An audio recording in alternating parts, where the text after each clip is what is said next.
my memory of my childhood was sad. I always longed for the love of my mother who passed away when I was 4 and whose face I don't remember as she left no photograph. Tony De Leon Pizarro. Tony De Leon Pizarro. The man behind the uniform. How a poor and orphan boy from the Philippines achieved financial and philanthropic success in America. By Simeon G. Silverio, Jr. The greatest achievement of the human spirit is to live up to one's opportunities and make the most of one's resources. Vauvenargues, French philosopher 1715–1747. Author's introduction. After just a few years in America, I met a Filipino-American associate professor in Asian American Studies at the San Diego State University.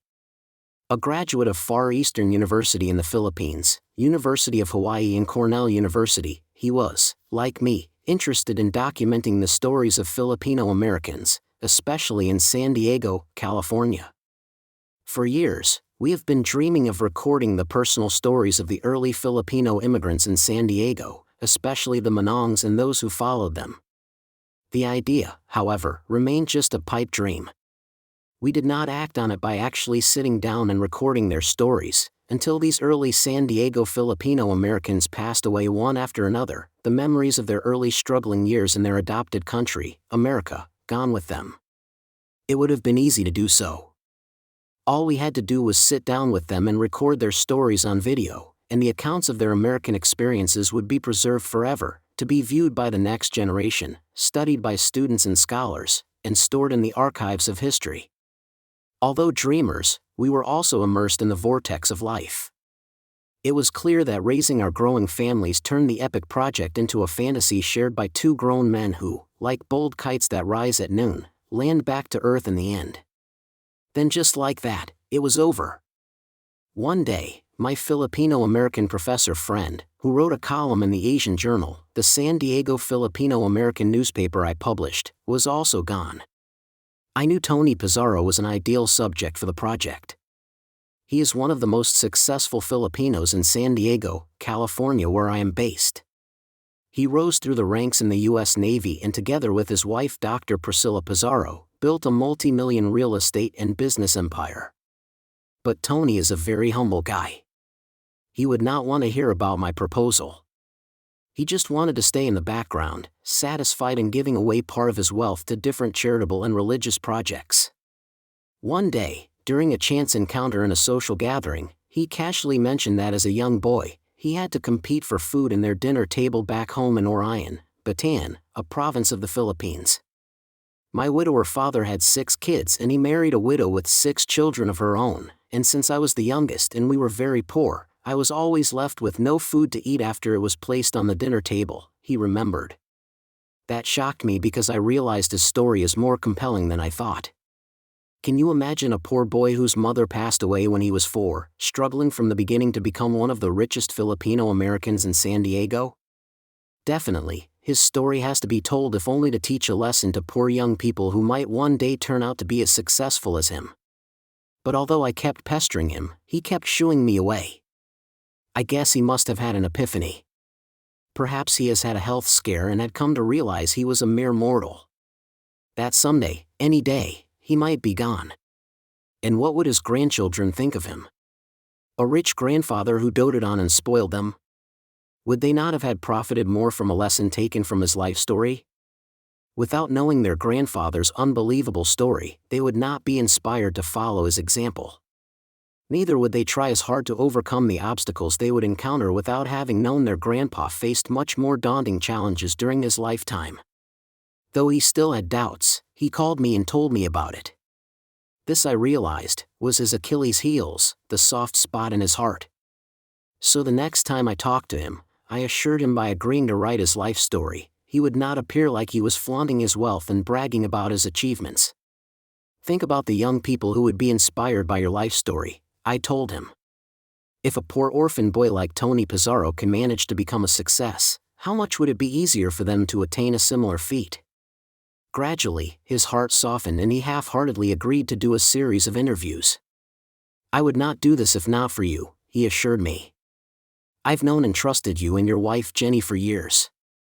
Though that filled me with pride for a while, I was more excited and overwhelmed by the opportunity to tell his story to the world, and more importantly, to the present and future generations his life would inspire. Simeon G. Silverio, Jr. San Diego, California. Chapter 1. Only in America a dream come true. I can't imagine a person becoming a success who doesn't give this game of life everything he's got. Walter Cronkite, broadcast journalist.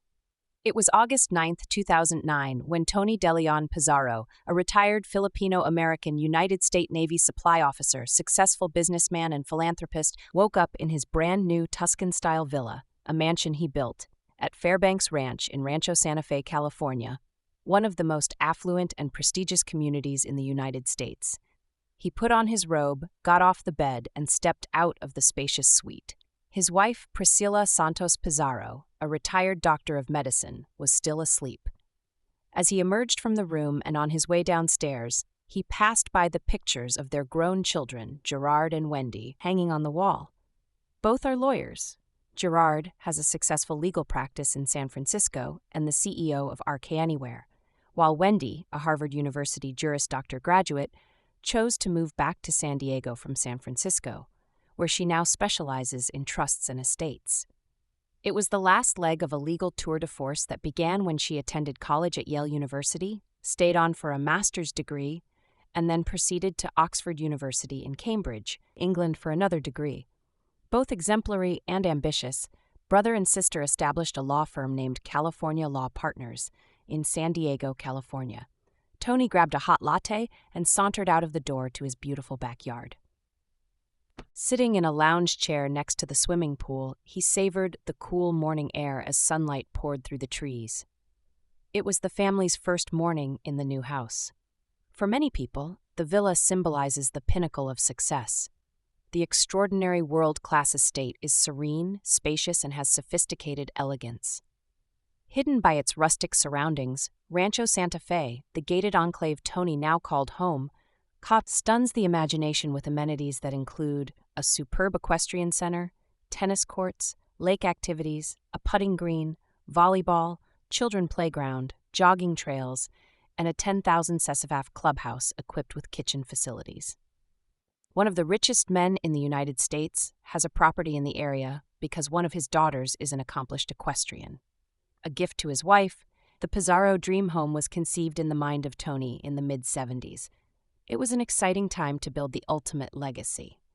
With the coveted land in the Pizarro's name, Tony became abuzz with ideas of how their home would look like, how many bedrooms and bathrooms, or do they want a swimming pool or a basketball court with it, how big they would want their entertainment room to be. Not only that, the kids had grown up. Gerard was already in college while Wendy was still at the University of San Diego High School. How will they build? The pieces were falling in place and the plan coming together. Trip to Spain, but it would take a serendipitous trip to Spain to seal the character of the home with the Pizarro family coat of arms. In July of 2002, Tony participated with the running of the bulls in Ciudad Pamplona, Spain, and on his way back to Madrid, he traveled as far back in Ciudad Trujillo, to which King John II of Spain had commissioned Francisco Javier Pizarro to travel to South America and where he became the conquistador of Peru. That was in 1643. During Tony's visit, he met the present older Pizarro family still living in the city of Trujillo. As a souvenir of his fortuitous visit, he brought home with him the Pizarro family coat of arms and family crest. He had the family crest, bearing 2 bears and a tree, signifying peace and sincerity, placed in every window of his house. While he could not prove direct lineage to the great historical figure, his family in Orion, Bataan in the Philippines being poor farmers as far as his kinfolk could remember, he nonetheless claimed affinity by way of the shared last name. The Pizarro estate sits on a 1.5 acre of elevated land amongst other properties. It has a 14,000 cfaf of livable space to include a guest house. It has 8 bedrooms and 8.5 bathrooms, a luxurious home theater, a spacious chairman of the board library, a doctor's office, his wife being a physician, a putting green, a custom-built, rock-heated swimming pool with a spa, a temperature-controlled wine room, a BQ pit equipped with an open fire pit, 5 private patios, a 4-car garage, a covered entranceway, 4 elegant fireplaces, informal family rooms, private grandson rooms, a formal and informal dining room, an elegant formal receiving room. It also offers a private cigar lounge patio and exercise pad. The house itself is equipped with Sub-Zero high-end appliances and 5 stations of air conditioning and heating units. Every room is wired for Wi-Fi, music, and intercom systems. A master builder of dreams, Tony had built a magical estate as his gift for his wife, Dr. Priscilla Santos Pizarro, for her continued support that spanned a lifetime of standing by her husband's impossible dreams that came true. Philanthropic endeavors. Tony Pizarro's success in business also enabled him to indulge in the family's philanthropic endeavors. In 2008, the family, with the help of other kababayans, Filipino countrymen, built the Santos Pizarro Gawad Kalinga Village, Giving Care, donating 42 homes for the poorest of the poor in their hometown in Orphan, Bataan, in the Philippines. Gawad Kalinga is a nationwide social project headed by Tony Melodo that encourages people to build free housing for the poor in the Philippines as well as in other parts of the world. In 2010, his wife Priscilla donated $100,000 to her alma mater, the University of Santo Tomas Medical School in Manila. The family's other charitable projects include the cleaning up of the Orion River in their hometown, the building of 2 Catholic chapels, the family's participation in free medical missions to the Philippines and Vietnam for 19 years, the cleaning up of the Bataan Death March markers, and the launching of multiple scholarships and book drives. On April 1, 2005, Tony was invited by the principal of his high school alma mater, Jose Rizal Institute, to be the guest speaker in its graduation ceremonies. Before the event, he asked for a quick tour of the school. After seeing the best classroom, Tony was taken to the worst room. The sight of his former classroom, where he spent many school hours, brought back many sad and fond memories to him. Tony sat down in the same desk assigned to him in high school and for a moment reflected on his high school days. Tears came out of his eyes. The principal and the staff watched in silence as Tony uttered to himself a thankful and solemn prayer to God, for he felt so lucky he was able to join the U.S. Navy, which enabled him to become a success while his other classmates were not. After the tour, Tony thanked the principal and her staff. As a gesture of gift-giving back, Tony gave her a 100,000 pesos, 2,000 check, for the renovation and improvement of the school to make it more conducive to learning for the future students of his town. Another beneficiary of Tony and Priscilla Pizarro's philanthropy is the Divine Mercy Foundation of Southern California, whose mission is to build a Divine Mercy site in Encinitas, California. The couple donated over $75,000 and plan to donate more to the project. Their latest charitable endeavor is with Better Life for Better Future, BLBF, a social project that feeds, educates, houses, and mentors poor children, including those from indigenous tribes in the Philippines. BLBF is also training and mentoring the children in job skills and livelihood projects. The plan is to put up similar projects in the Pizarro hometown of Orphan, Bataan, financed by the Pizarro couple. Dirt poor. It is hard to imagine that Tony Pizarro was able to achieve these successes since he grew up quite literally dirt poor. He lost his mother when he was 4 years old. His father, already with 6 children of his own, remarried. She was also a widow who herself had 6 children. Still, the couple bore another child, Tony's stepsister Are Pizarro, further increasing the brood and lessening resources. It was Brady Bunch before the popular TV show in the 1980s was aired. With so many mouths to feed in a household with already very limited resources, Tony ended up with whatever was left for him to eat, since the eldest in the brood always took the first crack at the food available and down the line. He was lucky whenever there were viand left for him, so oftentimes he had to flavor his rice with condiments, usually drops of patis, fish sauce. He was transferred to the care of one relative to another until he became old enough to join the U.S. Navy, enabling him to take control of his own destiny. All he needed was a chance, which he embraced to the fullest with his talent, hard work, and perseverance. As a result of his industry and foresight, Tony was able to help himself and other people, and in the process, achieve the ultimate American dream.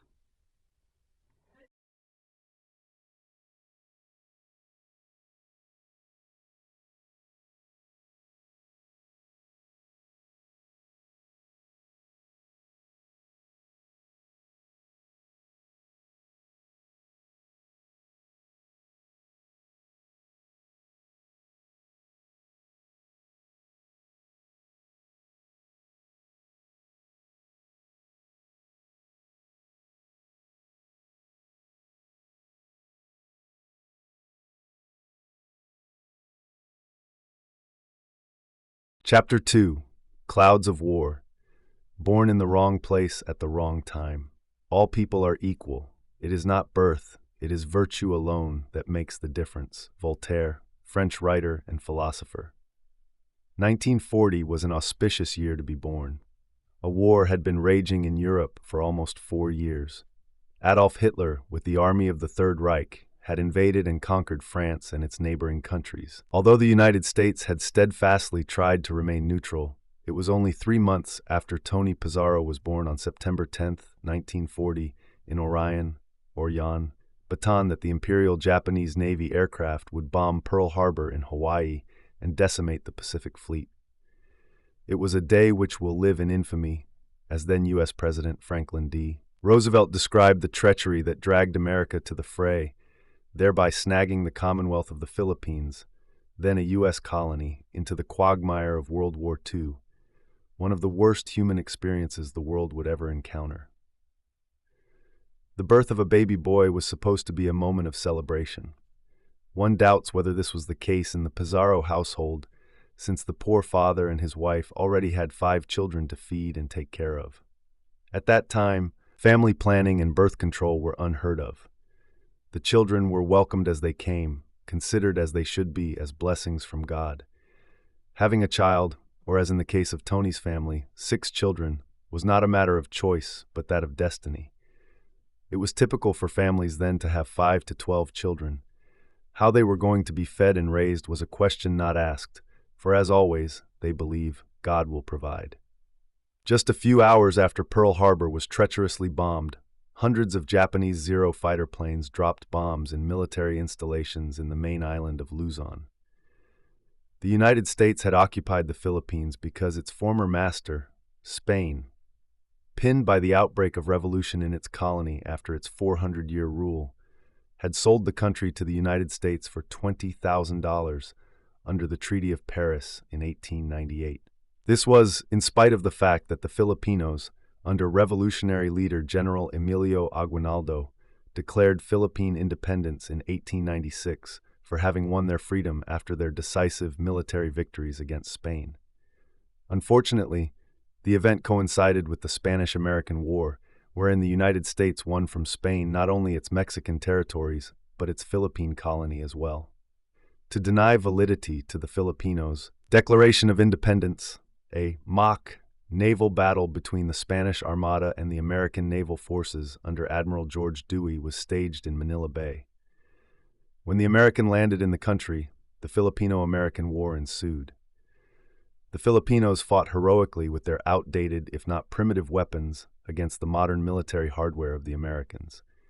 Savage brutalities, worse than what the Viet Cong, the rebel guerrillas in Vietnam, suffered in the hands of the Americans, were inflicted on the hapless Filipinos.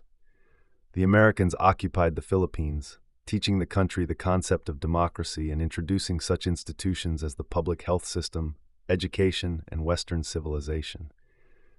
When World War II broke out, the Filipinos were conscripted to serve under the United States Armed Forces in the Far East.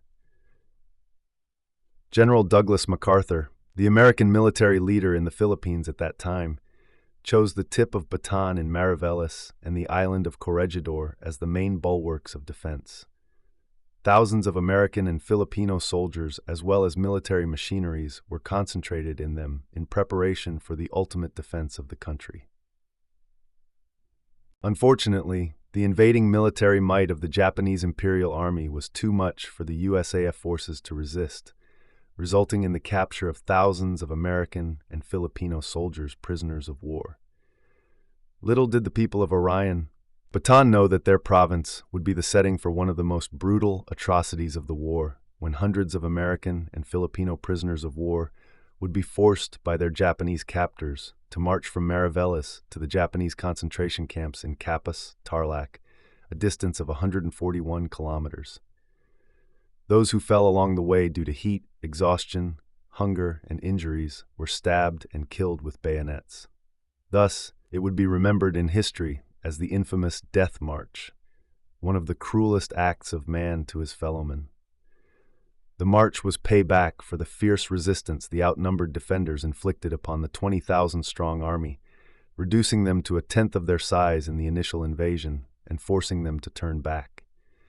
One account described it as a symbol of democracy and freedom, a memorial to the gallant Filipino-American defenders of Bataan who fought decisive battles that delayed the timetable of the well-equipped and better-trained Japanese imperial forces and changed the course of history in the Pacific.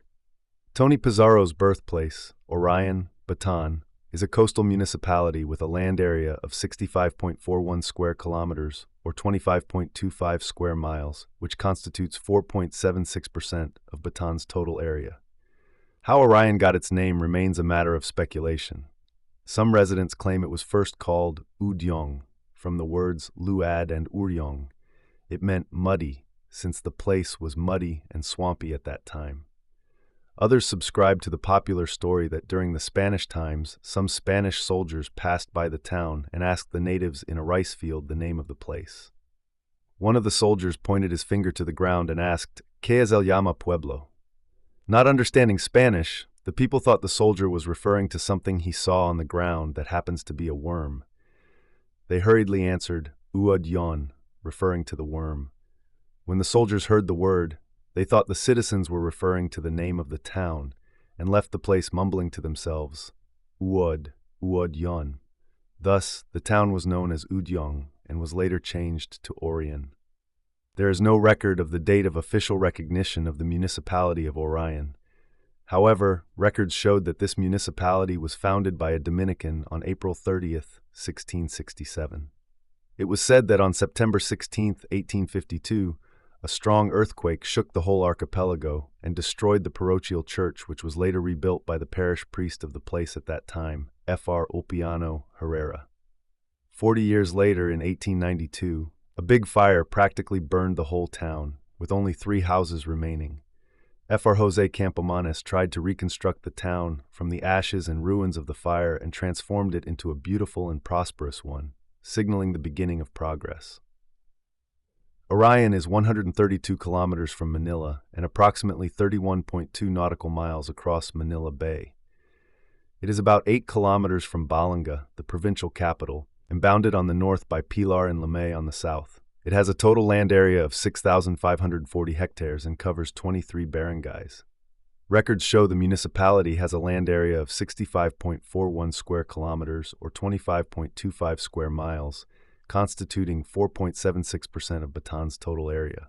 According to the 2015 census, its population was 56,002, representing 7.36% of the total population of Bataan Province, or 0.50% of the overall population of the Central Luzon region.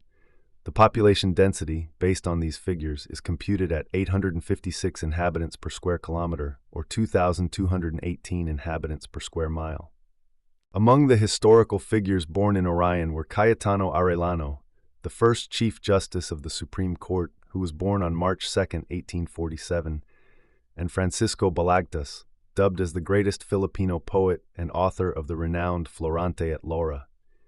He married Juana Tiambeng, a pretty lass of Orion, and lived here from July 1842 to February 1862. Bataan was obscure and relatively unknown before World War II. It was founded in 1754 by Governor-General Pedro Manuel Arandia.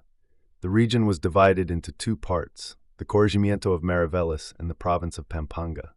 The towns of Mariveles, Bagac, Morong, and Maragondong, Cavite comprised the Corregimiento of Mariveles, which was under the jurisdiction of the Recollect Order of the Roman Catholic Church. The province of Pampanga included the towns of Orion, Pilar, Balanga, Abuque, Samal, Orani, Lana Hermosa, and San Juan de Dinalupihan. The group was under the charge of the Dominican Order.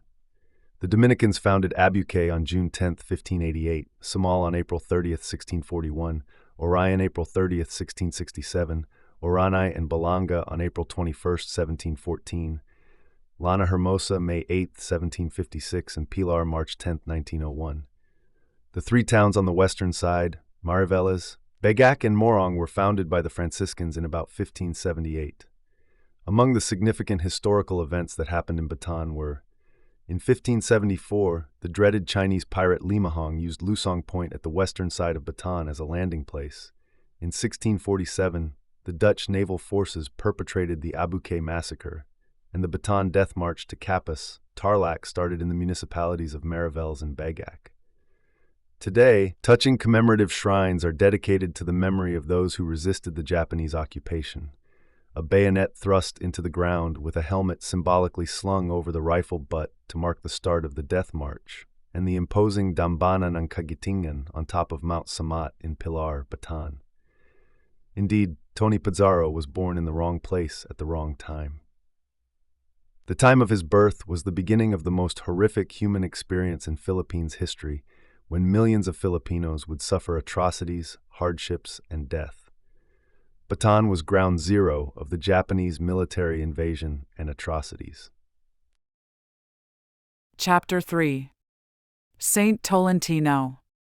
A Father's Love.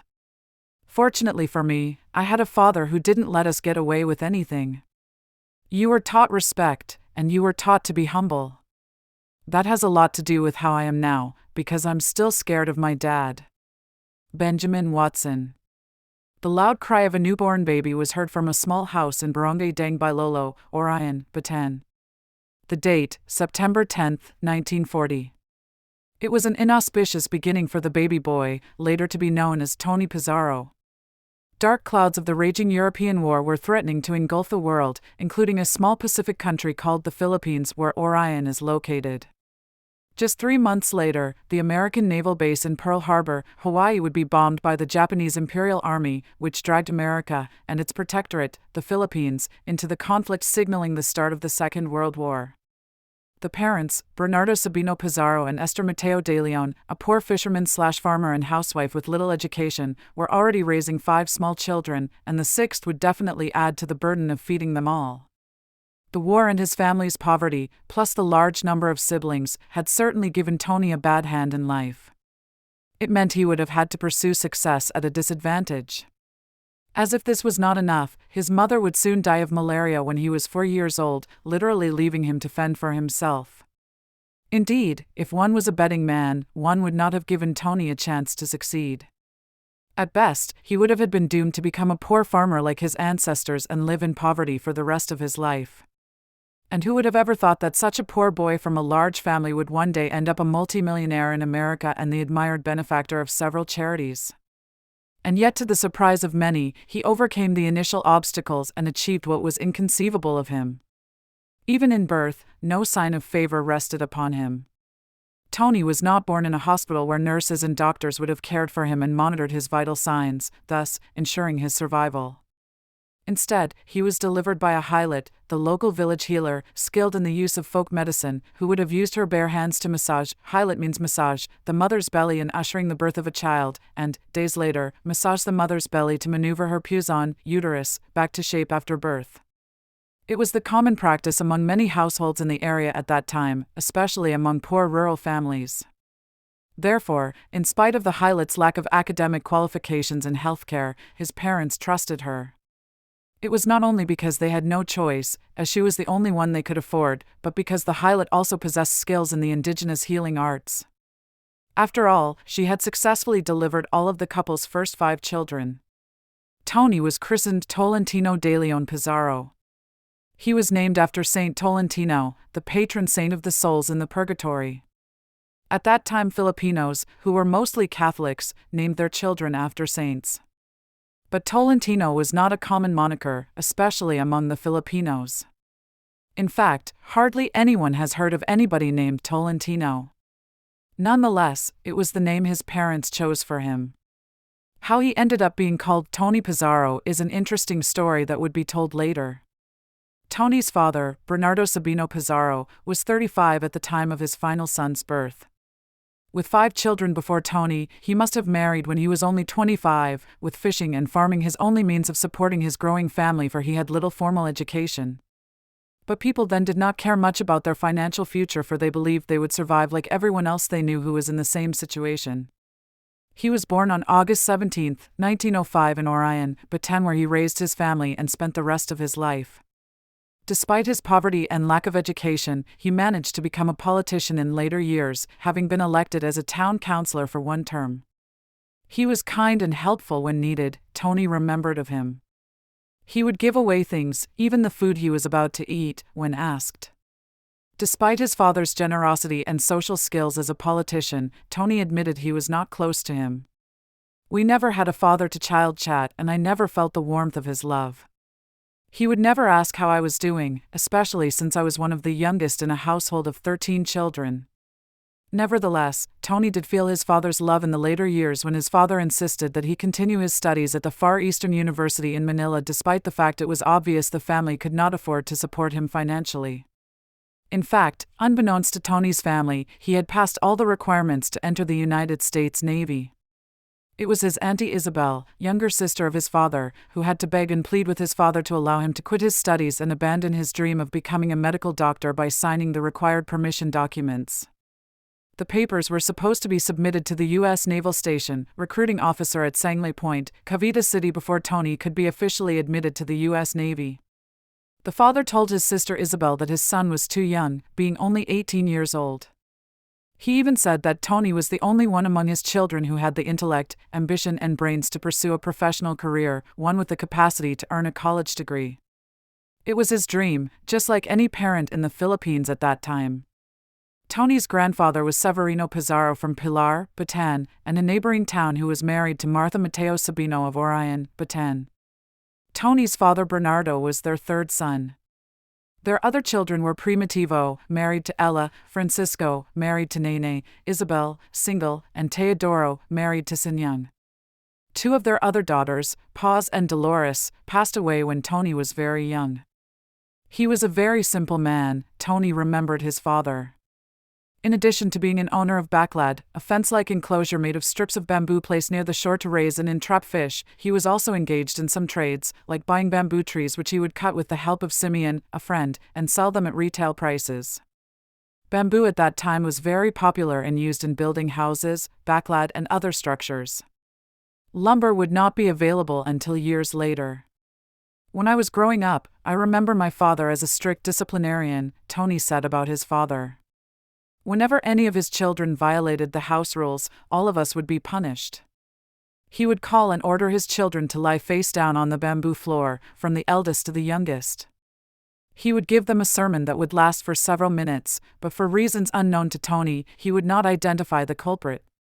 Once he was finished and sure we understood his message, he would hit us one after another on our buttocks with his belt or yantak mindoro, cane made of rattan, Tony remembered. Since I was the youngest, I would be hit the lightest while the one who committed the violation would be hit twice as hard. Tony's father's backlad was in Barrio Pulongbato, Mountain of Rocks. He remembered his father bringing him along at 4 o'clock in the morning together with a dozen men with paddles in their hands. Aboard a boat, they would go to the backlad located 2 miles from the shore and would cast their nets to catch the fish inside the contraption. The fish would then be brought to the public market to be sold. I remembered the local residents lining up to get free fish generously given by the boat captain, Tony said. That's how people helped each other at that time. It was called Baka syndrome for Filipinos. This must have given Tony an earlier lesson not to be selfish and help people, especially the poor. The involvement of Tony's father in politics, which was his proudest achievement, was also his doom. After serving 1 term as a town councillor, he ran for mayor in November of 1962. With lack of higher education, he was pitted against a Mr. Ricardo Angeles, a provincial agriculturist in Bataan. The disparity in their educational achievements was obvious, not to mention Tony's father's lack of funds. He lost in the mayoral elections by only 67 votes, which he took so hard he suffered a heart attack at the age of 57. He remained bedridden until he passed away at the age of 68 years old. It was a lesson learned that I would never forget, Tony vowed. One must not enter politics and underestimate the value of education. Chapter 4. A Mother Without a Face. A Lonely Childhood. All I am, or can be, I owe to my angel mother. Abraham Lincoln. Imagine yourself for one moment in your life not being able to see the face of your mother, not only in person but also in a photograph. Would you spend the rest of your life trying to imagine what her face looked like in your mind only to end up unable to do so? This must be a frustrating experience that hounded Tony Pizarro in the past. His only consolation was the picture of his Auntie Liwanag de Leon de la Cruz which he always kept.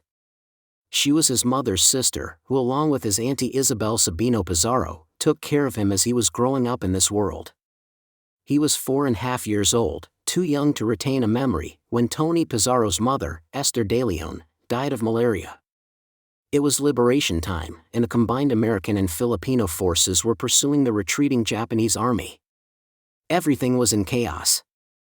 The Pizarro family had been forced to relocate and hide in the mountains during the bombing of their town by the Japanese troops.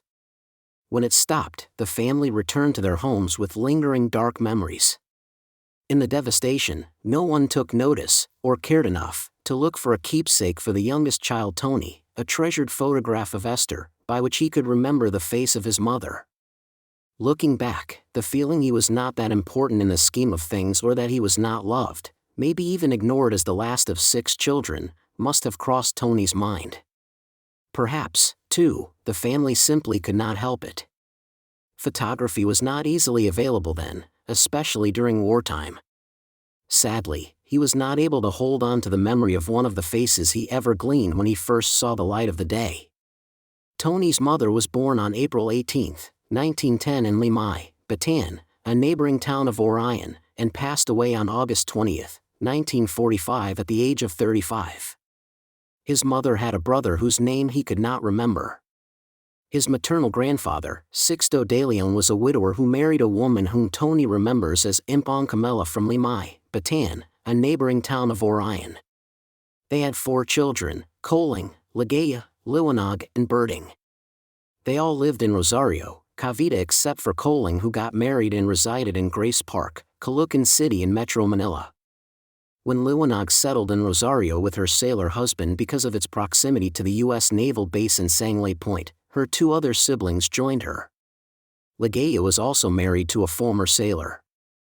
When Birding got married, he settled in Kawit, Cavite. Just like many folks, male members of the households typically join the United States Navy due to their close proximity to the U.S. Naval Base in nearby Subic Base and the U.S. Naval Base in Sangley Point, Cavite. Tony was always alone when he was growing up because of the demise of his mother. At times Tony would look at the relatives of his mother and imagine if any of them had a facial similarity to her. He would try to reconstruct her image from their faces even though they were just half-sisters. To this day he has kept his Auntie Liwanag's picture to remind him of what his mother in all probability must have looked like. "Your mother was a beautiful woman," his Auntie Liwanag once told Tony. She was hardworking and had business acumen despite her limited formal education. She would buy several commodities, including rice at wholesale price, and sell and deliver them to her customers at retail price. Sometimes, Tony thought how she would have impacted his life had she lived long enough. One thing he would have wanted was for her to know how successful he had become.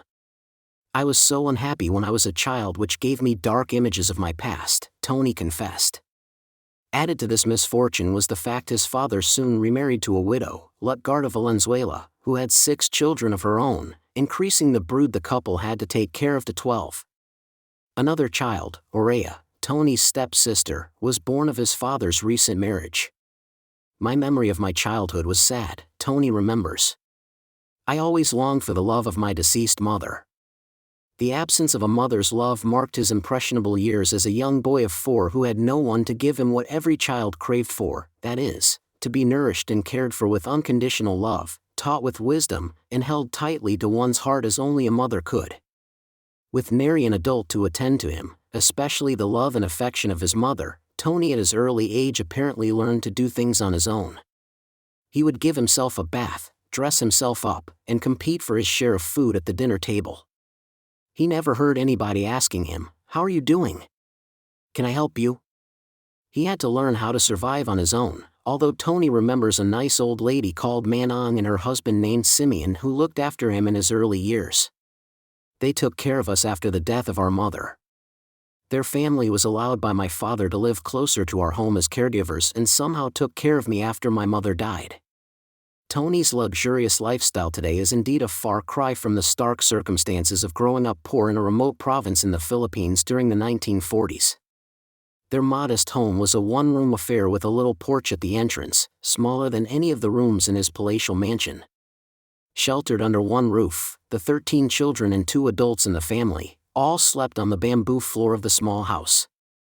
A large woven sleeping mat called banig would be spread on the floor, and the kids would lie side by side while the parents slept in one corner of the house. They would sleep under a huge mosquito net, protected from the pests that buzzed around in the evenings. That sleeping arrangement is now but a distant memory, lost in the satin covers of the massive, king-sized bed of his stately Tuscan-style suite. Basically, I grew up like a gypsy or an orphan, Tony recalled. Growing up, I saw my father as a likable man, very honest, kind-hearted, and had a well-balanced mind. I saw him from a distance, surrounded by his brothers, cousins, and friends as they enjoyed get-togethers in the afternoons in our humble house in Orion. Tony stayed with his Auntie Liwanag's family in Rosario, Cavite for 3 years from 1951 to 1952, at a tender age of 9 years old. Tony's assigned sleeping space was the entrance porch or balcony outside the main house. Whenever it rained, misty rain from the outside of the windowless balcony would spray his face as he tried to get to sleep. This was because there was no space inside the house. The family had 7 kids of their own, which later increased to 9. Those enduring dark years, which still linger on in his mind, motivated him to pursue higher ambitions in life. There was no electricity or running water in their town when he was growing up. Gas lamps or gaseras made of a small bottle filled with kerosene and wick that protruded at the top would be used to find one's way around in the evening. There was no indoor plumbing. That's how I learned to be responsible. Without being told or asked, my daily task was to make sure that the bunga, clay pot, was full of water. I would fetch water from a well outside the house and store them in a huge bunga, usually placed on a bat allen, an open-air wet kitchen with bamboo slats for a floor that allowed water to wash down between the grooves and onto the pusali or ground below. To relieve oneself, one had to go to the outhouse in the backyard, which was a good walk from the house. Sometimes, one would go far away to the rice fields where no one could see him doing his business. It was indeed a far cry from the huge and luxurious bathrooms in each of the rooms of the Pizarro mansion. But at that time, he did not know the difference. It was the only life he knew, and apparently enjoyed. Tony's older brothers were Ernesto, who got married to Consuelo, Elpidio, who got married to Eufemia, Dionisio, who got married to Encar, and Seferino, who got married to Virginia.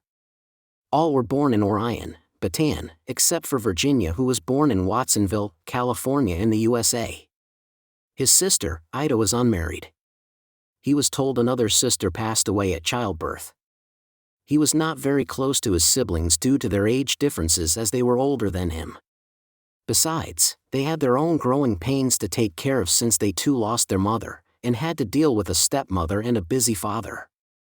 Eventually, Ernesto and Dionisio, Ernie, joined the U.S. Navy in 1955, way ahead of Tony.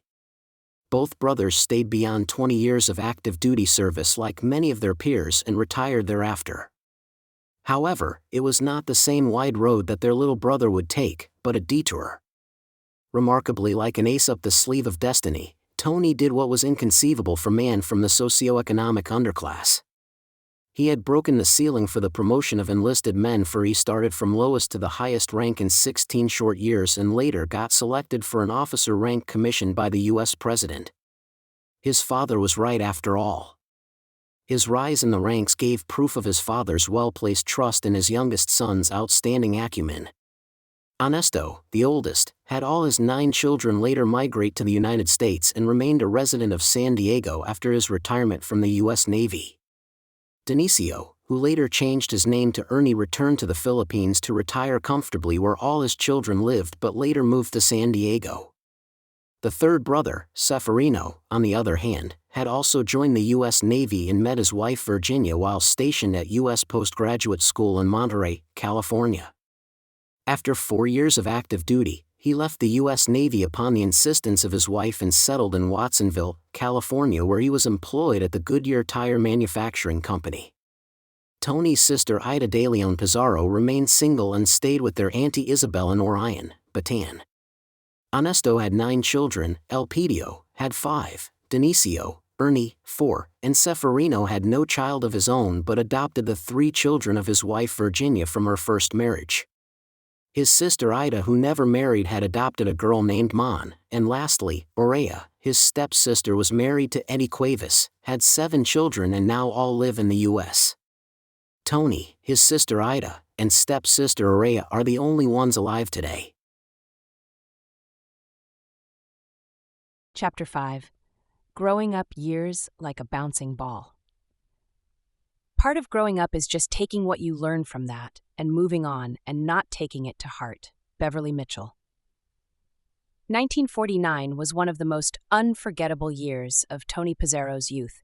He was enrolled at the Cayetano Arellano Elementary School, about a mile away from their house in Orion, Bataan. The school was named after a native of the place who rose to become the first Chief Justice of the Supreme Court. Still very young then, Tony remembers rushing to get ready for school, putting his shirt on, and picking up his books and papers without having breakfast most of the time. He would pass by the store of his Auntie Rita Almazan, a distant relative, who would call out to Tony and tell him to tuck in his shirt and comb his hair.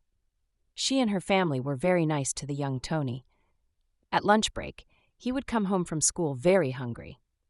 There was nobody at home, and with no refrigeration at that time.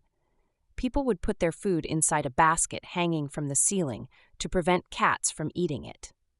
Most of the time, the basket was empty, and since there were no elders from whom he could ask money to buy food, he would content himself eating his usual staple of rice sprinkled with salt and water to appease his hunger. His mother must have been rolling in her grave knowing the young son she left behind was being neglected. When Tony was in 2nd grade in 1950, his Auntie Liwanag de la Cruz, a step-sister of his mother, visited them in Orion, Bataan. At that time, she lived with her husband, Juanito de la Cruz, in Rosario, Cavite, which was near the U.S. Naval Station at Sangley Point, Cavite City. Her husband, Juanito, was with the U.S. Navy and assigned to the base. They lived with their 6 children. Kuya, masyado atang marami kayo dito sa bahay. Elder brother, it seems there are a lot of you living in this house, she told Tony's father. Would you like me to take one of your children to ease your burden of raising them all up? Tony's father agreed. Since Tony was the youngest of the brood, he was picked. Tony was not even asked whether he wanted to live with his Auntie Liwanag's family in Rosario, Cavite. He had no choice, as it was the elders who made the decision for him. At that time in the 1950s, he was just a young boy who could be passed on from one family to another. The decision was not explained to him. He was just told to pack whatever limited clothing he had, and he then boarded a bus with his Auntie Liwanag bound for Metro Manila, where they changed buses for Cavite. For a young boy separated from the only family he knew, it was heartbreaking. Somehow the pain was eased by the fact the father, brothers, and only sister he was leaving behind neither had the time nor energy to attend to his everyday needs. He felt that living with his Auntie Liwanag and her family might not be for the better, but at least there's an adventure and a chance his situation might be improved. It was the first time Tony left his hometown in Orion, Bataan. The year was 1951. The bus ride from Bataan to Manila was 3 hours long, but interesting because of all the new sights. He was pleased to see the big city, fascinated by its tall buildings, crowded streets, and amazed by the large number of people walking around. From the Bataan bus terminal to Manila, they boarded a jeepney that took them to the Cavite bus terminal at the southern part of the city. As he sat by the bus window with the wind blowing against his face, he was eager to experience the new life that awaited him. Rosario, Cavite was no different from the Orion town he left behind. It had similar homes with corrugated roofs and nipa huts huddled on both sides of the main road, with trees adorning the yards. The locals lived with the transplants that arrived in the area from all parts of the Philippines to work at the U.S. Naval Base, the largest employer in the place. Linguistically, he was in his element, as Tagalog, his native tongue in Bataan, was also spoken in there. He was enrolled at the Rosario Elementary School, which he attended starting in 1951 when he was 11 years old until he turned 13 in 1953. The school was 10 miles away from Barrio Wawa where they lived. He had to walk, rain or shine, to school and back, as there was hardly any other mode of transportation available except the occasional horse-pulled carretela. Besides, he had barely had an allowance for food, much less transportation fare. Nonetheless, he was very grateful to his auntie Liwanag and her husband Siaho Juanito. They were kind and supportive of his education. In gratitude, Tony assumed the responsibility for babysitting their youngest son, Fred, who was then 3 years old, after he came home from school. Years later, when Tony was already a successful businessman, he met Fred, whom he called Boy. His ward was now an adult and had done a 4-year stint in the U.S. Army. He was living in National City, California, where Tony has properties.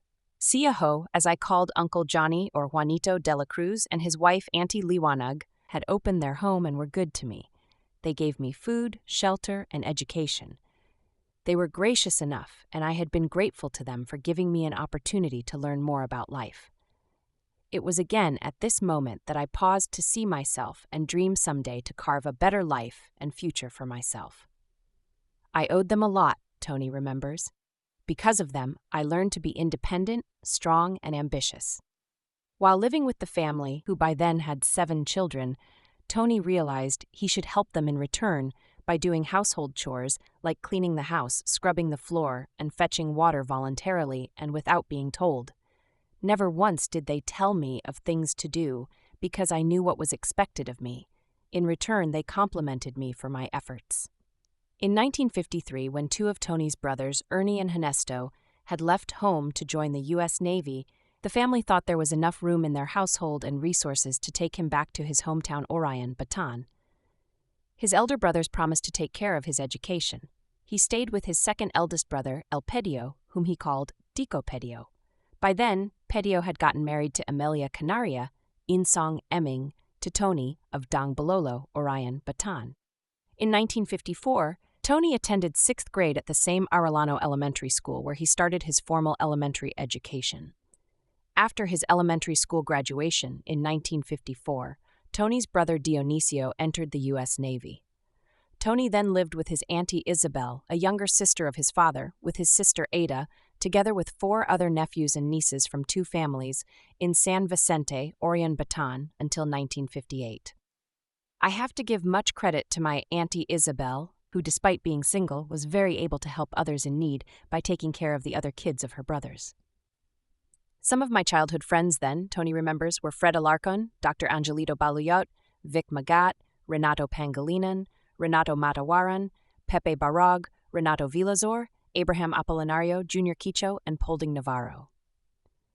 The day in August 1954 when Tony Pizarro enrolled for his high school education at the Jose Rizal Institute, named after the country's national hero, was a significant moment in his life. It was the day his name was unceremoniously changed from Tolentino to Florentino. The culprit was Tony's own Auntie Mariquita Raimundo, a cousin of his father, who was then a Filipino language teacher there. She was also in charge of the students' registration. "Ang pangit naman ng pangalan mo, your name is so ugly," she said when he approached her desk. "Tolentino is not appropriate for you.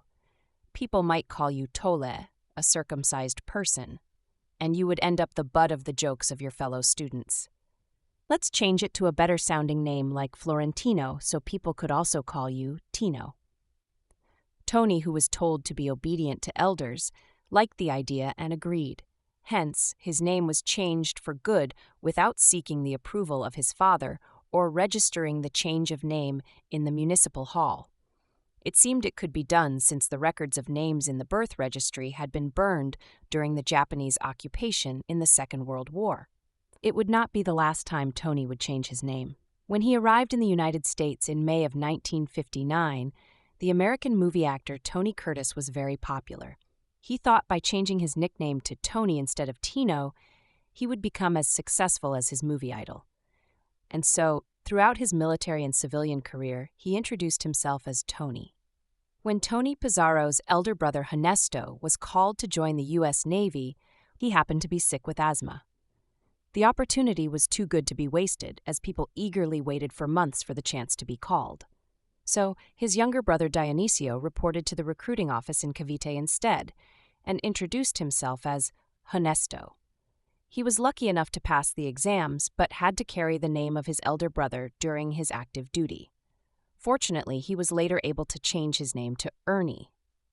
Later on, when Dionisio's name was called, Honesto reported in his place. Truly, Honesto did not live up to his name, but as Shakespeare said, all's well that ends well. Tony Pizarro remembers his high school teachers as Mr. Ruben Roxas, Miss Mariquita Raimundo, Mr. Florentino Simeon, Mr. Alfredo Angelis, Miss Josefa Angelis, Mr. Manuel Soriano, and Mr. Abelardo Minardo. These teachers, according to him, had a tremendous influence on his life as Tony intently listened each day to their words of wisdom. Tony did well in high school. He was elected class president each year and named the most serviceable person of the year in 1956. From 1957 to 1958, his senior year, Tony was elected president of the Student Council and handpicked by Mr. Andres Buenaventura, the school's preparatory military training instructor, PMT, as battalion commander. He was also with the school's champion debate team, as well as the winner of the school's oratorical contest. His winning piece? José Rizal's classic poem, My Last Farewell. He graduated from high school in March 1958. Somehow, Tony managed to do well in school at this point of his life, despite feeling like a bouncing ball, one who was passed around from one family member to another. He had no permanent roots. As a high school graduate, he did not know yet what the next chapter of his life would be. Chapter 6. A short-lived college education, the would-be doctor. Education is a private matter between the person and the world of knowledge and experience, and has little to do with school or college. Lillian Smith, American writer. Many young boys grow up wanting to be a doctor. As far as he could remember, Tony wanted to become one, but he was poor, an orphan who had to learn how to fend for himself even at a young age. There was no way he could fulfill his goal, which felt like a fantasy. For how could he afford a medical degree, which even today is the most expensive postgraduate diploma anyone could pursue? Although his elder brothers had joined the United States Navy and were enjoying a lucrative income compared to the local workers, they had gotten married and had their own financial responsibilities and could not fully be counted on for financial support. For Tony, at that time, pursuing a medical degree was totally impossible. It was like reaching not for, but beyond the stars. Truly, he had reached a critical crossroad in his lifetime, and he did not know what to do. Then he made an abrupt decision. Without seeking the permission of his elders, he joined the Basnig fish trawler owned by his uncle Jeremias Apolinario and his family. He thought if he were to ask permission, he would be denied anyway, so he went nonetheless with his childhood friend and cousin, Abraham Apolinario, the son of his uncle Jeremias. At this stage in life, he was hungry for more challenges and wanted to experience what he thought would be an exciting adventure while figuring out what to do next. The Basnig boat had a capacity of 12 people with a single engine in the middle and Katig, outrigger, on the port and starboard to balance and prevent it from capsizing. Most fishing trawlers travel to their favorite fishing grounds, which are approximately 50 miles east of and parallel to Zambales province in the direction of Panatag Shoal, Bajo de Masinloc. After each night of fishing, they would pull in and dock at Barrio Calapacuan, about 10 miles north of Olongapo City, to sell their catch to the highest bidder. For days and nights, they would live and sleep in the boat. Tony gained a lot of knowledge from this trip, especially on how to handle crises encountered during the venture. Among them were leadership experiences from the boat captain, who showed him how to manage his crew and be a good fisherman. From that experience, he acquired self-confidence, good human relations skills, and total independence, traits that would help him succeed in his career later in life. Tony was so thankful for having experienced those magical events that played an important role in the pursuance of his dream. One night, a crewman caught in the net an apple floating on the sea. It must have been dropped overboard from a United States naval vessel operating in that region. It was not unusual to find something dropped from an American combatant ship, as it was close to the Subic naval base. He gave it to the boat captain, who very carefully divided it into 12 pieces and gave each crew a share. This little piece of apple incident became very important in Tony's life, for sharing things with others is one of God's teachings. It was the first time he remembered he had ever tasted the sweetness of an apple. It was delicious, a taste of equal sharing he could never forget for the rest of his life. It taught me how to share things and follow commands. Tony recalled. Years later, after I had retired from the Navy during the summer of 2016, and while I was with my family on an Asian cruise ship visiting Singapore, Malaysia, Vietnam, and Philippines on a vacation, I bought a dozen apples from the shore and threw them to the water while passing the Philippine seas, hoping they would bring the same joy and delight I experienced as a young man. Tony claims he is now living his second life. When he was a child during the summer of 1956, he was invited by a classmate and friend to ride a boat and swim next to a sunken Japanese tanker left by the Japanese Army during the Second World War on the ocean in front of their hometown in Orphan, Bataan. While swimming in the choppy waters with his friends, Tony passed just inches away from the ship's motor razor blade. It was a miracle of God he went in a different direction. He could have died had he hit the sharp blade. He was convinced that God was looking after him. It was not meant for Tony to die after all. Unknown to Tony, his Auntie Isabel, Sister Ada, and other relatives were worried and searching for him. By asking other relatives, they figured out he must have joined his cousin Abraham Apolinario in the latter's family-owned Basnig. As they asked around, they found out he left to join the Basnig fleet and found his boat docked in Barrio Calapacuan, Subic Bay, along with Abraham Apolinario. To appease Tony, they promised that he could enroll at the Far Eastern University in Manila the following semester to pursue his medical degree. Far Eastern University, located in the University Belt of Manila, is well known for its medical school. Its campus is bounded on the north by España Street, on the south by Azcárraga, later renamed Claro M. Recto after a nationalist senator, on the west by Quezon Blavid, and on the east by Moreta Street. There were a lot of boarding houses for students in the area, and Tony stayed in the house of Marina Banzon Vasquez and her doctor husband, who were his distant relatives from Pilar, Bataan. But life was hard for Tony during those early years of his short college life. He had limited funds and could barely even come home to visit his beloved hometown Orion on special holidays and spend Christmas with his family. Sometimes he would have barely enough coin change in his pocket. When he asked for money from his father to cover his matriculation fees, books, and his daily expenses for the next semester, Tony vividly remembered the moment when his father paused for a while and then summoned his stepmother to ask her to borrow money from somebody else. To save money, he transferred to the apartment of his cousin, Remedios Reyes, and her husband, Kuya Carding Reyes, in Caloocan for free lodging when he returned to Manila. It was far from the school, but he could extend his limited budget. Tony always thought and finally realized his family could not possibly afford to send him further to medical school. After all, when the next time he went home, he overheard his parents again talking about where they could borrow money for his expenses. He knew his education was taking a heavy financial toll on them. His father's desire for his youngest son Tony to become a doctor, perhaps to make up for his years of neglect of him, put him in denial. His father was too proud to admit he could not afford to cover the expenses of the course. Unbeknownst to his father and his family, Tony decided to take his chances by applying to join the United States Navy at the recruiting station at the U.S. Naval Station in Cavite City, just like his elder brothers and hometown friends before him. He thought he would be different, that for once, somebody in their family would utilize his God-given gifts and talent to pursue a profession of his choice, which was medicine. But looking at the reality of their financial situation, it was clear that it was impossible for him to finish the course. He had to accept the fact that he was not meant to be a doctor.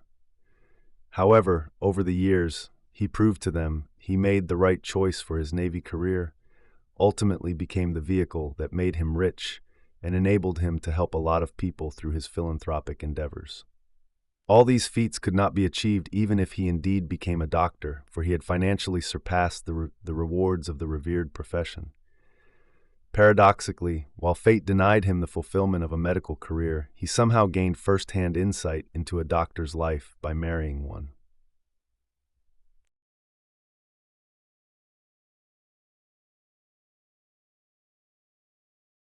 Chapter 7. A Father's Confession. Parting words. Do not brood over your past mistakes and failures, as this will only fill your mind with grief, regret, and depression. Do not repeat them in the future. Sri Swami Sivananda, physician and philosopher, 1887 to 1963. Following the lead of his elder brothers and other townmates, the young Tony Pizarro submitted an application to the United States Naval Recruiting Station at Sangley Point, Cavite City in the province of Cavite. It was mid-January of 1959. After a few weeks, he received a calling card through the mail at his cousin Remedios Reyes' apartment in Caloocan and was told to report on February 10, 1959, a Monday. Tony, upon receiving notice, went to the Quiapo Catholic Church next to the Far Eastern University where he was enrolled and prayed to God that if he would be accepted and pass all the requirements, he would help his family, his country, and above all, serve God. Each day that passed before the United States Navy exam date, Tony attended a Catholic Mass and silently prayed for his fervent dreams of not only being able to help his family, but also help the poorest of the poor, and, if possible, build an income-generating commercial building in his hometown. Those dreams many years later became a reality. He has built a 4-story building with commercial units on the first floor, apartments on the second floor, hotel rooms on the third floor, and a restaurant on the fourth floor overlooking the Orion River. The building complex is named Jerry and Wendy Building after his children. It is located in the heart of Orion, Bataan.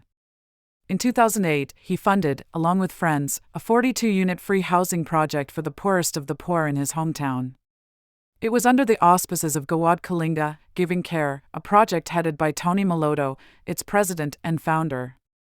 On February 10, 1959, there were about 200 applicants waiting outside the main gate of the U.S. Naval Base, Sangley Point, Cavite City. The gate was opened at 8 a.m. and a U.S. Marine Sergeant Guard told the applicants to line up like a battalion company and march towards a Quonset hut recruiting office building about a quarter miles away.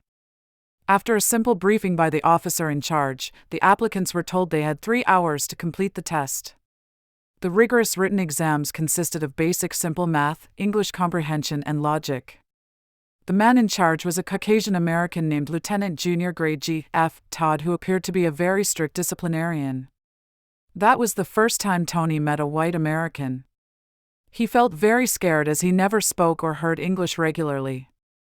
He could hardly understand the language. Todd told the applicants only the best would be admitted.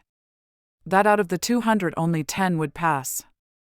After the exams were corrected, those whose names were called were told to assemble outside the building with the Marine Guard and to march back to the main gate. They were the ones who did not pass the test. About 50, including Tony, were left. That same day, the 50 left behind underwent comprehensive personal interview examinations. They were tested on their ability to communicate in English. Each one was called into a room and was told to answer a direct question. Their answers would determine whether they would pass or fail. It was a simple question, but since it was the first time Tony was questioned by a Caucasian American, he felt very nervous. He was so afraid of facing and talking to a white American. He thought that all white Americans were supreme beings. He almost failed due to the interviewer's misunderstanding of his response. The question was, "What's inside your left-hand breast pocket?" Tony's response, "A handkerchief, sir." The interviewer thought he was guessing. He was told to leave the room because his answer was deemed to be wrong. One incorrect response would doom Tony's life forever. But Tony was not born to give up that easily. The stakes for him were so high he would not let a simple misinterpretation of his response ruin his future. He wanted to show his willingness to do anything to pass and his aggressiveness to get in the Navy. "Sir, my answer is correct," he told the interviewer. To prove that he was correct, Tony pulled out a handkerchief from his breast pocket. The interviewer realized Tony was indeed right. He was amazed by his confidence to quickly respond to the question. He could indeed comprehend the English language correctly. With great relief, Tony was given another card, ordering him to report back the following Monday, March 3, 1959, for his physical examination. "Thanks be to God," he exclaimed to himself. "That was the luckiest day of my life." Only 10 were supposed to be allowed in. I was the 11th sup as they made an exception to their rule. Tony was the happiest person on earth. In the morning of March 3, 1959, all of them that had passed lined up at the main gate of the U.S. Naval Station, Sangley Point, Cavite City, Cavite, and marched with a Marine Guard escort towards the Navy dispensary where the physical exams were to be held. Tony was given a complete physical examination that would include chest x-rays, dental, physical body conditions, weight and blood pressure exams. But Tony only weighed 100 pounds and was worried he might not meet the required weight limit. His grandmother named Camilla, who lived with his Auntie Liwanag, advised and reminded him to eat a dozen saba bananas before showing up for the physical exams. She also told him not to discharge his bowels until after his physical exams were over. Tony asked why. "They will add to your weight," he was told. It was late in the afternoon when the recruiting officer announced that the 11 men who were present had passed the physical exams. They were told to come back on March 19, 1959, the following Monday, for the oath-taking and loyalty certificate signing, thus, completing in this final act, their formal acceptance in the U.S. Navy. Tony heard the good news he had been aspiring for. They were told to go home and say goodbye to their families as they were now official recruits and members of the United States Navy. Tony was given an important document for his father to sign signifying the latter's consent for his son to join the U.S. Navy. Tony then went to Manila and dropped all of his classes at the Far Eastern University, packed all his small belongings and said goodbye to his family and friends. He then visited his father and other family members immediately to tell them the good news. He was proud of his feat as others, like his older brother Seferino and older cousin Mike, had been trying to pass the same tests for many years to no avail. However, Tony's father refused to give his consent. He wanted his son to finish his medical studies and become a doctor of medicine. After an in-depth discussion with his father, Tony was so devastated he sought the help of his Auntie Isabel, the younger sister of his father, to convince him to sign the papers. Tony's father still insisted that Tony continue with his impossible dream. After many hours of convincing, his father agreed to let him go. It would be good for him, his Auntie Isabel told his father. "Your son could not be dissuaded, as we all know. He has a strong character, big ambition, is more self-driven, and has the character to succeed compared to others. And, let's face it, it would be difficult for you financially to send him to an expensive medical school." Reluctantly, his father swallowed his pride and accepted the fact his youngest son, on whom he pinned his hope of having a medical doctor among his children, would never become one.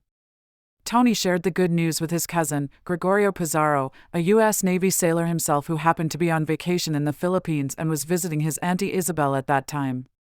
Kuya Oreo, as I called him, was my favorite cousin during my growing up years. Each time he visited my Auntie Isabel during his vacation, he never failed to meet with me along with his pretty wife, Aunt Normita.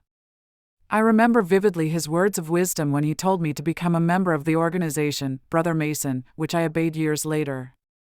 In accordance with the Filipino practice of gift-giving, his cousin Gregorio Pizarro pulled out his wallet and handed Tony a $5 bill. "This is my gift to you, and we welcome you in your chosen career. May God be with you always and good luck," he told Tony. That kind gesture was never forgotten by Tony the rest of his life. The day before he left on March 17, 1959, Tony visited his father to say goodbye. The old man pulled him aside and told his son to sit down as he had something important to say. It took a while for him to compose himself, for he was about to say something he was not proud of that happened many years before. He started with an incident during the Second World War when the Japanese Imperial Army occupied the Philippines. Tony had heard about the horrific war stories when the Japanese army went to Orion in search of men who helped the Americans and the Filipino guerrilla resistance movement. Men caught were gathered in the town plaza while a hooded Japanese collaborator pointed at those he said were aiding the Americans and the guerrillas.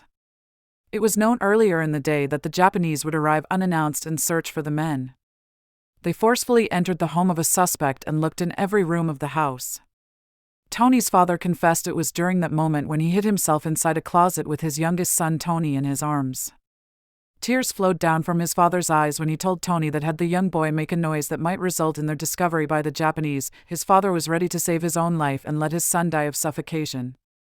It was a heartbeat confession to remember for Tony. Rather than be captured, be executed, or beheaded with the dreaded Japanese samurai sword, his father's thought of his 5 other children to leave behind as they would suffer tremendously if he was gone. Hence, he chose his youngest son Tony to be the sacrificial lamb.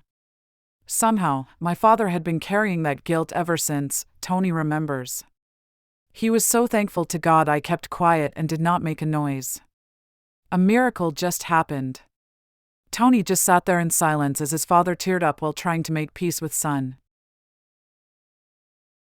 Chapter 8. The new U.S. Navy recruit. Never been happier. Ability is of little account without opportunity.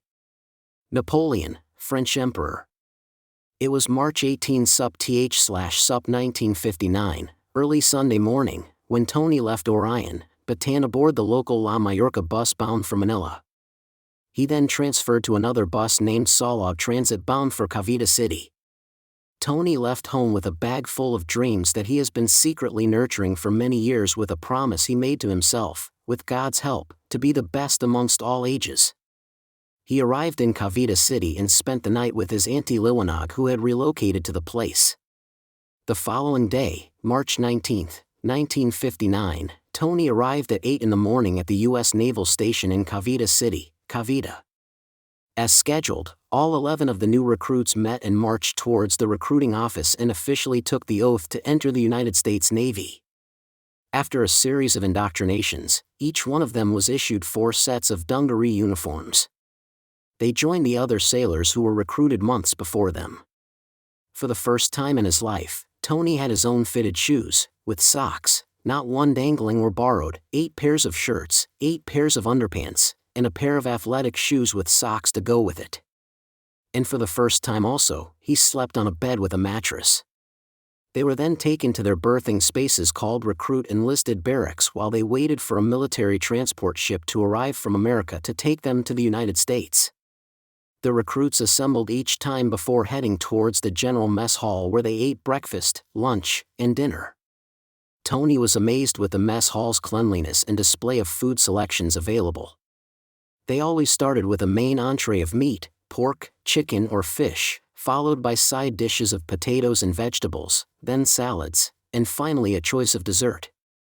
The drinks were aplenty, with all kinds of soda, water, coffee and tea offered on a help-yourself basis. The chow line was unbelievable in length, about 24 feet long, and the food was ample enough to satisfy everyone. And everything tasted great. It was Tony's first time to see the chow line, a mind-boggling banquet of delicious dishes spread enticingly on a serving counter of epic proportions.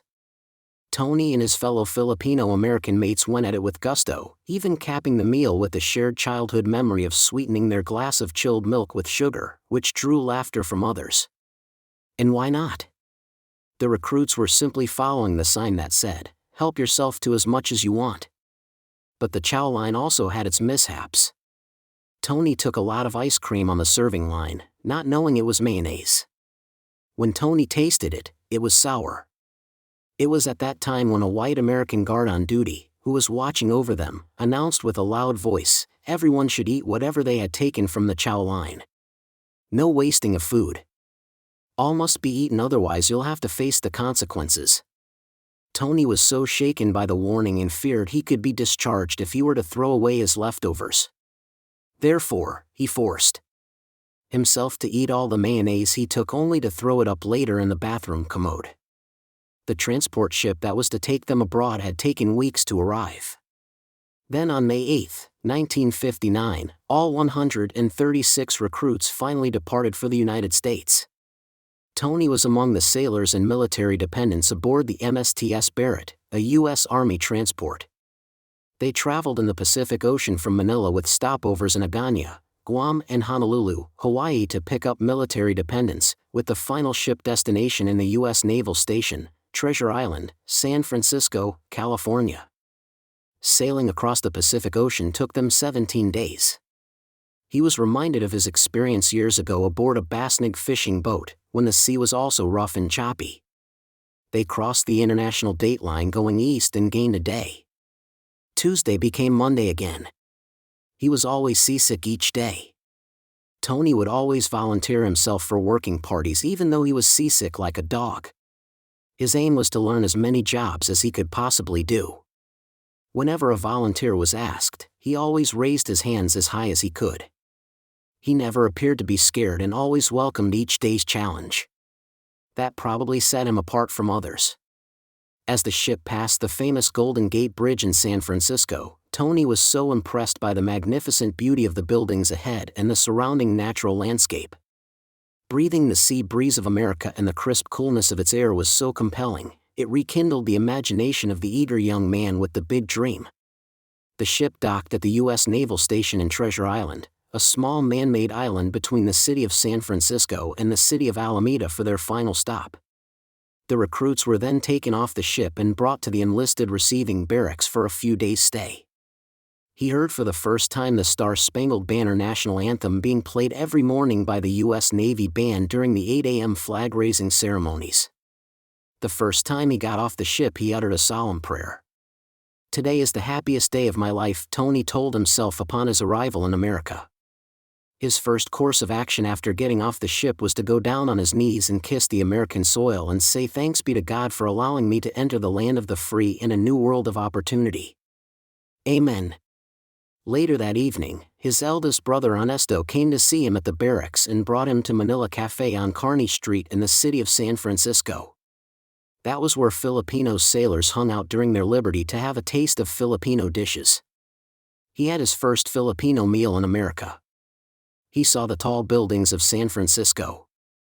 With a heart overflowing with gratitude, he would always make a reverent sign of the cross whenever he passed by imposing buildings, thinking they were Catholic churches, although he wondered why there were no religious statues outside.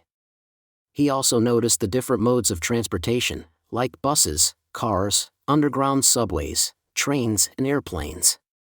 He was amazed to see the various tones of skin of white Americans and their different colors of hair, like blonde, brunettes, redheads, and others.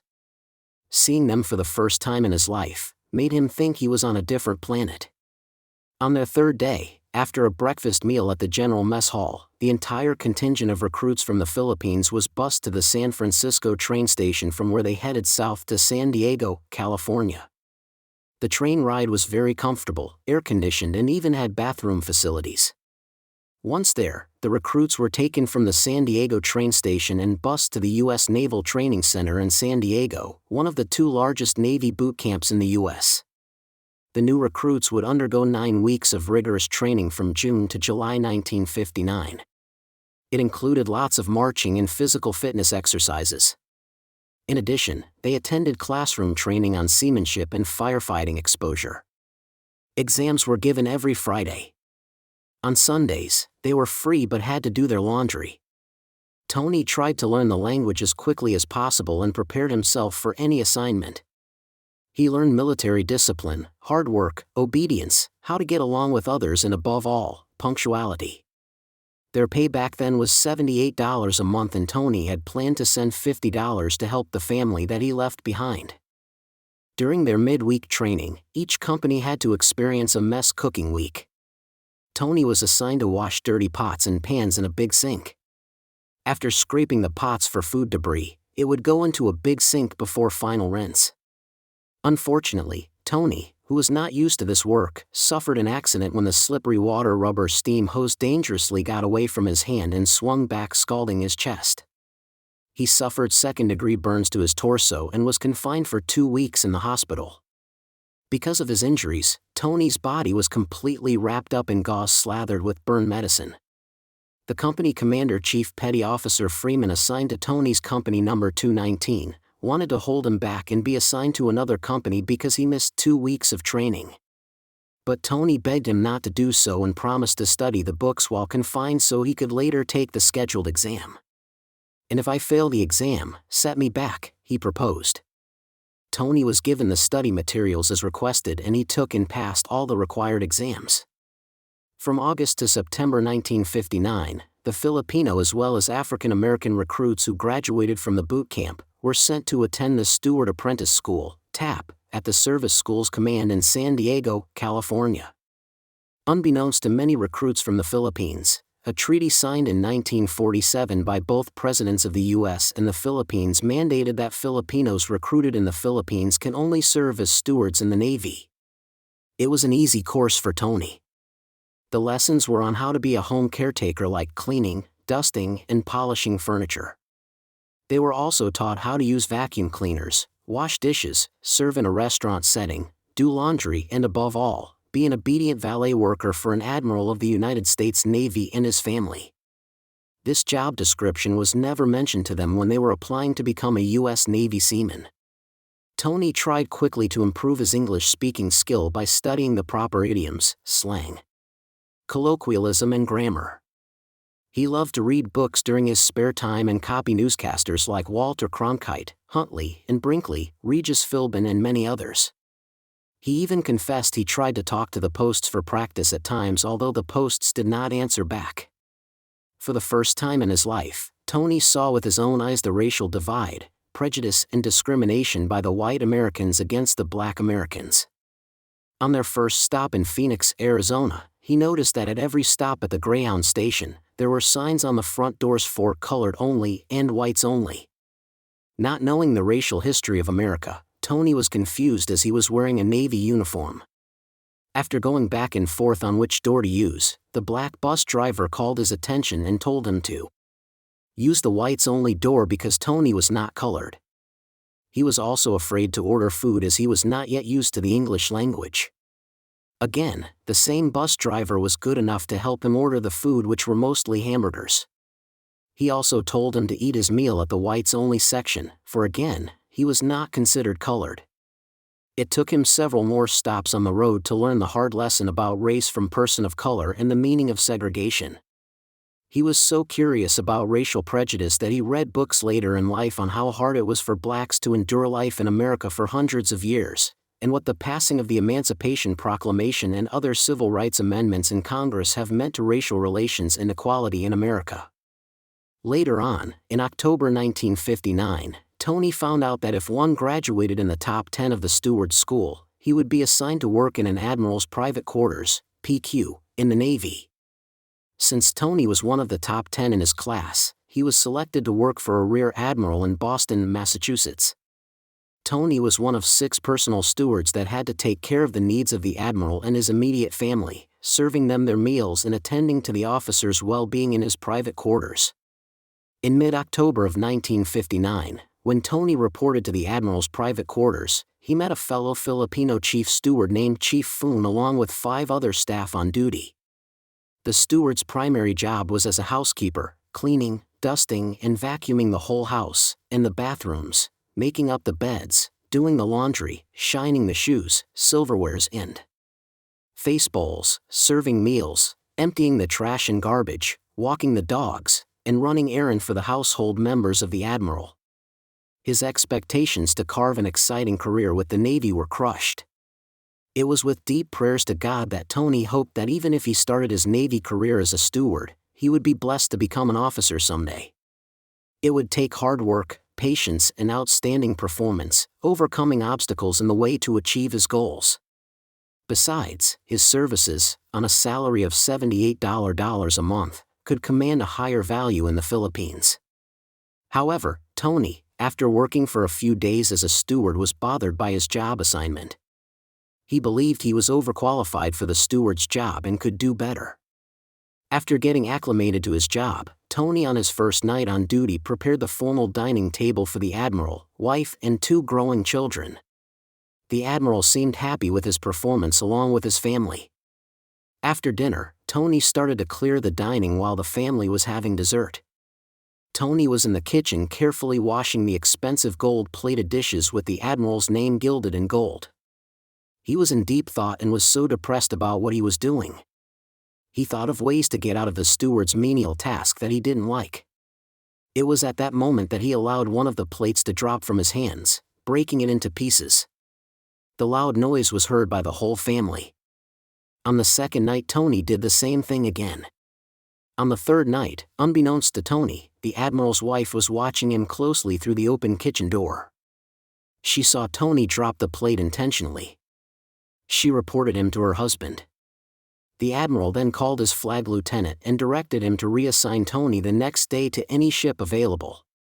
Tony was then informed the next morning by his supervisor, Chief Foon, that he was being transferred to a ship named the USS Berry, DD 933. He considered it as his day of emancipation as he felt he was released from the bondage of slavery.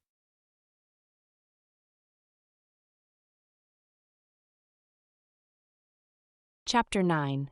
The New Arrival, Rookie Mistakes. If you are prepared to accept the consequences of your dreams, then you must still regard America today with the same naive enthusiasm as the generations that discovered the New World. Jean Baudrillard, French sociologist, philosopher, and cultural theorist, 1929 to 2007. Early in the morning the next day, Tony received a call from his immediate supervisor, Chief Fune, that he was being transferred to the destroyer USS Barry, DD 933, berthed at the Boston Naval Shipyard for repairs, but home-ported at Naval Station Navstier, Newport, Rhode Island. Upon receipt of the call, he started packing all his gear and uniforms into a Navy sea bag. He was told to report to the receiving barracks number 209 because his ship was still out at sea for a battleship exercise.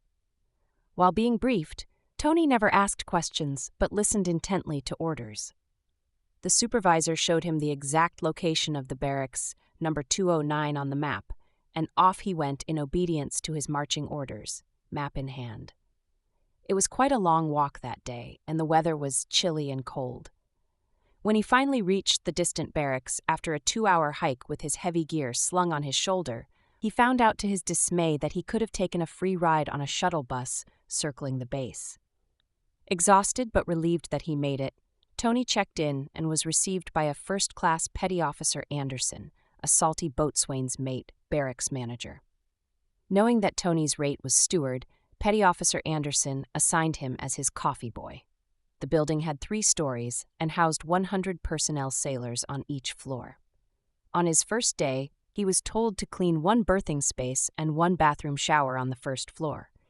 Because Tony worked quickly, he asked the boatswain's mate for something else to do. On the second day, the boatswain's mate added another floor for him to clean. So 2 bathrooms, one on the first and another on the second floor, were added to his daily chores. On the third day, the boatswain's mate added a 3rd floor to clean. So 3 bathrooms, one on each floor of the whole building, were assigned to Tony. It was like transferring from a frying pan to the fire, as Tony realized the steward job he tried to escape from the Admiral's household was heaven compared to the hell he ended up with. That evening, while in the receiving barracks at Boston Naval Shipyards in the winter of 1959, a big snowstorm hit the Boston area. Tony thought God was making a miracle. For rainwater had turned into snow as it delicately drifted down from the sky. It was still snowing when Tony, thrilled by the spectacle he was seeing, ran out of the building without any heavy clothes on, played and rolled on the snow like a kid. Having come from a tropical country like the Philippines, he could not believe what he was seeing with his own eyes. The boy who once stoically braved torrential rain gusts as he slept on the porch of his aunt's home was now shouting with joy and filled with happiness. His wish was to take all the snow back home to the Philippines and start selling Halo Halo, fruit dessert with crushed ice, as his future business dream. That unabashed moment of joy lives on in his mind even today. Fortunately for him, his ship was coming in to dock at the Boston Naval Harbor in 4 days. The barracks, which sat on top of a hill, had a clear view of the harbor. First-class Petty Officer Anderson summoned Tony as the ship was slowly cruising into the harbor and told him it was his ship. He was told to start getting ready, for he must be on board at 4 p.m. Tony tried to listen to every word he said because he didn't want to commit any mistakes. Without a car to transport him, he had no other choice but to again walk for miles with his heavy sea bag on his back. Tony, again afraid to ask questions, endured a long walk from the barracks to the pier where his ship was docked. After his initial experience, he knew buses were running but didn't dare to board them, as he wanted to save the money for the fare. I was too stupid to know anything, and too afraid to ask questions that later on I found out the bus rides were free for people like me who must travel from the receiving barracks where I was staying to the pier. Although Tony arrived half an hour early, he did not come on board, obedient as he was, until exactly at 4 p.m., following his supervisor's instructions. After rendering a salute to the American flag, he asked permission to come aboard. "Permission granted," responded the duty officer of the deck. An African-American steward named Cheatham greeted him on the quarterdeck, saying, "Pizarro is your name, right?" He responded, "Yes." Tony thought another miracle had happened to him as he wondered how the steward man knew his name. Tony was so naive, he didn't know that advanced communication through telephone and naval messages could be done within minutes, and most probably had informed the ship's officer of the deck that Tony was coming aboard that same day. By then, Liberty Call for the off-duty section was announced through the public address system, and everyone who was in the section lined up to get off the ship. That announcement meant that personnel not on duty could leave the ship and return at 8 a.m. the next morning. Petty Officer Cheatham shook his hand and said, "Pizarro, okay, you're off today, and I will see you tomorrow at the wardroom, officers' mess, at 8 a.m. to check you in." Tony replied, "Okay, sir." Since Tony was given liberty and nobody else to check him in as his supervisor told him to see him at 8 the next morning, he had no choice but to leave his gear at the quarterdeck for safekeeping and left the ship as ordered. He was curious and asked other sailors where to go for liberty, and was told to get on the bus and get off at the YMCA building. The ride would cost him 25 cents, so he did. With his last 25 on hand, he was told that one could get an army cot at the YMCA if he liked to spend the night for $1. With no money on hand except the 25 cents, other sailors informed him that a person in uniform could get a coffee and donut for free, which was his supper for the night. With only 25 cents in his pocket, he had no choice but to sit on the steps of the YMCA and try to get some sleep. For him, it was an arduous night to remember. The next day, he took the bus back to the ship with his remaining 25 cents. Tony dutifully obeyed the order of the supervisor to report back to the ship at 8 a.m. His boss met him at the quarterdeck, and he was taken right away to the wardroom with a check-in card on hand to help expedite the check-in procedure for the new arrival ship's crew. Tony was directly introduced to the wardroom mess staff, where all the officers were having breakfast. Because all the officers were present, he was checked in officially within minutes. His supervisor quickly took him by the hand for indoctrination. He was still afraid to ask if he could have breakfast.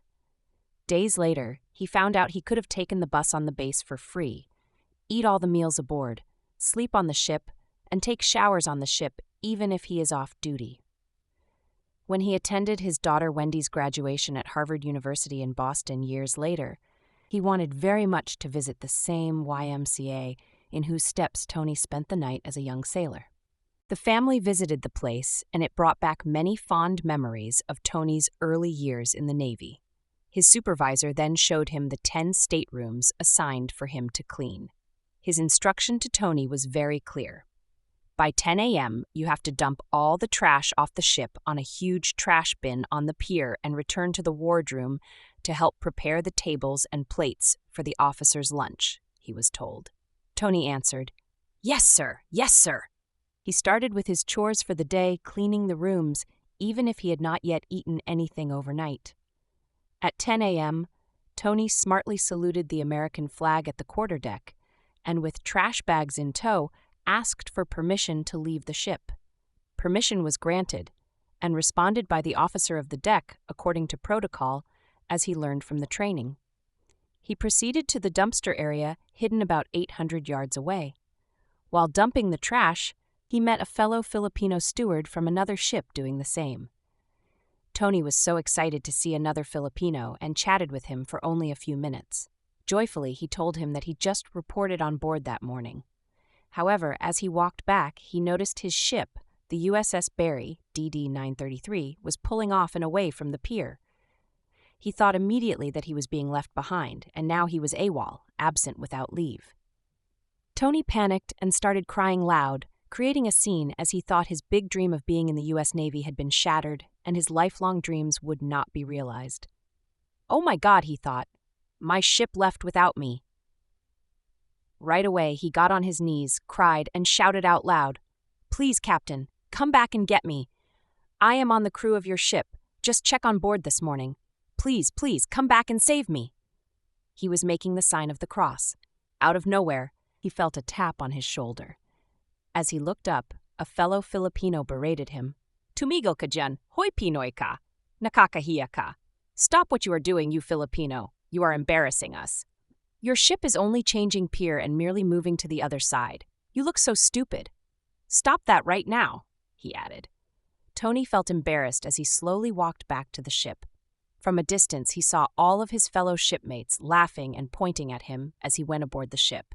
Since I was green and new, I was not scolded by my supervisor, for I was not aware of the Navy terms and language. Later, my fellow stewards taught me and showed me a copy of and how to read the ship's plan of the day, pod. It is to be read every morning in quarters and is available to the crew the day before. It was one of the most unforgettable and embarrassing moments of my entire life. Those were not the only rookie mistakes Tony committed during his initiation into Navy life and the right of survival, American style. Having come from a remote barrio in a third-world country like the Philippines, the modern-day amenities that it lacked in the early 1960s became a source of bewilderment to Tony wherever he saw these technological wonders in the public space in a modernized United States. He always thought it was a miracle of God each time he encountered them. Among his misconceptions were: he thought that television sets were meant to be turned on only by white Americans, as he could not do it himself, not knowing that a remote control could do the trick.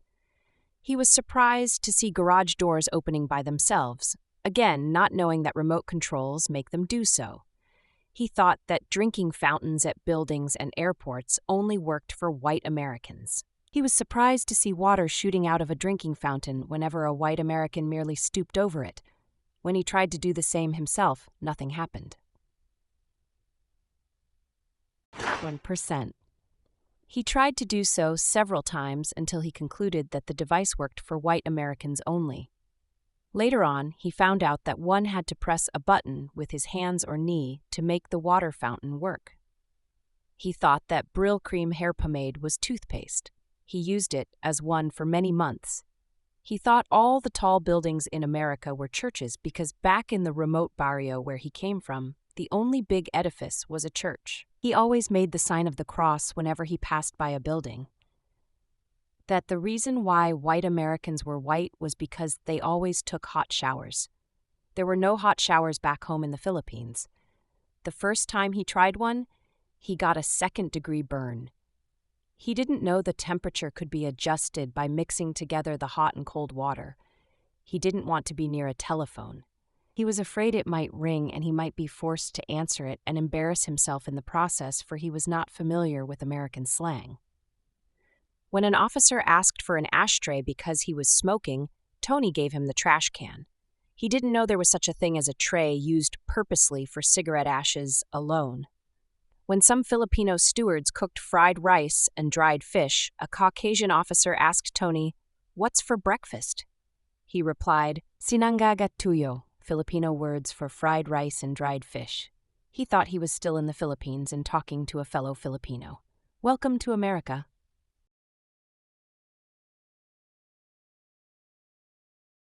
Chapter 10. Humble Beginnings. Launching a Naval Career. It's not what you achieve, it's what you overcome. That's what defines your career.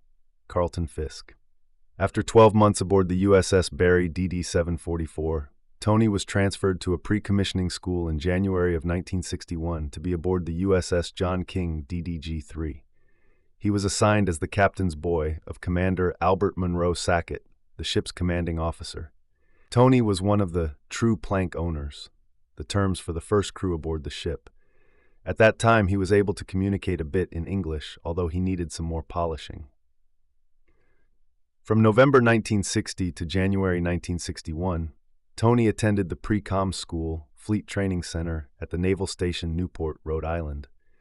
There, he attended a firefighting school where they learned the different classes of fire, ammo handling of gun, Mount 52, and safety shipboard regulations before commissioning. The following month, he received an order to board the USS John King, homeported at Newport, with Commander Sackett as its first commanding officer. Sackett was the first to rise among his peers from seaman to admiral. Their executive officer was Lieutenant Commander Tisdale. Tony was once again assigned as captain's boy to the commanding officer. As he was at the behest of the highest officer of the ship, and having completed the coursework for the pre-commissioned detail, He became one of the many first crew members to board the ship. The status of being identified with Sackett, even as a captain's boy at that, and the distinction of being called a true plank owner, was one he treasured with pride because it was not given to everyone. I worked for him with loyalty and dedication, Tony remembers. I found my captain to be friendly and congenial to me. When I felt totally comfortable with him, I mustered enough courage to talk to him. I thought I earned this privilege after showing him I worked hard for many months in getting his uniforms ready, shining his shoes, and serving him almost like a king. I thought it was the right time to ask for a favor. They were out at sea at about 9:30 in the evening when the captain went down to his quarters to get some sleep. While Tony was preparing his bed, he asked if he could talk to the captain. Tony pretended to be shining the captain's shoes and getting his uniform ready for the next day. Tony sincerely told him that he felt he was not using his talent for the job he was doing as his coffee boy. The captain asked what he wanted to be. Tony requested for a change of his rate from steward to dispersing clerk, paymaster's clerk, pay MCLK. Without hesitation, the captain replied, "No problem. Tomorrow," he said. "I will inform the XO and administrative officer of your request." Tony was so happy and relieved his hard work paid off. The next day, Tony was informed his request was approved by the command and he would be able to take the dispersing rate exam the following month. Although he passed the exam, he was disqualified because he took the exam he was not qualified to take. It was the wrong path for advancement for him, since he could only take a steward rating exam and no others. As one with a TN steward man rating, he should have requested a SN seaman rate to be able to take the exams for other ratings of his choice. With that information from above the command, his status was immediately changed from TN to SN. He considered himself at the bottom of the totem pole, dedicated to his job and to serving his superior officers as a coffee boy with pride. While serving coffee to his commander officer, Commander Albert Monroe Sackett, at the USS John King, their senior officer, Commodore Brian McCauley, arrived for a visit. Tony served him coffee at the Commodore stateroom. He struck a congenial conversation with Tony as he gestured towards him. Tony at this time was no longer shy, having learned from others, and was able to communicate in English fluently. He was at ease and able to carry on a conversation without fear or difficulty. With the Commodore was his personal steward man named Rinaldo Tuazon, whom Tony met before. He was from Balanga, Bataan, near the town where Tony came from. Apparently, Tuazon's father had passed away, and he was requesting for an emergency leave to attend his father's funeral. Since he had met Tony a few times, he recommended Tony to be his replacement, which Tony gladly accepted. In view of Commodore McCauley's senior flag position, Tony was immediately assigned to work for him. The U.S. president at that time was Dwight Eisenhower. McCauley's squadron was ordered to be deployed to the European ports to conduct a people-to-peoples program to foster close and friendly relations with America's European allies. Tony felt fortunate. As a young sailor, he would be able to visit places he could only imagine in dreams, like Dublin, Ireland, Portsmouth, England, Oslo, Norway, Gothenburg, Sweden, Kiel, Germany, Antwerp, Belgium, Barcelona, Spain, Athens, Greece, Bari, and Naples, Italy. By then, a naval message from Washington, D.C. had arrived informing Tony that he had passed his commissary exam. That meant he could be instantly promoted to Commissary Man Third Class Petty Officer, CS3 position. The Commodore was so happy with the results that he instructed Senior Supply Officer Lieutenant Cooney to sew the new rank to Tony's dungaree uniform. Tony went below deck to their berthing place and gladly showed to his shipmates the new stripes on his arm. Again, he considered it as one of the happiest days of his life. In view of Tony's promotion, he lost his job as a captain's boy, which he considered as a slave job. Since the Commodore could no longer keep him, he was transferred aboard the USS Lawrence, home-ported in Norfolk, Virginia. As a person with so much ambition in life and goals to achieve, he carefully studied what rating he should pursue to get ahead quickly. He concluded that a commissary rating, cook, baker, storage handler, food purchaser manager, and food stock inventory managers had a faster advancement than a disbursing rating, which had a much larger population and therefore stiffer competition. He chose the commissary rating, and true enough, he achieved the rank of Master Chief, CSCM, in a very short period of 16 years, a feat only few were able to attain. Normally, a steward rating is where many Filipinos stayed until they are able to retire. Chapter 11. Courtship in Boston. A Tale of 5 Suits. Love is composed of a single soul inhabiting 2 bodies. Aristotle, Greek philosopher. 384 BC, 322 BC. While in Boston, Massachusetts in the late 1960s, Tony met a fellow sailor at the YMCA who told him about a lady working at the Jewish Memorial Hospital by the name of Priscilla Santos from his hometown in Orion, Bataan. He gave him her phone number and Tony called her to say hello. She sounded so friendly, enthusiastic, and had a golden voice, Tony remembered. The two seemed eager to meet each other. Initially, Tony thought she was a nurse until she corrected him and said she was a doctor who graduated from the University of Santo Tomas in Manila. Tony visited her in a borrowed suit, a flower in hand, and a small box of chocolate candy. Although they were both from Orion, they had never met before. Priscilla spent most of her time in school in Manila. She was born in Barangay Wawa, which was close to the ocean, while Tony was born in Barangay Dangbailolo, which was close to the mountains of Orion. During the summer of 1956, there was a fire one morning that started at the family home of Priscilla in Wawa. It was common for people at that time to gather their trash daily and burn them when they piled up. There were no garbage collectors then. One morning, while the trash was being burned, strong winds blew the embers high, burning the nipa hut houses in the area. The fire burned almost a quarter of the town, leaving at least more than 800 families homeless. The barangay communities affected were Dangbago, Lizengan, and Kapunitan. Tony's father, Bernardo Sabino Pizarro, was then a councilman assigned to her district. It was rumored that since the fire started at the Priscilla Santos home, the Santos family should pay for all the damages caused by the fire. It resulted to a big family feud between the Santos and Pizarro families. The incident was never forgotten, although the demand to pay was never pursued and discussed further. In view of the feud, Priscilla's father did not approve of the relationship between Tony and Priscilla. He ordered his daughter to break up with Tony. Like an obedient daughter, Priscilla informed Tony that she was quitting her job to relocate to another state and she will never return to Boston. Upon Tony's return from a 6-month deployment in Europe, he called Priscilla only to find out she was still at the hospital. Due to his deep love for her, a continuing courtship started again. It was a big challenge for Tony as other doctors were pursuing her as well. She must also have a deep love for Tony, for she chose him over her other suitors. When Priscilla asked Tony what his rank in the U.S. Navy was, he told her he was a TN. She was very happy because she thought it meant tiniente, the Tagalog word for lieutenant in the Philippines. Tony just kept quiet, for he did not lie to her. It was only after they got married that she found out the truth. They had fun each time he visited her, until on Valentine's Day in 1962, he proposed marriage, which she accepted joyfully. During the courtship, Priscilla was impressed to see Tony wearing a different color of suit whenever they met. Unbeknownst to her, Tony had 4 other sailor friends, with the same coat size as him, with whom he shared 5 suits whenever they visited their girlfriends. The suits were stored in a locker at the local YMCA. All 5 friends had a duplicate key to open the unit as they alternately wore the suits. Tony was invited by Priscilla to attend a doctor's Christmas party. He accepted the invitation provided he be introduced also as a doctor.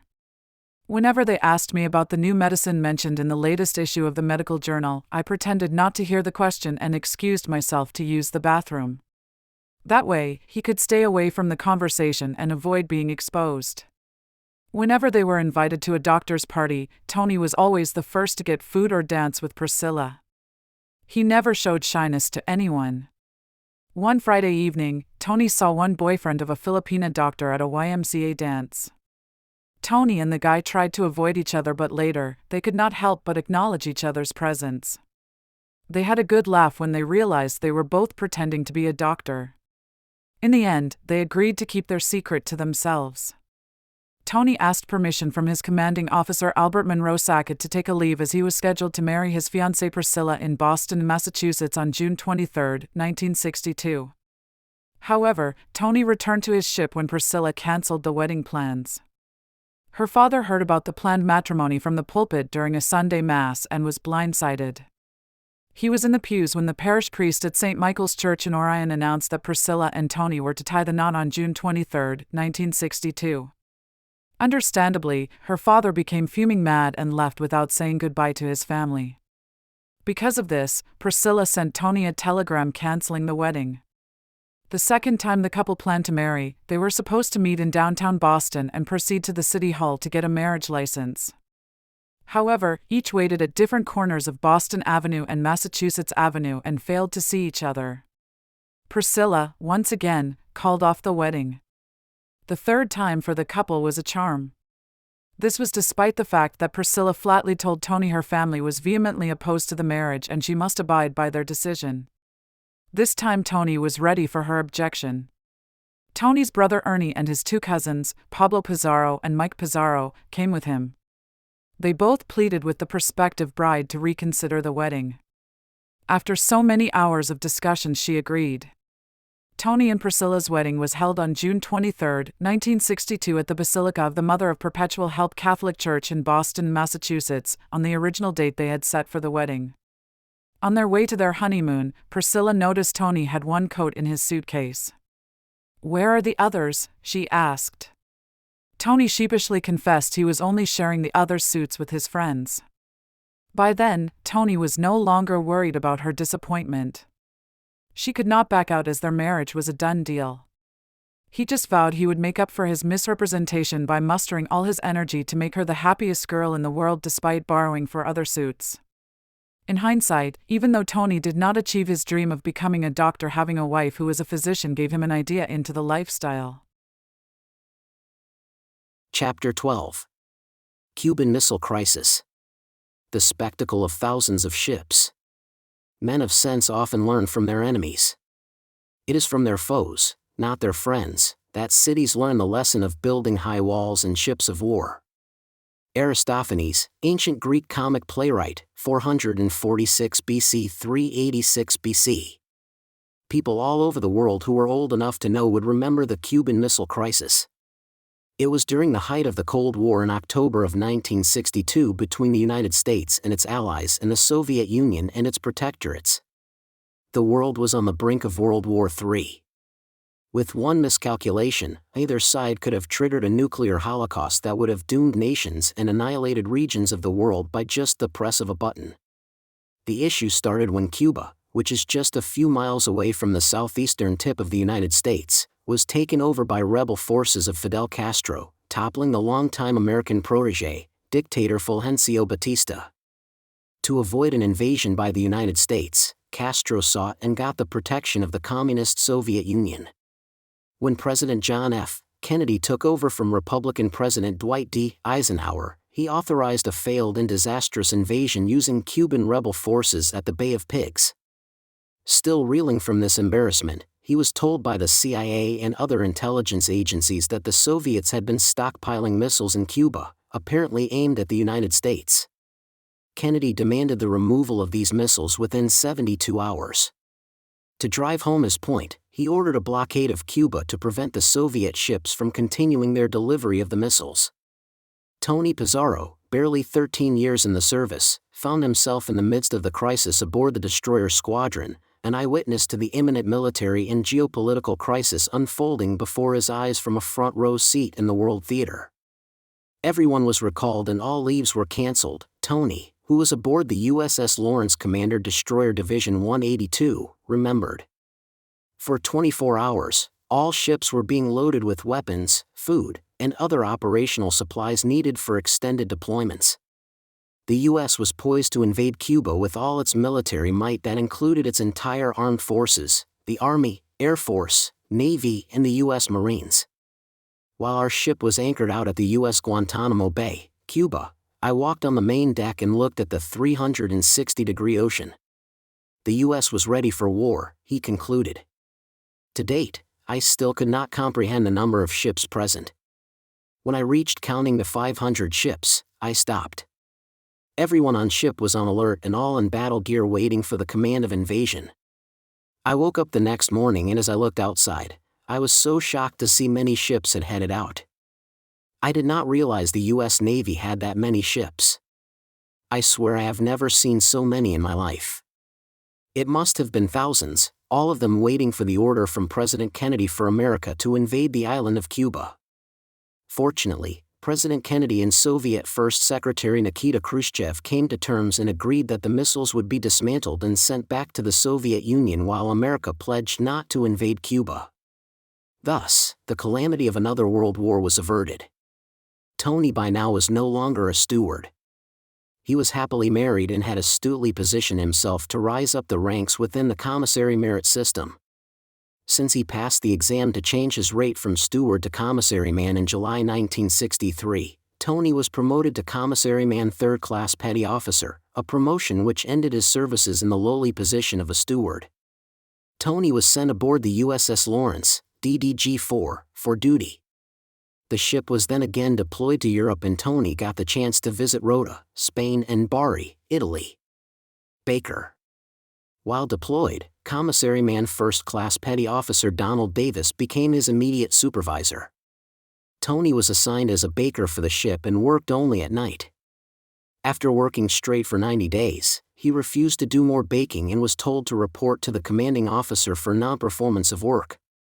Tony told the commanding officer during a captain's mast, private meeting, that he had no day off for 3 months.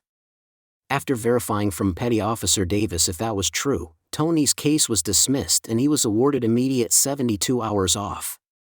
When he returned, Tony was reassigned immediately to be in charge of the storerooms and logistics stock storeroom operations. This assignment gave Tony a chance to experience and learn deeply about the supply support functions and operations. It motivated him to become the best amongst the best logisticians and excel further in life as opportunities were offered to him by learning vast logistic styles on different levels to include accounting and other supply functions responsibilities. In 1964, he was ordered to report to the Naval Training Center in Bainbridge, Maryland. It was the command where women in the Navy boot camp were being held. Bainbridge, Maryland was an isolated command away from city life. Tony continued his duty as watch captain at the general mess and learned a lot from his shipmates. There he met storekeeper second class Cipriano Salonga, who in later years would be promoted to Master Chief, selected for the Warrant Officer Program, and later on to the Limited Duty Officer Program. He retired as a lieutenant in the Supply Corps. All his 3 children graduated from the U.S. Naval Academy. His oldest son CDR, Clifford Salonga, USN, retired. Class of 1989, daughter Captain Colleen Salonga, USN, SC, retired, Class of 1993, and Lieutenant Commander Christine Salonga, who served for 10 years at the U.S. Navy and became a medical doctor, Class of 1995. From Norfolk, Virginia, Tony relocated his family to Wilmington, Delaware. It was a bigger city where his wife could find a medical practice job. She applied and got accepted at the Wilmington General Hospital. It was where his son, Gerard Anthony Pizarro, was born on July 30, 1966.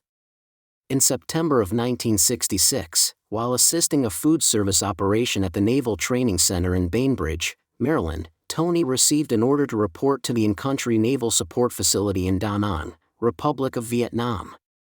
The American president then was Lyndon B. Johnson, and it was the beginning of the escalation of the Vietnam War.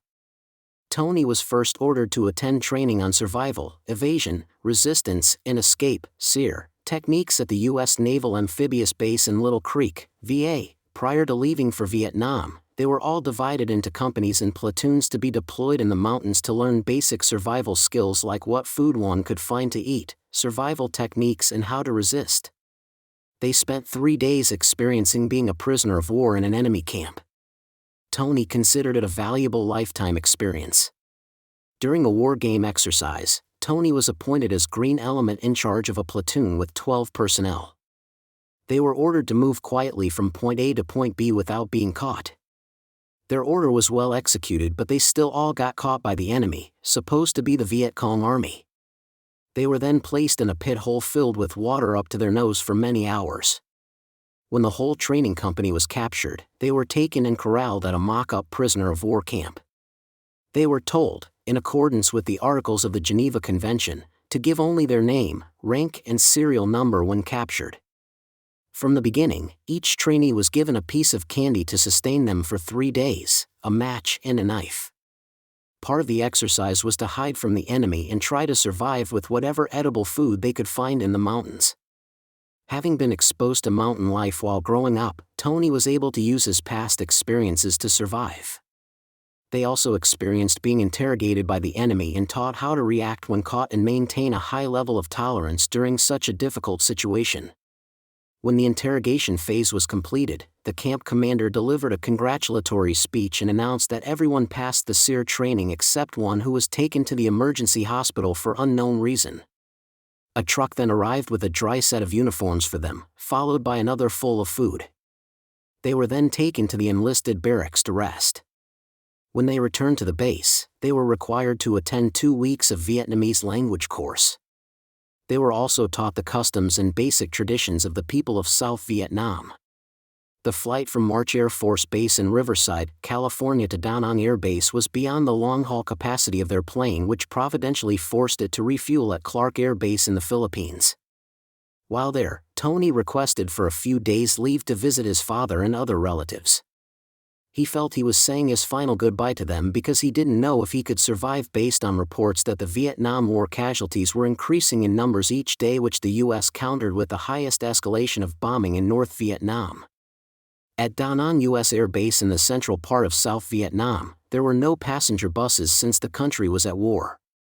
One was at the mercy of American vehicles operating in the region. Tony reported to Camp Tien Cha, a naval support facility. He was given a briefing on the do's and don'ts and provided instructions on where he was billeted that night. The next day, he was told to report to the receiving unit. Due to a large number of personnel, about 500 a day, that are coming and leaving, and the conundrum of assembling them each morning to give everyone an assignment, the place was in total chaos, resulting in a warlike confusion. It took almost a full day for his name to be called, only to be told his unit at the Qua Viet region no longer existed. It was taken over a week before Tony arrived. Luckily, during muster of the troops the next day, a senior chief mess specialist named Sanchez recognized Tony from the lineup. He knew Tony from his previous job at the Naval Training Center in Bainbridge, Maryland. With his help, Tony was selected to work as a warehouse supervisor at Camp Tien Cha, Naval Support Facility, Da Nang, Vietnam. Tony's primary function was to maintain a maximum subsistence level of food supplies of frozen, perishables and canned goods at all times. It was his responsibility to order, receive, stock, and distribute food supplies to all units at the Naval Support Facility in Da Nang and surrounding Corp area. Due to his excellent performance, Tony was promoted to first-class petty officer. A problem arose when combatant ships' requests for food supplies at the U.S. Naval Supply Depot, Subic Bay, Philippines were not being filled up fast enough by Naval Supply Depot. Because of Tony's expertise in logistic requisitions and his knowledge of the Filipino language, he was picked for the job of provisions loadmaster. He considered his job of loading provisions and food requirements aboard the ships in quick and short turnaround times an honor and rendering his last service in support of the Vietnam War. From the U.S. Naval Supply Depot in Subic Bay, Philippines in January 1968, Tony received orders to report back to the East Coast aboard the USS Amphion, AS-13, submarine tender homeport in Norfolk, Virginia, from 1968 to August 1969. Since his family was still in Wilmington, Delaware, he would work during the week and go home on weekends. On close observation, a Navy man's work seems easy. But Tony had to learn all he needed to know, the tricks of the trade, like meeting the right people, selling himself as the best guy for the commissaryman's job, and always seeking a challenging job in the Navy.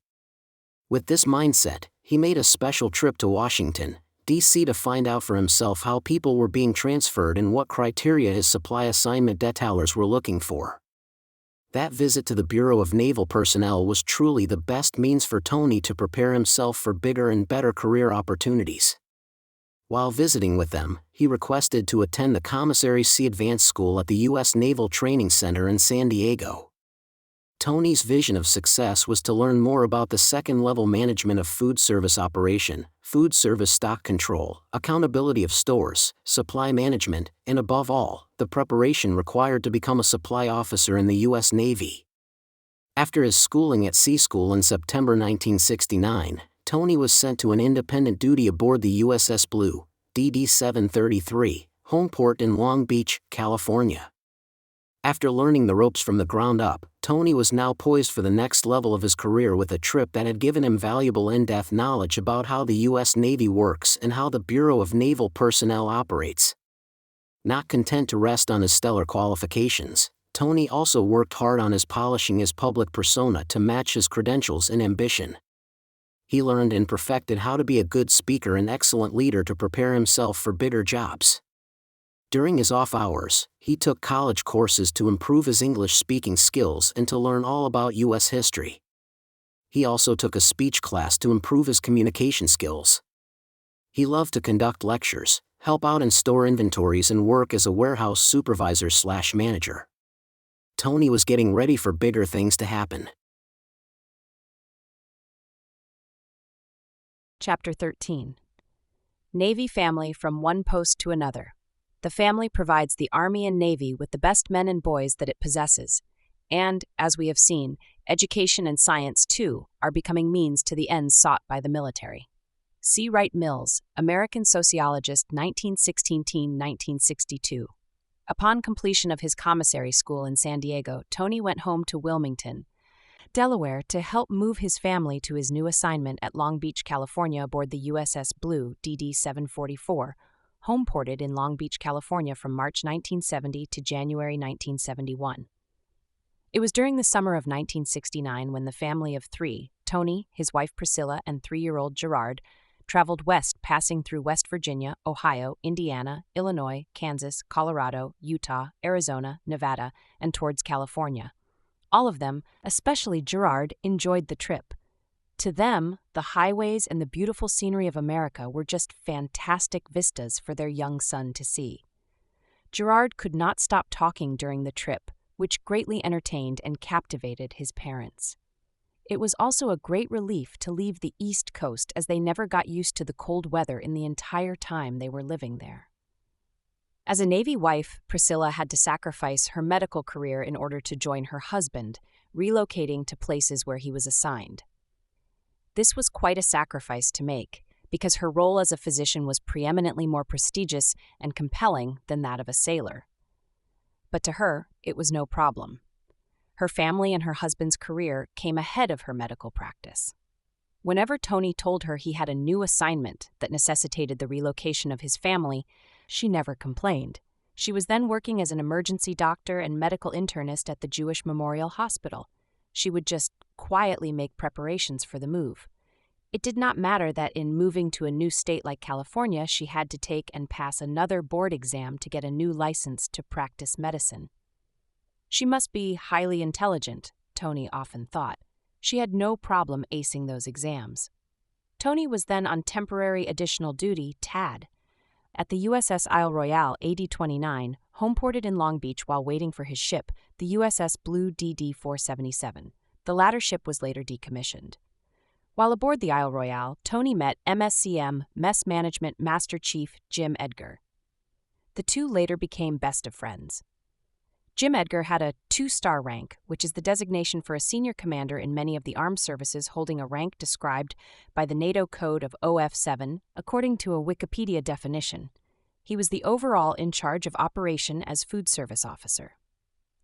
He must have liked the way I managed things, Tony surmised. I was a brand new guy, and he took me under his wings, like we were family. He taught me a lot about how to become a good leader, how to communicate, how to get along with people, and even play golf. Even when we were both retired, he would visit me once a year. He could not believe what I have done to my life. The last time I saw him was at Camp Pendleton. I even told his daughter Linda to make sure I am informed if anything happened to him. Unfortunately, I was out of the country when he passed away, and I could not pay my last respect. By then, Priscilla was at the University of Irvine, taking a course on her specialty, adult and child psychiatry. the couple bought and moved to their first home in Anaheim, California. It was in May 11, 1970, when his daughter Wendy was born. It was also the same year when Priscilla's mother, Virginia Roque Santos from Orion, Bataan, arrived along with Norma Santos, a nurse graduate and the daughter of her older brother Federico. Their arrival was a blessing to our family, for they served as excellent guardians to both of my children. My mother-in-law stayed with us for over 15 years while Norma had gotten married to Wilkie Ureta, a registered nurse from Aklan, Philippines, Tony said.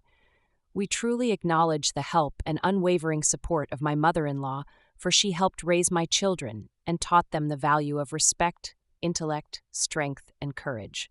Her unselfish sharing of her time, talent, skills, and experiences made her a true role model to everyone. She was also partly responsible for what my children had become today. While at Long Beach in 1970, Tony met the commanding officer of the naval station in the area. Lieutenant Commander Larry Duncan, the station's administrative officer, who was also the first Filipino-American officer he had met, and Lieutenant Commander Carl Moon, the limited duty and base supply officer. Tony was selected to become Chief Petty Officer in May 1971 to relieve Master Chief Jim Edgar as officer in charge of the Food Service Division.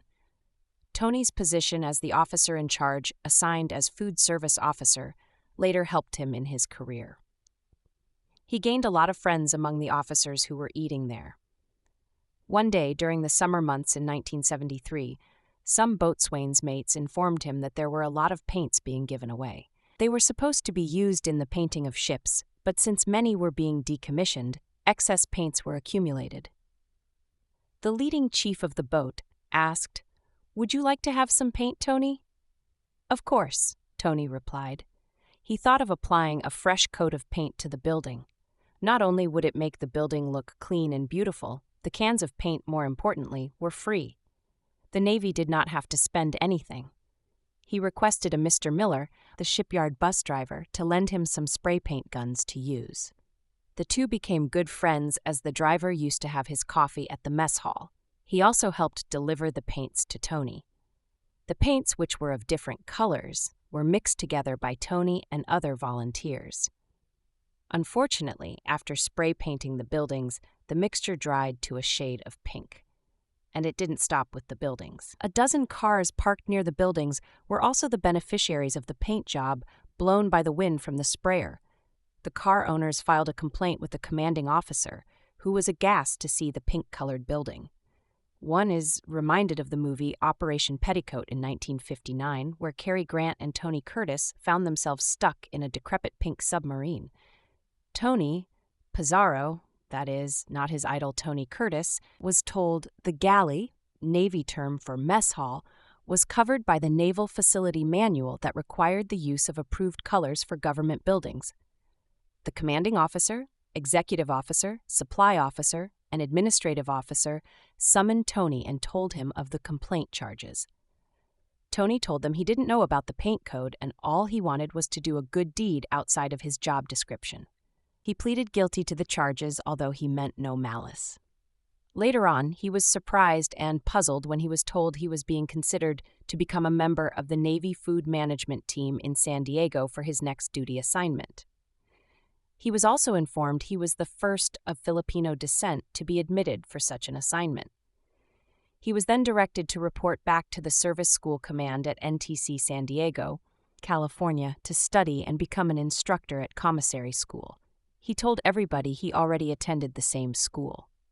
Years later, Tony theorized they must have wanted to hide him during the investigation of the pink paint fiasco until he got his official transfer order to the Navy Food Management Team, also in San Diego. But that was just his speculation, not proven by facts. "You're no longer in command, Pizarro," he was told. "I want you to pack your bag and go back to school in San Diego." He now believes if one does a good job, one would be cared for by the Navy. The command also recommended that Tony apply for the Limited Duty Officer program to further boost his career as a commissioned supply officer. Later, Tony was assigned to a shore duty station at the Naval Training Center, NTC, in San Diego, California. It was the biggest boot training camp for newly recruited sailors in the West Coast. Since his family was living in Long Beach, California, he requested a colleague, Commissary Petty Officer First Class, CS-1, William Campbell, who was assigned at the Naval Station Galley in San Diego, to swap places with him. The request was granted since there was no cost to the government. While stationed at the training center, Tony was discriminated against by his leading chief, named Fennell. Fennell gave Tony only a satisfactory performance rating, while all those under him were given outstanding and higher ratings. He was the only Filipino in the group. I was distraught when I found my performance review and those of my subordinates with high marks in the galley trash can that evening, he recalled. Tony requested, without asking permission, for a private captain mast, a naval term for a private audience between a subordinate and a superior. It is a right to see the commanding officer if one has a valid complaint. Since my subordinates did well, why would I, their superior, not get credit for their excellent performance, he argued. Why would I get a lower grade? It defies logic. His superior was asked by his commanding officer if it was true. The CO agreed that Tony was graded wrongfully, and he directed all department heads to review and reverse the grades accordingly. On his way out, Tony passed by the chief, who discriminated against him. "One day, Chief, you will wind up working for me," he warned him. When those prophetic words eventually came true, the biased chief chose to quit and retire rather than work for him. Right thereafter, his request for swap duty with Ben Campbell from San Diego to Long Beach was approved. Tony checked out of the Naval Training Center and reported to Long Beach. A week later, Tony found out that he was selected for promotion to the rank of Chief Petty Officer. Tony's skill and expertise in his job was demonstrated when thousands of Vietnamese refugees arrived in San Diego. The Navy was required to feed them, but the officers didn't know how. Tony, together with the other U.S. Marines Food Service officers, was invited to a meeting at Camp Pendleton Marine Corps Base in Oceanside, California. The meeting was presided over by the Camp Commandant General Graham. "What should we feed them?" the general asked the group. Tony raised his hands and said, "We Asians only eat meat, pork, poultry, and fish with rice. I strongly recommend a 7-day menu cycle for the purpose of easy accountability and responsibility." The general was impressed with Tony's recommendation. He assigned him to head the project. A few days thereafter, Operation New Life was launched, and Camp Pendleton started receiving refugees arriving from Vietnam and other refugee camps in Guam, Philippines, and Singapore. They were fed breakfast, lunch, and dinner for an output of over 42,000 meals a day without any problem. Years later, when Tony was talking about this incident, his son Gerard realized that his wife Tina, who is now a registered nurse, with her 4 other sisters and their parents, might have been among the refugees fed by Tony in that camp. She was a young girl then, and she remembered staying at Camp Pendleton upon their arrival as refugees from Vietnam and being fed at the mess hall set up for them.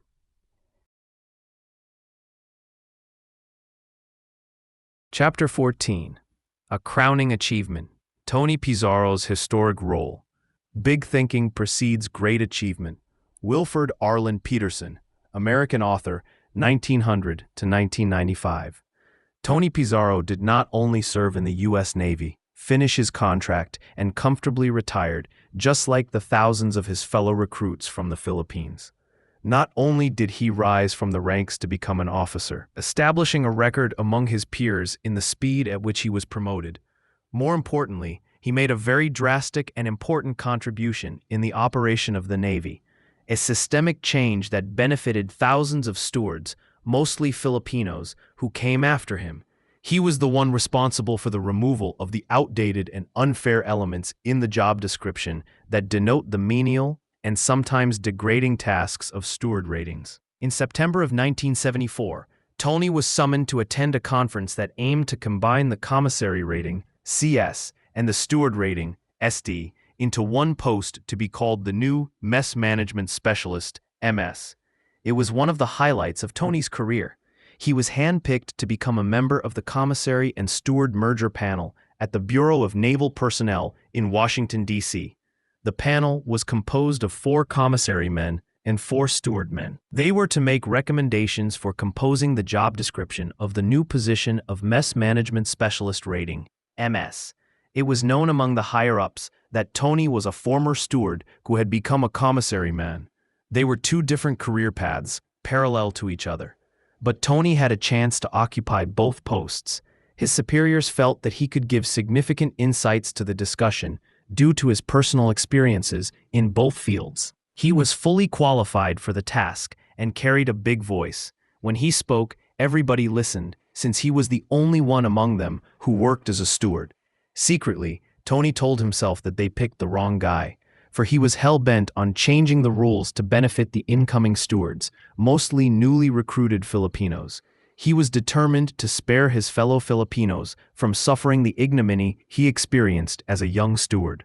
The panel discussion centered on the readiness of incoming Filipino recruits to become future food service officers, and to work as department heads and to acquire personal leadership skills. What made their task urgent was the prevailing climate of inequity towards the Filipino and Black American recruits, making them susceptible to abuse by their officers. During the discussions on the proposed job description of the new post, Mess Management Specialist Rating, it was Tony who was very vocal in making important changes while the others remained quiet. He made strong recommendations of doing away with the menial tasks of shining shoes, cleaning up the officers' staterooms, carrying the officers' uniforms to the laundry, making up beds for officers and, at times, walking the admiral's dogs when assigned to their private quarters. He battled hard to assign Filipino Americans to leadership positions and increased promotion percentages to the new mess management ratings. His recommendations were well accepted and eventually approved, changing forever the lives of thousands of mostly Filipino American and African American stewards. Tony was among the selectees for the Chief Warrant Officer program in later years. Chapter 15. An Officer and a Gentleman. Rising in the Ranks. There is no better teacher than adversity. Every defeat, every heartbreak, every loss contains its own seed, its own lesson on how to improve your performance the next time. O.G. Mendino, American author, 1923 to 1996. In 1970, as a young chief at the Naval Station in Long Beach, Tony started working for Master Chief Jim Edgar, the leading chief assigned as the food service officer of the mess hall.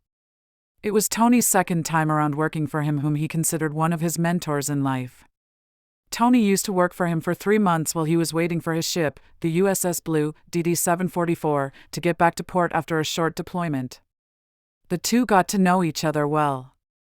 Upon seeing the capability of Tony, Edgar appointed him as his assistant, although there were 3 other chiefs senior to him.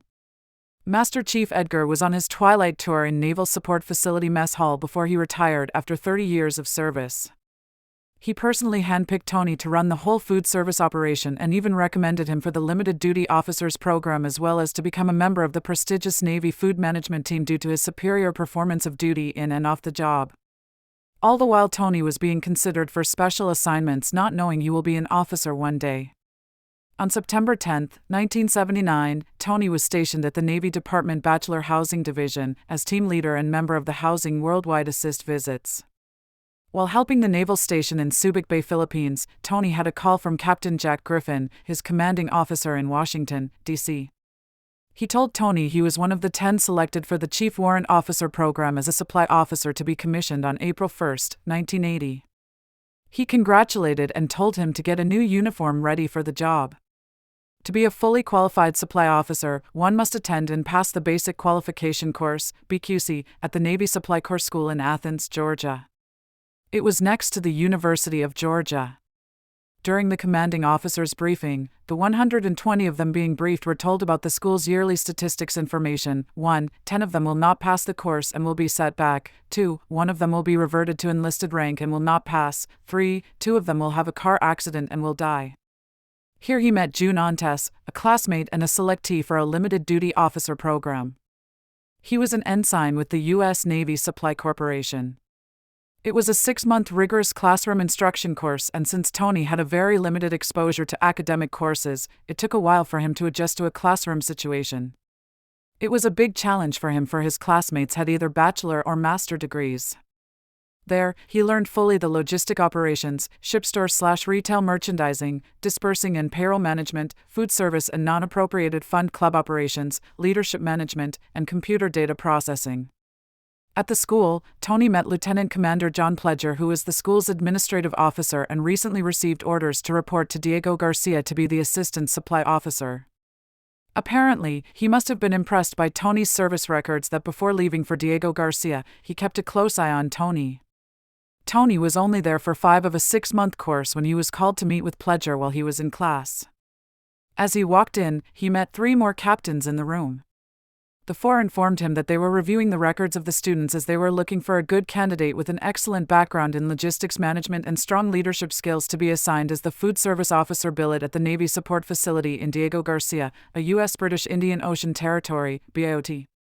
The captain pointed at a world map and then to a small island right in the middle of the Indian Ocean. All 4 captains agreed and selected Tony for the job. Tony told them he needed 1 more month to graduate. They must have really needed Tony for the job that they excused him from finishing the course and awarded him a certificate of graduation so he could go to his next assignment as soon as possible. The command island population had a 400-man personnel, a number which was expected to balloon to 1,400 soon in a matter of months. Tony reviewed the subsistence inventory load that needed immediate attention, which was to be increased upon his arrival. Tony's flight again had a stopover at Clark Air Force Base in Angeles City, Pampanga, Philippines. As he got off the plane on a Thursday afternoon, he told the Navy ATCO, chief in charge, to cancel his flight to Diego Garcia the next day so he could visit his family in Orion, Bataan, which was just a few hours' drive from away. While he was changing clothes at the bachelor officer quarters at Clark, he was called to the front desk to answer a call from Diego Garcia. It was the executive officer of the Navy Supply Facility in Diego Garcia. He asked Tony if he really canceled his flight. When Tony said yes, the executive officer ordered Tony to be on board the plane as stated and proceed as ordered. Tony told him he already made plans to visit his family in the province and he would be there on a Sunday flight arriving at 4 p.m. local time. The executive officer warned him it would be noted on Tony's evaluation officer fitness report.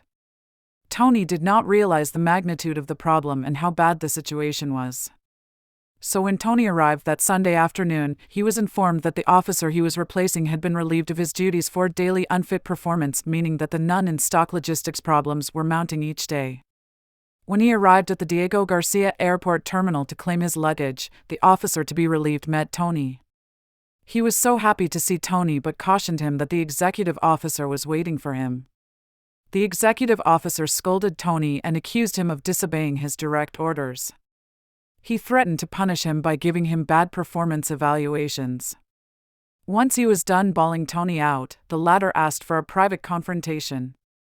Tony simply responded, "In my 20 years of naval service, firstly, I never had a problem with my job performance. Secondly, I was handpicked for this job and you cannot fire me. So just let me do my job as ordered."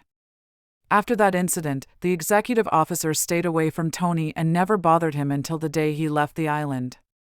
His superior realized, after meeting with Lieutenant Commander Pledger, that Tony was sent there for special reasons.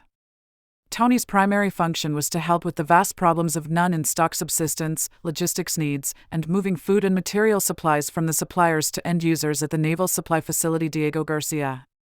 He also found out that he was supposed to be responsible for providing subsistence requirements to all combatant ships, air squadrons, nuclear submarines, and the U.S. Embassy within the Indian Ocean perimeter, including 13 military SEALIT command ships present and anchored at the harbor, which was deployed there to assist combatant ships at a moment's notice. It was indeed a monumental requirement. Tony also realized there was a hidden assignment not mentioned during the interview. He was also supposed to proceed to the Naval Supply Depot, Subic Bay, Philippines to immediately recruit manpower support from a third world country, the Philippines. He was chosen for the job because of his knowledge of contracts management and ability to speak the national language, which is Tagalog or Filipino. To undertake the gargantuan challenge, Tony, the chief warrant officer, had for support the command contracting officer's assistance of a lieutenant commander and, likewise, the services of a civilian contractor who assisted him in hiring local cooks, bakers, storeroom receivers, stockers, clerks and mess attendants. This meant he was also supposed to bring in the workers he hired with him in support of the Naval Support Facility, Diego Garcia mission. That was not all. To top off the impossible assignment, Tony was supposed to orchestrate and commence the monumental rollout of a 24-hour food service tasking requirement immediately to all island personnel, as its population would soon grow from 400 to 1,400 in a short period of time. But Tony proved himself to be the grandmaster of logistics. He was indeed the right man for the job. Like the strategic moves in a game of chess, Tony made every moment he was given and every asset at his disposal count. He increased all subsistence items requirements tenfold. He helped coordinate daily U.S. Air Force C-5 aircraft support from Subic Bay Naval Supply Depot to Clark Air Base and to Naval Support Facility, Diego Garcia. He improved the morale and welfare of the personnel, all this, while providing peak food service operations 24/7. Tony also started food service truck deliveries to satellite areas during breakfast, lunch, and dinner hours. In doing the inconceivable, Tony received and was recognized with a Navy Commendation Medal from his command and was thereby selected for a promotion to Chief Warrant Officer 3. For the record, we now know the untold backstory of the Diego Garcia Indian Ocean Theater in the days of the U.S.-Iraq conflict. See copies of the commendations in the following pages.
Chapter 16. Shipboard Fire. A threat of court-martial looms. He is the best sailor who can steer within the fewest points of the wind, and exact a motive power out of the greatest obstacles. Henry David Thoreau, American writer, 1817 to 1862. In December of 1987, while Tony was stationed aboard the USS Produce, AS-19, he was held responsible for a shipboard fire and was threatened to be court-martialed. It was on December 24, 1987, Christmas Eve. He remembered it well as it was Christmas the next day. He was assigned as the food service officer of the ship. The ship was returning from a deployment to the Philippines, Chinhae, Korea, and Hong Kong. The ship, while cruising back to Agana, Guam, passed through a typhoon while en route to Agana Harbor about 4 p.m. in the afternoon. Liberty was granted to off-duty sections. When dinner was done, the day cook watch captain on duty was relieved by the night watch captain who was to prepare the Christmas meal for the next day. Before leaving, the duty day cook reported to the A-Gang, engineering department, to enter in the engineer logbook that the deep fat fryer number 2 was out of commission. This is the correct procedure and turn over the off-going duty cook follows to report a problem and, therefore, it was correctly reported to the A-Gang. Once notified of the condition of the deep fat fryer, the A-Gang was supposed to have visited the premises and red tag it. This step was necessary to prevent anyone from using the fryer until it was fixed. However, the A-Gang somehow failed to show up to red tag the defective deep fat fryer, so no one could use it. So it was not done by the A-Gang. The duty cook that evening was not informed and therefore was not aware of the problem. Since there was no red tag placed on it, the night watch captain filled up the deep fryer with new grease to prepare for the next day's Christmas feast. He then turned on the deep fat fryer to melt the grease. He then left the galley and went to the bathroom. He later realized that a fire started from the deep fat fryer. the automatic shutoff failed and CO2 foam fryer failed to function. The fryer overheated and caused a shipboard fire. A breaking news alert was announced on TV requiring all officers and men aboard the produce to return back to the ship. The ship firefighters were able to extinguish the fire, but the whole galley was damaged. Tony arrived on board and was met at the quarterdeck by the commanding officer, executive officer, supply officer, engineering officer, and safety officer. The supply officer informed Tony that night that he was being relieved from his job for further investigations. Later in the week, Tony was accused of 1. Dereliction of duty for not following the 3 maintenance systems, 2. Fraud for maintenance of records, 3. Misappropriation of government funds, and 4. Finally, conduct unbecoming of an officer. Tony pleaded not guilty, knowing all accusations were false. He had found out for himself that his petty officer on duty told the engineering department that evening to red tag the equipment. All the crew members in his department were interviewed. Tony was interrogated by the Naval Investigation Service and subjected to a polygraph machine lie detector test, which turned out to be negative on all counts. His crew members were asked what kind of an officer Tony Pizarro was. He was also told by the Navy lawyer to hire his own defense lawyer to defend himself, for his case was too serious. After 6 months of constant scrutiny, the truth came out in the end. The blame was placed on the shoulders of the engineering officer for not following instructions. He consequently lost his job. But that was not the end of Tony Pizarro's problem, as he had another hurdle to overcome. At that time, it was a practice of servicemen to request for picnic supplies on weekends, like food items and other materials. It was found out there were a lot of items missing. Tony, as food service officer, released the items to them, but not without the signed permission of his superior. All that time, Tony held onto the logbook. It was his lifeline. He planned to use it as evidence to show his actions had the approval of his superiors. He kept it a secret and did not tell anybody about it. But before he was able to show the log, he was told he was exonerated. Later, he asked his executive officer, Commander Alvarez, what exonerated meant. "It means all the charges against you are dismissed," he was told.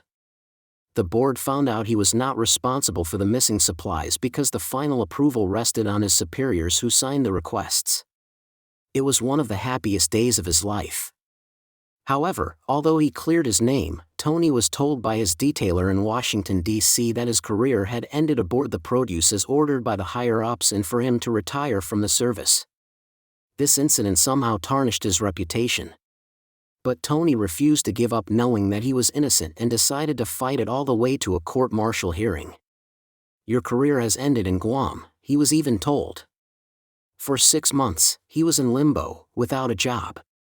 He would just report to the office of his superiors and hang around in the base the whole day, doing nothing while waiting for his next assignment. Eventually, he was able to talk to Captain Donald Foster, his former supply officer at the Navy Support Facility, and Diego Garcia, who by then was the commanding officer of the Naval Supply Center in Richmond, Virginia. Within minutes, he was called by CDR Roger Pigeon and asked where he wanted to be stationed. He was offered to assume independent duty overseas, working at bases in Korea, Puerto Rico, or Alaska, but he turned it down. As an option, Tony asked him to enumerate all the store establishments, as well as the biggest. This he accepted, an assignment to the third largest mess hall, which was the naval station in Memphis, Tennessee. On July 4, 1986, he reported for duty at NAS Memphis, Tennessee. He was supposed to relieve the food service officer assigned there, only to be told to his shock that they found his body floating in the river. He was killed for some unknown reasons. His body was chopped up and thrown in the Mississippi River a few months back. Tony was told not to go out of the base for his own safety. It was suspected that racial discrimination was the reason why the food service manager was killed, and since Tony's skin color was brown, he too might be killed. In spite of the unwelcome news, the job was a fresh start for him, and he again wanted to be at the top of his game. When Tony arrived, the general mess he took over was number 7 in ranking. He turned it around until it became number 1 in the Naval Air Station community. Soon enough, another crisis would call him home to San Diego. When the 21-unit condominium project he and his wife were building in National City in San Diego, California was abandoned by its building contractor, Tony asked for an early transfer to San Diego to attend to the problem. As the story goes, he found out the building contractor had taken off with the construction money after assuring his wife that the project was going on smoothly to induce her to approve his requests for the release of funds. However, when the funds were exhausted, the contractor left before the project could be completed. It was a scam. With the $5 million building loan exhausted and the project abandoned, the money for the payoff, which was to come from the projected rental income, was now gone. Tony had no other alternative but to complete the project himself. Otherwise, he would be broke for life. Tony's transfer request was granted by the Department of Navy, and he reported immediately to the Coronado Naval Station, North Island, in San Diego, California. He was there from January 5, 1989 until his retirement on April 1 ST/SUP that year. Summarizing his Navy career, Tony started as a seaman recruit and quickly rose consistently to advance to the top enlisted rank in Master Chief Petty Officer in 15 years, the highest enlisted rank in the U.S. Navy. Careerists rarely attain this rank, and if they do, it usually takes well over 20 years of service. His many and varied accomplishments exposed him to food service and supply management, logistics, technical and leadership skills he quickly attained. These accomplishments resulted in his selection for commissioning in the Navy Warrant Officers Program as U.S. Navy Supply Officer 4 in 1989. During that tenure of his active duty service, he received many accolades of naval commendation and Navy Achievement Medals. For Tony, it was an honor for him to have served the United States Navy for a total of 30 years, 11 days. He truly believes that if one served in the Navy honorably, he would be rewarded in return.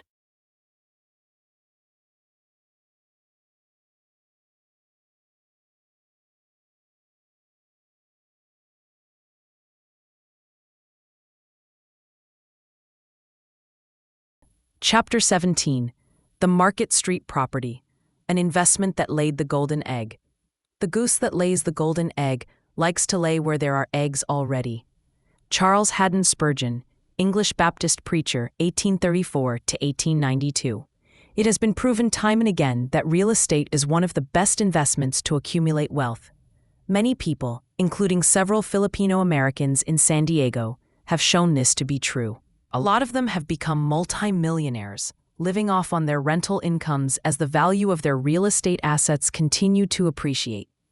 For instance, the various home care businesses many Filipino Americans own do not only make money on the board and care fees paid by their patients, and sometimes the Medi-Cal stipend allotted for their care by the government, but also from the rise of the market value of these properties. In fact, the late Ray Kroc, the fast food mogul who successfully maneuvered McDonald's into a multi-billion-dollar enterprise, asserted that its main business is not selling hamburgers but real estate. This is because the appreciation of every restaurant real estate property in its portfolio far surpassed the revenue generated by its fast food chain. Tony and Priscilla Pizarro's strategy was no different. In early 1975, the couple had accumulated enough savings through Priscilla's medical practice and Tony's Navy income. The family had relocated to San Diego, where Tony was transferred from Long Beach, California. They sold their house in Anaheim, California, their first real estate investment, and netted a tidy profit. They used the money to buy their house in the Claremont area, an upper-middle-class community in San Diego where the appreciation of the property values was higher compared to neighborhoods south of Freeway 8. The older suburban district of Claremont was far away from the burgeoning Filipino enclaves in the South Bay and Mira Mesa. Although few Filipinos lived there, it was near Priscilla's professorial job at the School of Medicine, University of California, in San Diego. By using the profit from the sale of the residence to purchase another, the home seller is spared the high capital gains tax if the profit is used to buy another property within a year. Thus, they decided to look for rental properties to purchase that not only would generate a steady income, but would also be suitable to use as a medical office for Priscilla, who wanted to open a private practice on the side, in addition to her job teaching a medical course at UCSD. By that time, the family had become involved in the activities of the budding Filipino-American community in San Diego. Those who joined the U.S. Navy from the naval bases in Subic Bay, Olongapo, and Sangley Point, Cavite, during the 1950s had retired, and because their last assignment was in San Diego, which was then a prominent Navy town in the U.S. due to its military bases, they settled in the area. The small Filipino community held their own town fiesta celebrations and other activities like Philippine Independence Day events, award ceremonies, beauty pageants, fundraising projects, town fiestas, and even religious activities. It was quite easy for the few members to meet up and gather as a group because they knew each other. Many had come from the same hometowns, same careers, and the same experiences of Navy life. The mass migration that occurred in the late 1980s and 1990s had not yet come to pass. At its peak, the Filipino-American groups in San Diego proliferated to as many as 120 organizations. The number represented the many towns that were in near proximity to the U.S. bases in the Philippines. But because they have been gone for so long, many were nostalgic for their home country. The archipelago of 7,100 islands, which is a storehouse of linguistic and cultural diversity, was on the opposite side of the Pacific Rim, and only accessible at the quickest by a 17-hour direct flight from the West Coast. To give the Filipino expatriates a chance to visit their homeland on an installment plan, travel agencies offered their fly now, pay later promotions. Movies from the Philippines were hard to come by, as there was no Filipino channel on television at that time. These days, the homeland is as ubiquitous as a next-door neighbor, because Filipino-based cinema, entertainment, and news channels are beamed 24/7 from the Philippines via the internet and cable channels. It was while attending these Filipino activities that Tony and Priscilla met A.B. Santos, one of the early Filipinos who arrived and settled in San Diego during the 1970s. If not 1960s. Santos, with his wife Juanita, had led Filipino organizations and activities as well as managed a real estate business. "Why don't you attend an auction for a nice property on Market Street?" A.B. told Priscilla. At that time, Market Street was a nice business location in San Diego.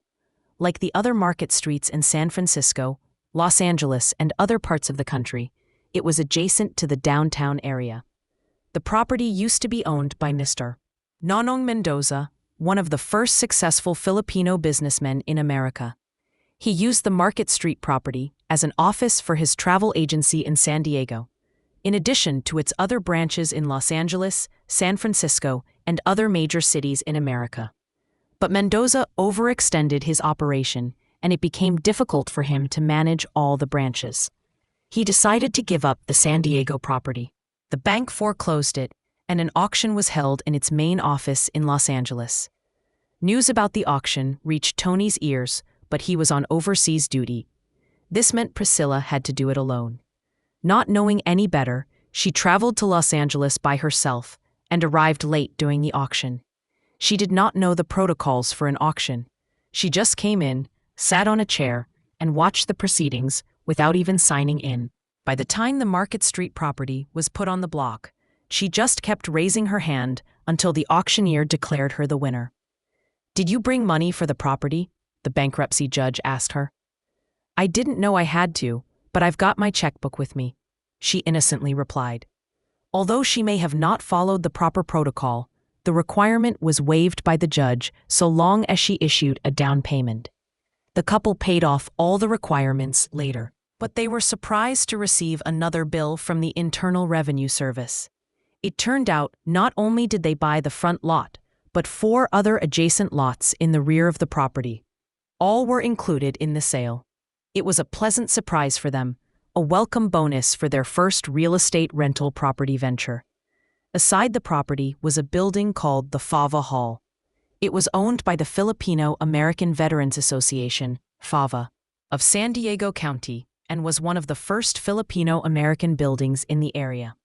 The FAVA officers and members, mostly Filipino old-timers who arrived in the area during the 1950s, 60s, and 70s, held their meetings and activities there. Tony realized that except for the Fava building, he owned almost an entire block of the area with a prime location. He commissioned an architect to draw a master plan for a Philippine village, with a statue of a Filipino hero to be placed at the center of the courtyard. The village would be earmarked for multi-purpose use and would include a mix of stores, offices of different Filipino associations, and even apartment units on the second floor. He hoped it would be the center of activity for the Filipino Americans in the county and become a source of pride that would enhance the image of the Philippines to the American people. He presented the plan to the Fava officers and offered to buy the Fava property, with a promise to provide the association its own office in the complex for free as long as the organization existed. The 25 officers and members unanimously rejected the idea. The Pizarro family used the Market Street property for their offices. Priscilla kept her private clinic there for a long time.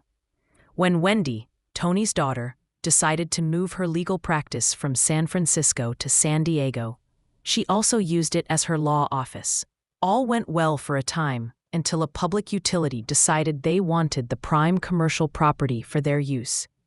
In 2007, the San Diego city government and San Diego Gas and Electric, invoking the right of eminent domain, declared that part of the property had to be sold to the SDG&E, a public utility company in the interest of the public good. SDG&E needed the adjacent parcels they owned to build a much-needed facility for the benefit of the community. SDG&E offered to buy it from the Pizarros for only $1 per square meter. When Tony told her daughter Wendy about it, she said, "Don't do anything, Dad. Don't talk to anybody. Let me handle this." She flew down from San Francisco and did her research. She then went to the SDG&E office and requested for a meeting. The SDG&E people thought Wendy was a courier. It was not the first time Wendy had been underestimated. As a matter of fact, it had happened many times to the Harvard Law School graduate due to her petite Filipina stature. One time, she ushered in a small group of lawyers and clients to the boardroom of their law office in San Francisco. One of them asked her to bring in some coffee, thinking she was an office assistant. Unfazed, Wendy obliged, waiting until the meeting commenced and she had everyone's attention. The awkward moment came, and the group became terribly embarrassed when she introduced herself and began to preside over the meeting. Not only did they find out she was a lawyer, but she also graduated from and earned other postdoctoral degrees on scholarships at Harvard, Yale, and Oxford universities. Waiting in the lobby of the utility company, Wendy eventually spoke to an SDG&E executive who came up to meet her and asked what he could do for her. She introduced herself. "I'm the lawyer of Tony Pizarro, and we received your offer," she said. "We did our market comparables in the area, and we believe your offer is too low." She then presented her counteroffer, $250,000. Later on, SDG&E could not help but pay the $250,000 for the property. And Tony didn't have to pay the lawyer's fee, as Wendy is his daughter. Tony Pizarro and his family continued to use the remaining building on what was left of their Market Street property. He later noticed the area was no longer as prestigious as before, no longer suitable for a high-end law office his lawyer children, Gerard and Wendy, needed. For this reason, he sold the lot and building for $2 million. To avoid paying the capital gains tax, he bought a building, also for $2 million, in the prestigious business area in Claremont, where his children could hold their law office, in addition to renting the rest of the units to other businesses. He then refinanced his Claremont building, again using the proceeds to buy 3 condo units in Hawaii. Each unit is being rented for over $5,000, bringing in additional income for his estate. In the end, the Market Street property turned out to be the goose that laid the golden egg. They bought the first building for a mere $355,000 in 1984, based on the instincts of a novice real estate investor like Priscilla, who had no clue about what to do in a real estate auction, except raise her hand, and emerged from the experience with a net profit of $3 million. And while the nest egg was generating a profit and drawing rental income from the building on Market Street over the years.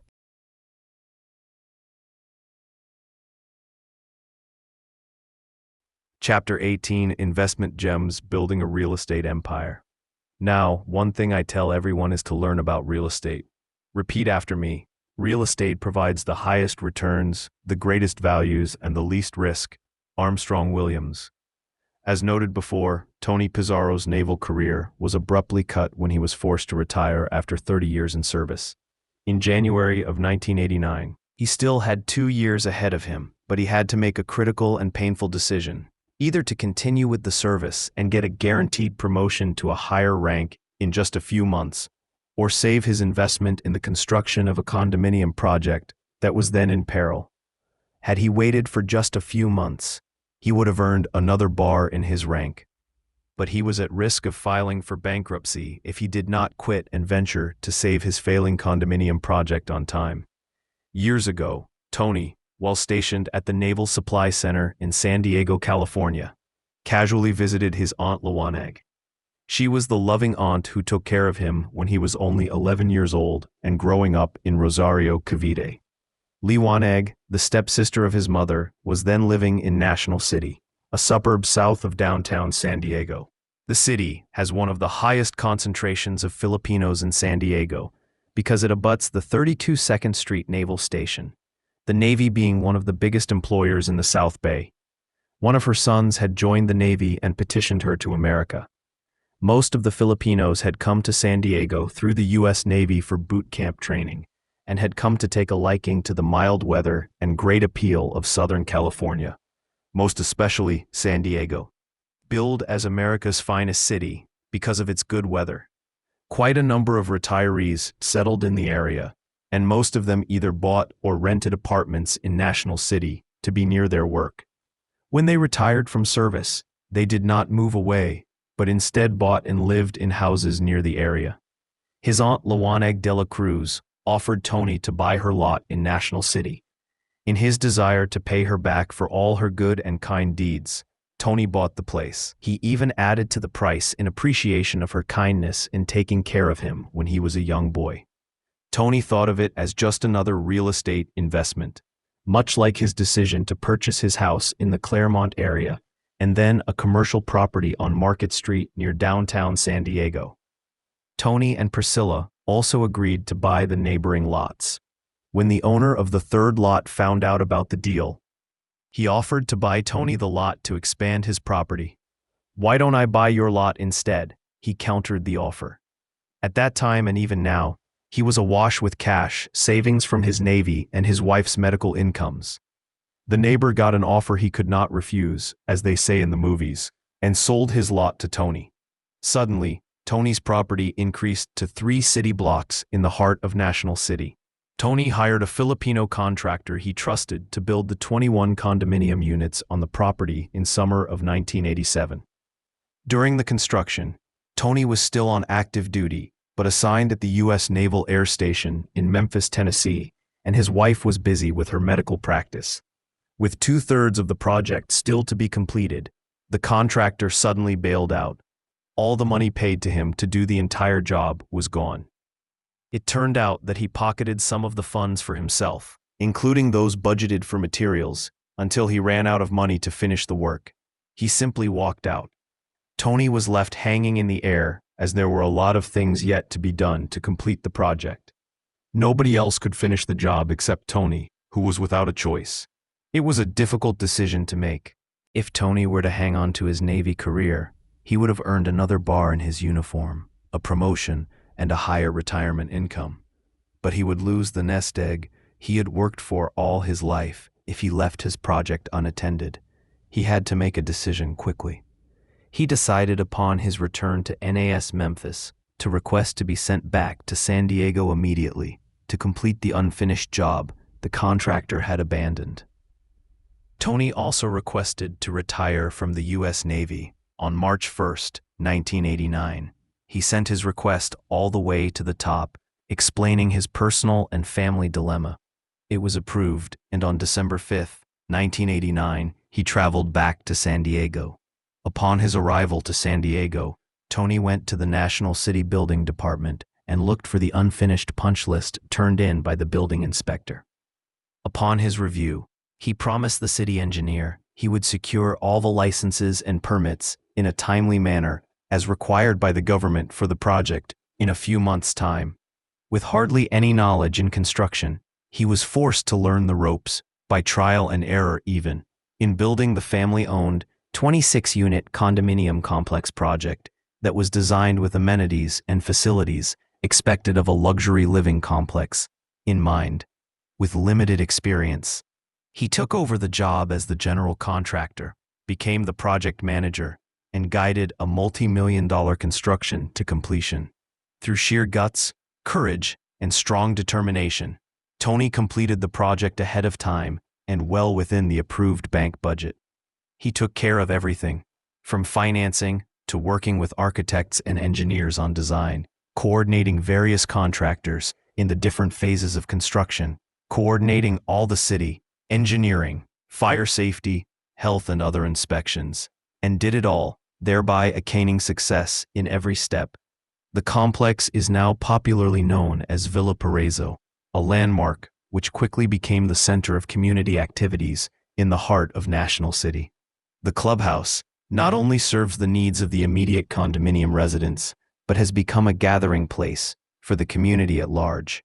The project has earned him a fortune, generating an income stream he could not have realized had he chosen to remain with the Navy.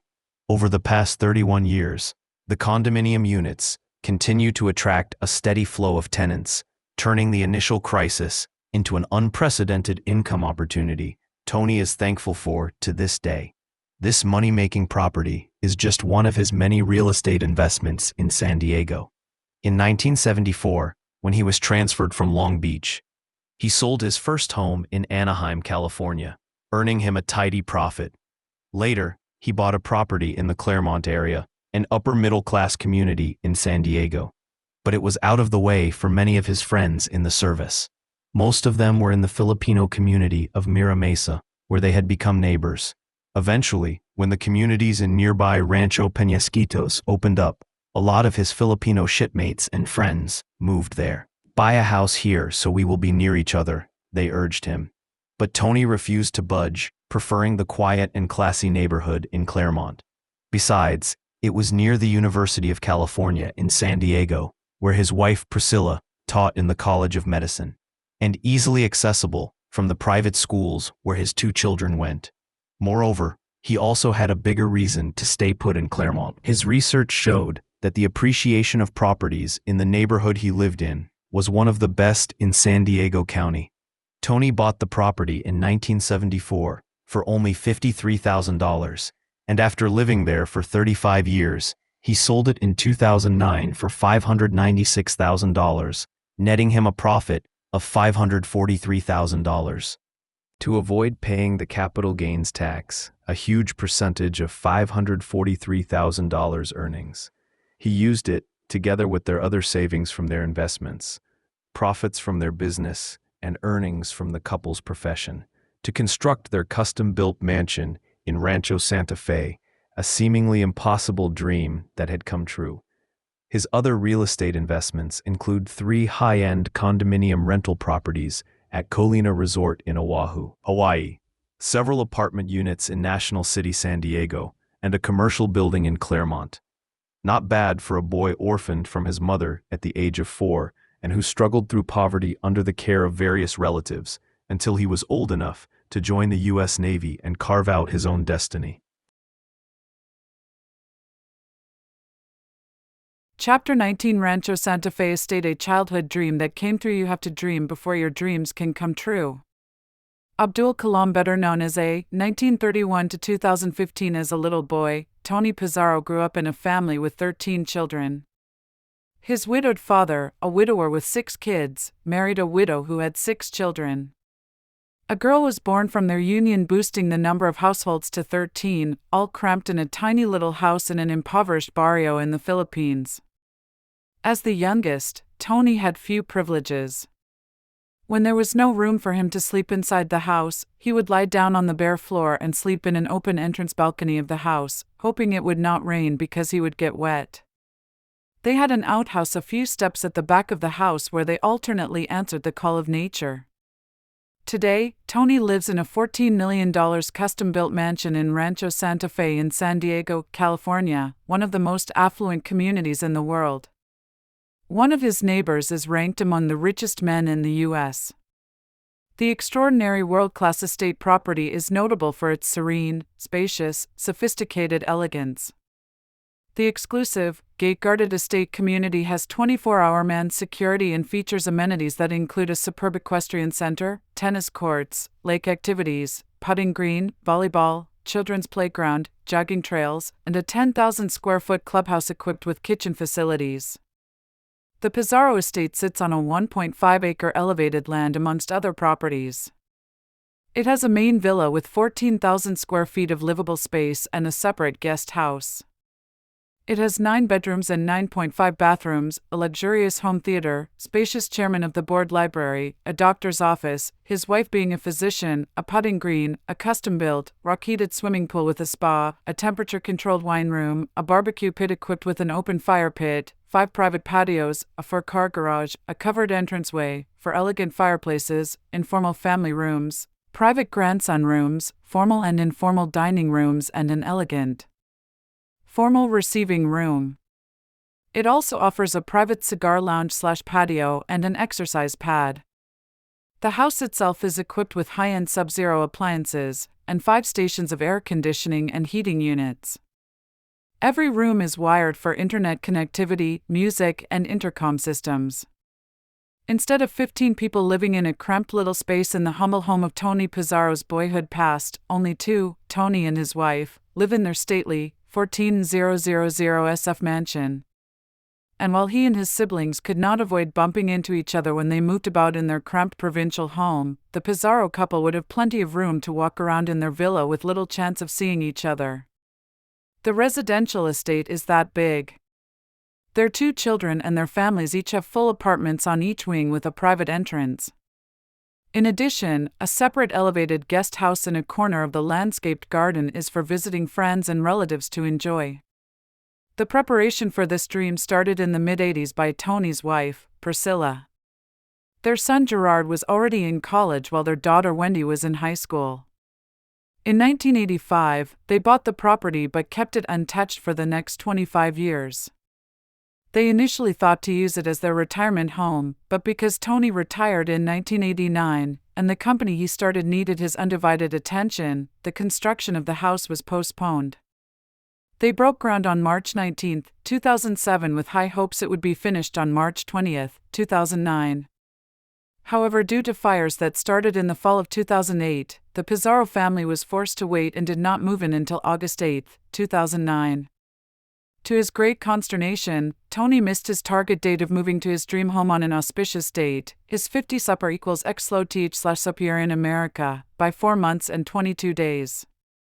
In October of 2008, San Diego County suffered a major building setback due to a forest fire in the nearby rural town of Ramona. Due to the Santa Ana winds, the fire spread out all valleys and open land with dry vegetation caught fire. The tragic event had resulted in a huge devastation.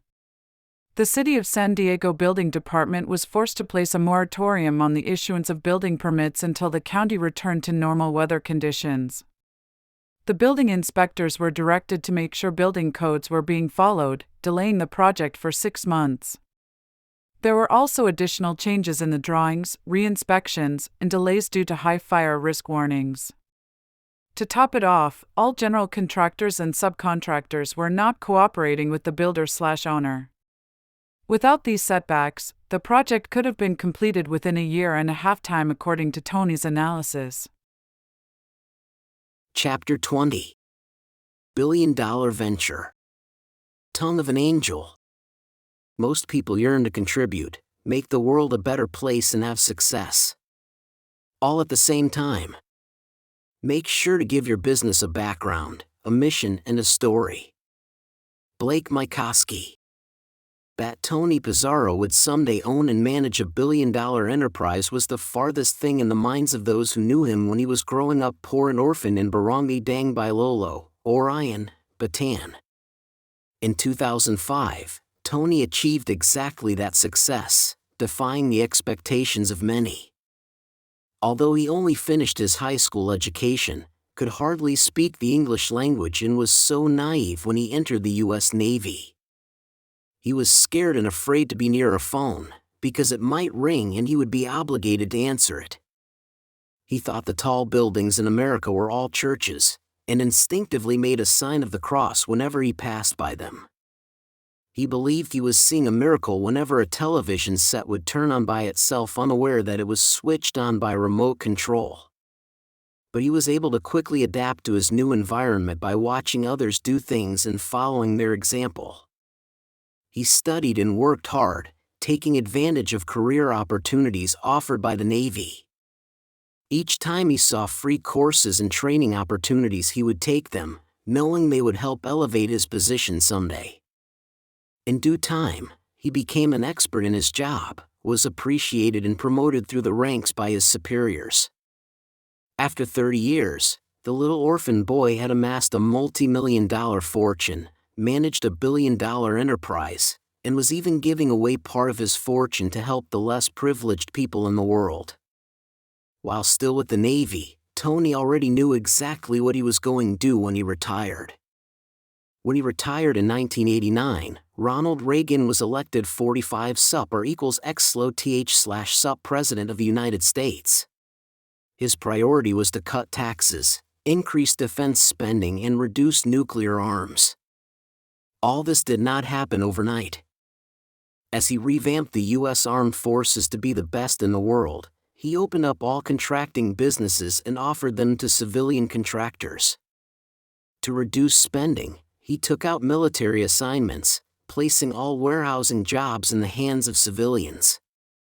The timing could never have been better for Tony's idea of establishing his own company, which he would name after his children, in response to the administration's cost-cutting initiatives. As these policies were implemented, he saw private contractors providing mess hall services to the Navy facilities and knew that he could do a better job.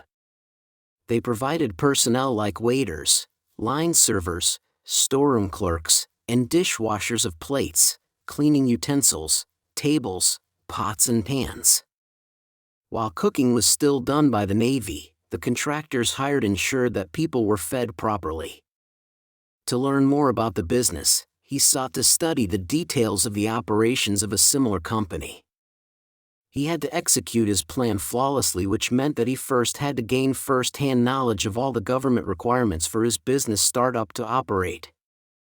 The opportunity came in the summer of 1990 during a wedding reception of a friend, when he met the owner of a company that did catering for the Navy. When the owner found out he was looking for a job, she hired Tony on the spot, aware of his qualifications and expertise. She appointed him as project manager at the dining facilities of the U.S. Naval Station on 32 sup or equals X/Sup Street, San Diego. Tony looked at her company operation and introduced changes to improve its systems like employee scheduling. It made the owner happy because his ideas increased profits. Due to his superb performance, he was promoted to the position of Director of Operations of all her contracts at her main office in Del Mar, California in just a few months' time. Naturally, I demanded a hefty increase, which I got. I noticed they were wasting a lot of man-hours that otherwise could be in her profit margins, he said. He trimmed the man-hours wasted, shuffled his crew and reduced expenses. I turned the savings into additional profit.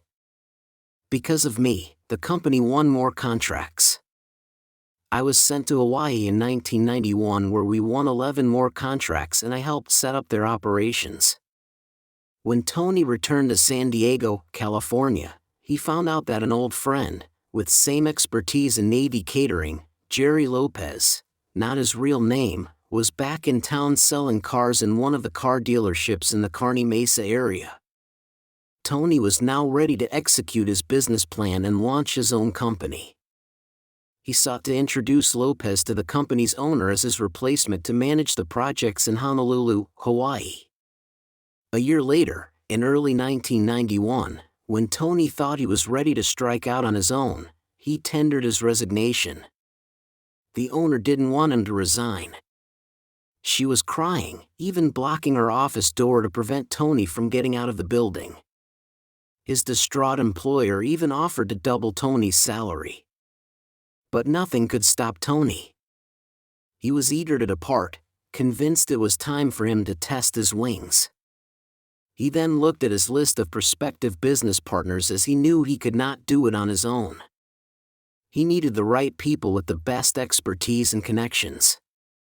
His first choice was Jerry Lopez, the same guy he referred to as old boss to manage that contractor's operations in Hawaii. By then, Lopez, a retired Filipino U.S. Navy commander, who had experience as a Supply Corps officer, had also quit the company. Tony first met him at the meetings of the Filipino American Military Officers Association of San Diego County, FAMOS. But when Tony asked around, he was told Lopez had divorced his wife, married a younger lady, and went back to the Philippines. Tony traveled to Manila and was told to look for him at the Joint U.S. Military Assistance Group, JUSMAG, a military headquarters in nearby Quezon City. He tracked him down and invited him for lunch at the Manila Hotel together with his new wife. "Are you sure you can afford to treat us for lunch?" the young wife asked him. Tony ignored the insult. "I told Jerry my plan. I have the startup money but I do not have the brain," he said to massage the ego of his prospective business partner. Still, Lopez turned him down. "I am already happy here," he said. "I don't need a job." "Think about it overnight," Tony suggested, although he doubted whether the guy would change his mind. The lure of relaxing with his younger and prettier new wife versus the additional money he could earn from the offer might be stronger. "If you're not back with me in the plane bound for the U.S. by tomorrow, I will offer the job to somebody else," he said. The friend did not show his face at the airport, preferring to spend extra time in his matrimonial bed that morning.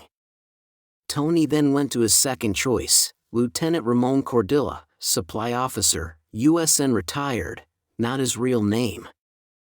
Ramon used to be with Tony at the Naval Air Station Miramar. He was then working for a civilian government contractor in San Diego. He too was not interested in Tony's offer. He was happy with his 40-hour-a-week job. His third interview was with another Filipino retired chief warrant officer of the Navy Supply Corps, Jose Marquez, not his real name, living in Chula Vista, California.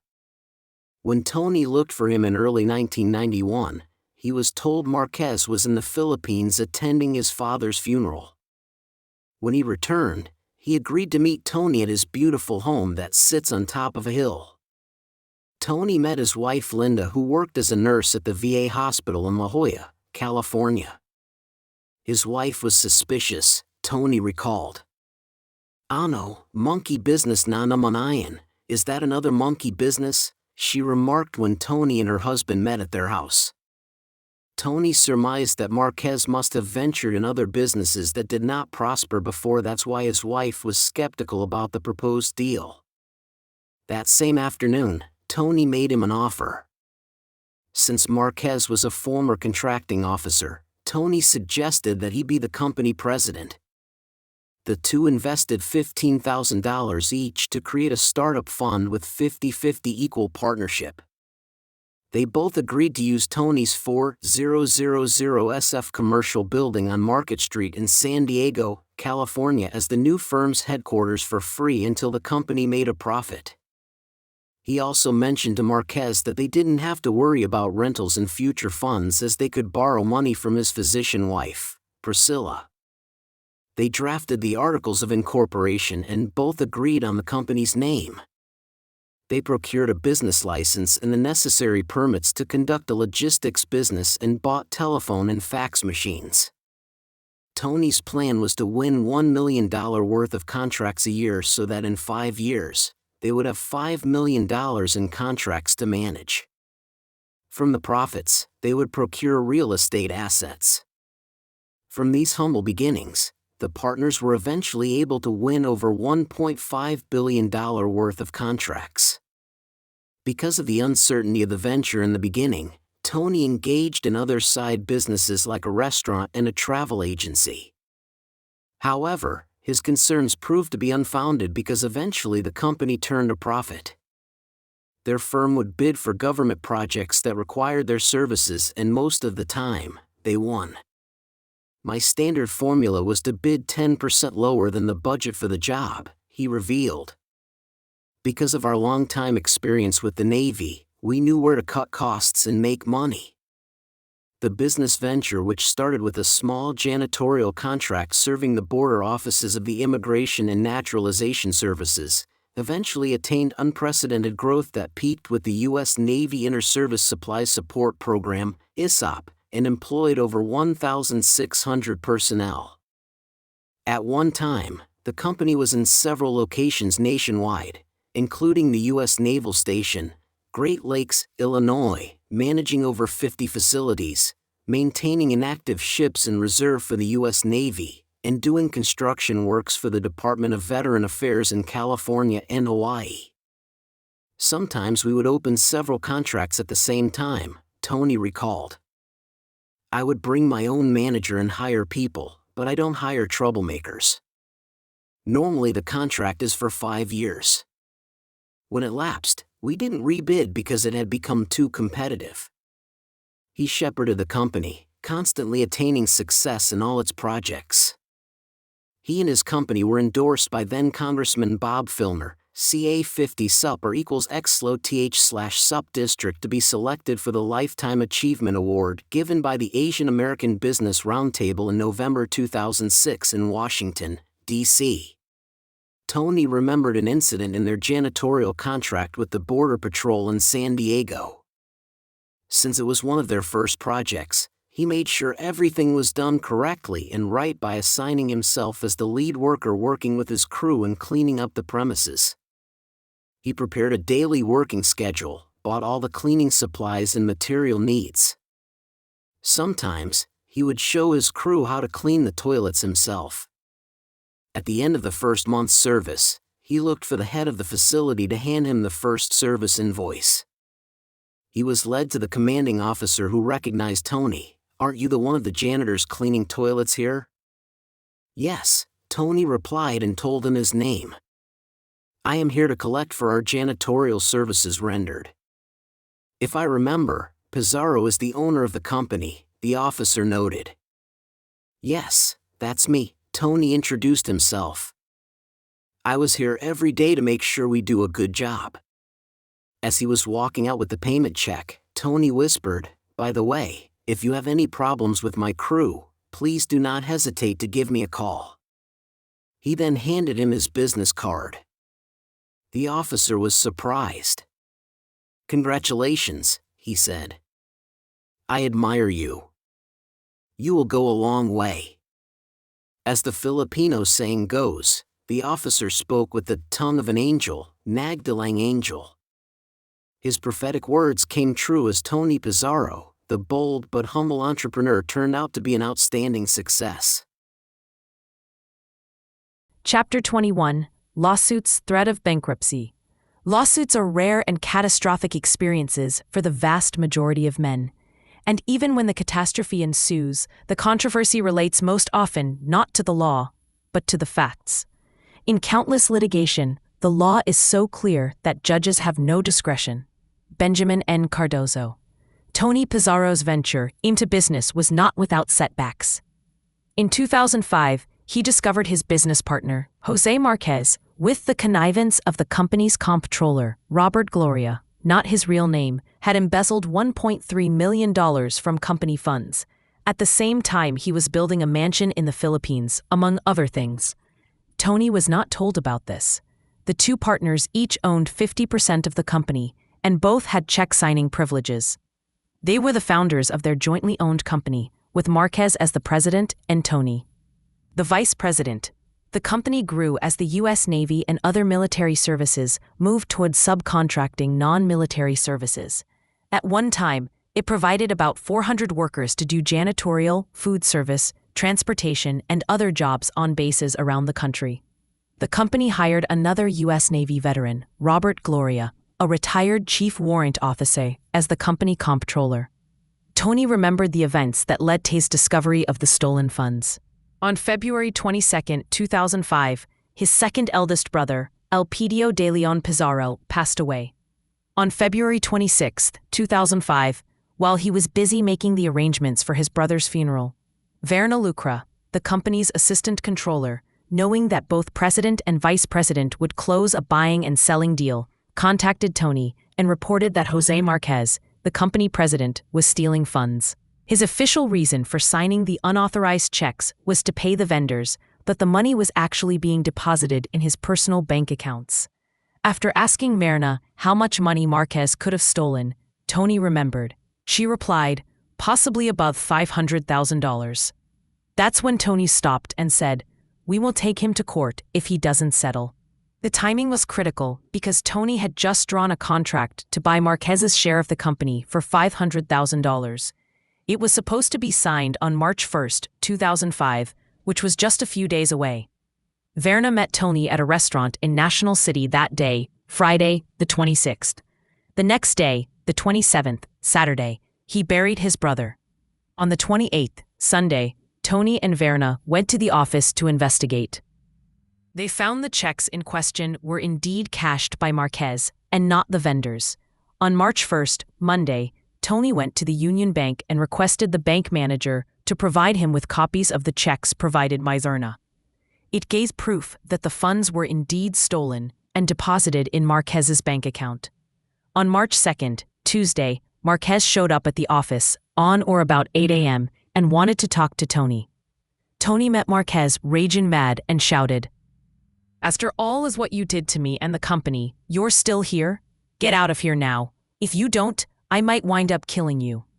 Tony's eyes were bloodshot, his body shaking. Jose Marquez left the office at once and never came back.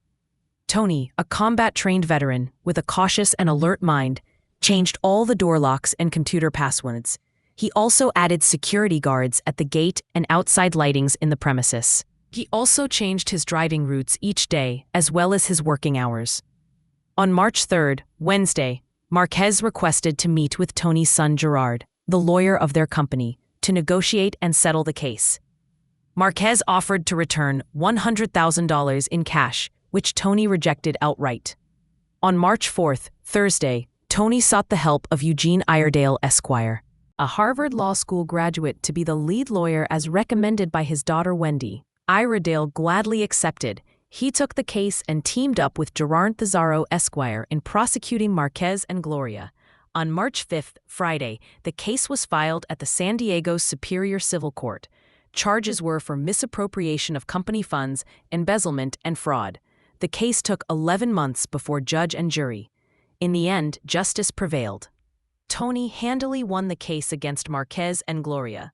Tony Pizarro, then 65, said during an interview with the San Diego Union Tribune, a major daily newspaper in San Diego, California, that he learned a horrible lesson from the ordeal. Don't trust anyone. Tony was able to recover part of the stolen money in the U.S., together with his lawyer children Gerard and Wendy.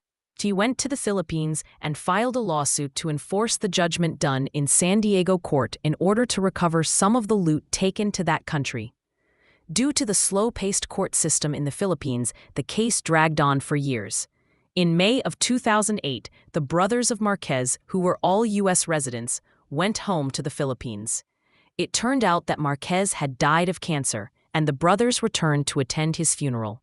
The death coincided with the grand opening of the Pizarro Santos Gawad Kalinga village of 42 homes, which the family generously donated to the homeless villagers of his beloved town. Tony opted not to pursue the case in the Philippines, giving up the chance to recover part of the over $2 million awarded to him by the U.S. court. The Marquez case was not the only legal battle Tony encountered in his business. In 2004, The company won the Fleet Hospital contract at Naval Air Station in Alameda, California. Jose Marquez and Tony hired Gary Lopez to become their project manager, but not as a business partner. One may recall that Lopez was his first choice in 1990 for a business partner when he was putting up the company. Tony even looked for him, but when they met, he made it clear that he was not interested. Tony had known Lopez for years. He started as a young man and joined the U.S. Navy at Sangley Point, Cavite, Philippines. Tony considered him to be one of his many mentors in life. To advance his career, Lopez told him that he took classes while an enlisted man and was able to get his Bachelor of Arts degree. Then he applied for the officers program and got selected to become a supply officer. In fact, Tony went to the Philippines, where Lopez had settled with his new and younger wife, to convince him to join him in the venture. He was even recruited by Tony, then a director of a food service subcontracting company, to manage its project operations in Hawaii. It was prior to Tony's founding of his own company. Lopez gladly accepted the latest offer and relocated himself to Alameda, Tony remembered. As a retired commander of the U.S. Navy and as a supply officer, Lopez always carried a title and privilege wherever he went. He always thought he was still the officer in charge of the whole operation and forgot he works as a civilian contractor for the Navy, Tony continued. The fact that the owner of the company was lower in rank than what he had achieved in the Navy may have led him to think he could have his way in the firm. It eventually became an issue the partners were forced to address. As the months progressed, the owners received a letter of caution from some clients threatening to terminate their contract with the firm due to the poor performance of the new project manager, meaning Lopez, if no immediate action was taken.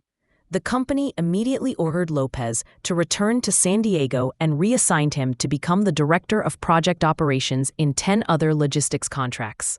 However, he continued to be hard on other project managers who complained to the owners.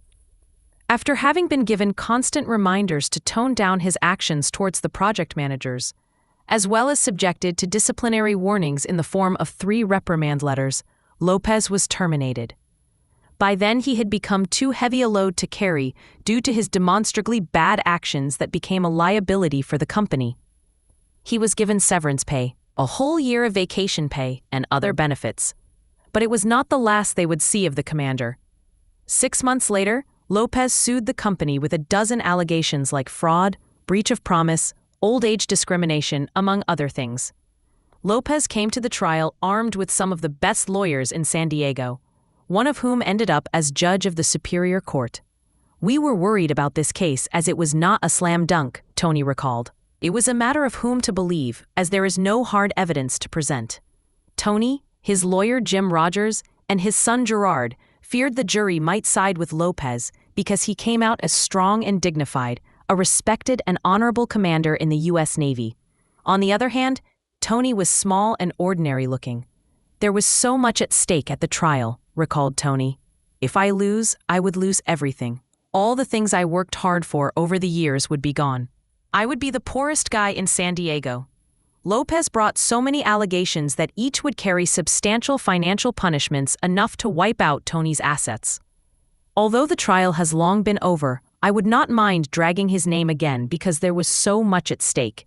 He brought my dad to the brink of bankruptcy," said Tony's son Gerard, who served as the secondary lawyer.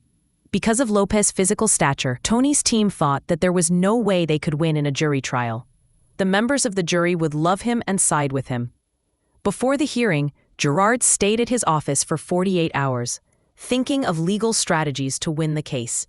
He sat in the dark behind his desk, with just a lamp illuminating that side of the office. He was flipping over the pages of the municipal code, looking for nothing in particular. Suddenly, he saw a section of the code that said the defense could request a mini-trial before the case would be brought to the jury if necessary. He called Jim Rogers, Esquad, the lead lawyer, in the wee hours of the morning, and told him what he discovered. Both of them got excited and agreed it might just be a winning strategy. As it turned out, the judge assigned to the case did not empanel a jury and tried the case himself. One critical part of the trial was when the prosecuting lawyer claimed the complainant and the defendant were close friends, pointing out to the judge that Tony even allegedly stood as a sponsor during the wedding of Lopez's daughter. Tony, however, did not remember playing that role and denied it when he was in the witness chair. To prove their point, Lopez's daughter arrived later on with a wedding photo showing Tony wearing a tuxedo and standing side by side with the bride and groom and the other sponsors. Since it seemed Tony committed perjury by denying he was a sponsor, his lawyer asked for a recess to be able to examine the new piece of evidence presented to the court. They were huddled together, Tony, his lead lawyer Jim Rogers, and Gerard, when Wendy, his daughter who was then a Harvard University School of Law student, called their attention. At first Tony did not want to be bothered and brushed aside Wendy a few times and told her to shut up. When she persisted, Tony told everyone to listen to what she had to say. She asked everyone to look and examine the wedding invitation. "Look, Dad, you are right," Wendy pointed out with excitement and joyfulness. "You were not a sponsor as your name is not listed nor printed as such in the wedding invitation. You were just a proxy for one of the sponsors, Mayor Roger Hedgecock of San Diego." The defense team successfully argued the case. Another reason why they won the case, according to Tony, was because the judge fully sympathized with him. He must have noted that Tony was an enlisted man who rose from a lowly steward to the rank of a chief warrant officer. He must have been impressed by it and deduced that the overbearing Lopez, who retired with the rank of commander and came across as haughty and superior in demeanor before the judge, indeed could not accept the fact his boss Tony was of inferior rank. Although they were now in the civilian world, the judge saw in plain view, from the demeanor Lopez had demonstrated in court that day, that the plaintiff could have easily disobeyed and disregarded his civilian superior's order simply because he was not about to let them forget he was once a commander. In the end, because Lopez could not produce irrefutable evidence of the charges he made against the company, all charges were dismissed by the judge. It was a Pyrrhic victory for Tony. After the trial was over, everyone went to the Hyatt Hotel to celebrate. Tony thanked everyone for their support and belief. A week has gone by, and Tony noticed that his son Gerard was gone, and nobody seemed to know where he was. When Tony finally asked his younger sister Wendy for his whereabouts, she told her father that Gerard had moved to the Bay Area with her to form their own law firm serving the San Francisco and Silicon Valley areas and opening a practice in intellectual property litigation in the blossoming .com industry. Tony was dismayed, for he wanted Gerard to take over his business, the one he worked hard to be a success. But Gerard had other ideas. He wanted to test his wings to see if he could fly on his own. His son had become just like his father. "I felt like I lost an arm," Tony recalled. But Gerard on his own proved himself to be a savvy litigator.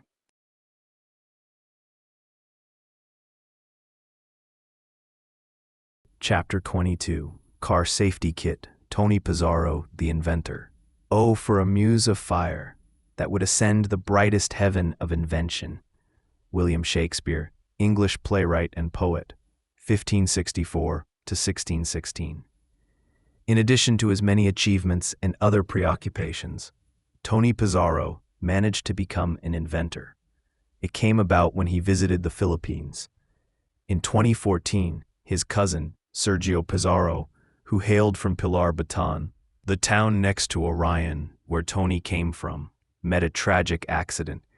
Sergio, who was on his home to Pilar to be the keynote speaker of an event, was the founder and owner of a teaching school in Manila.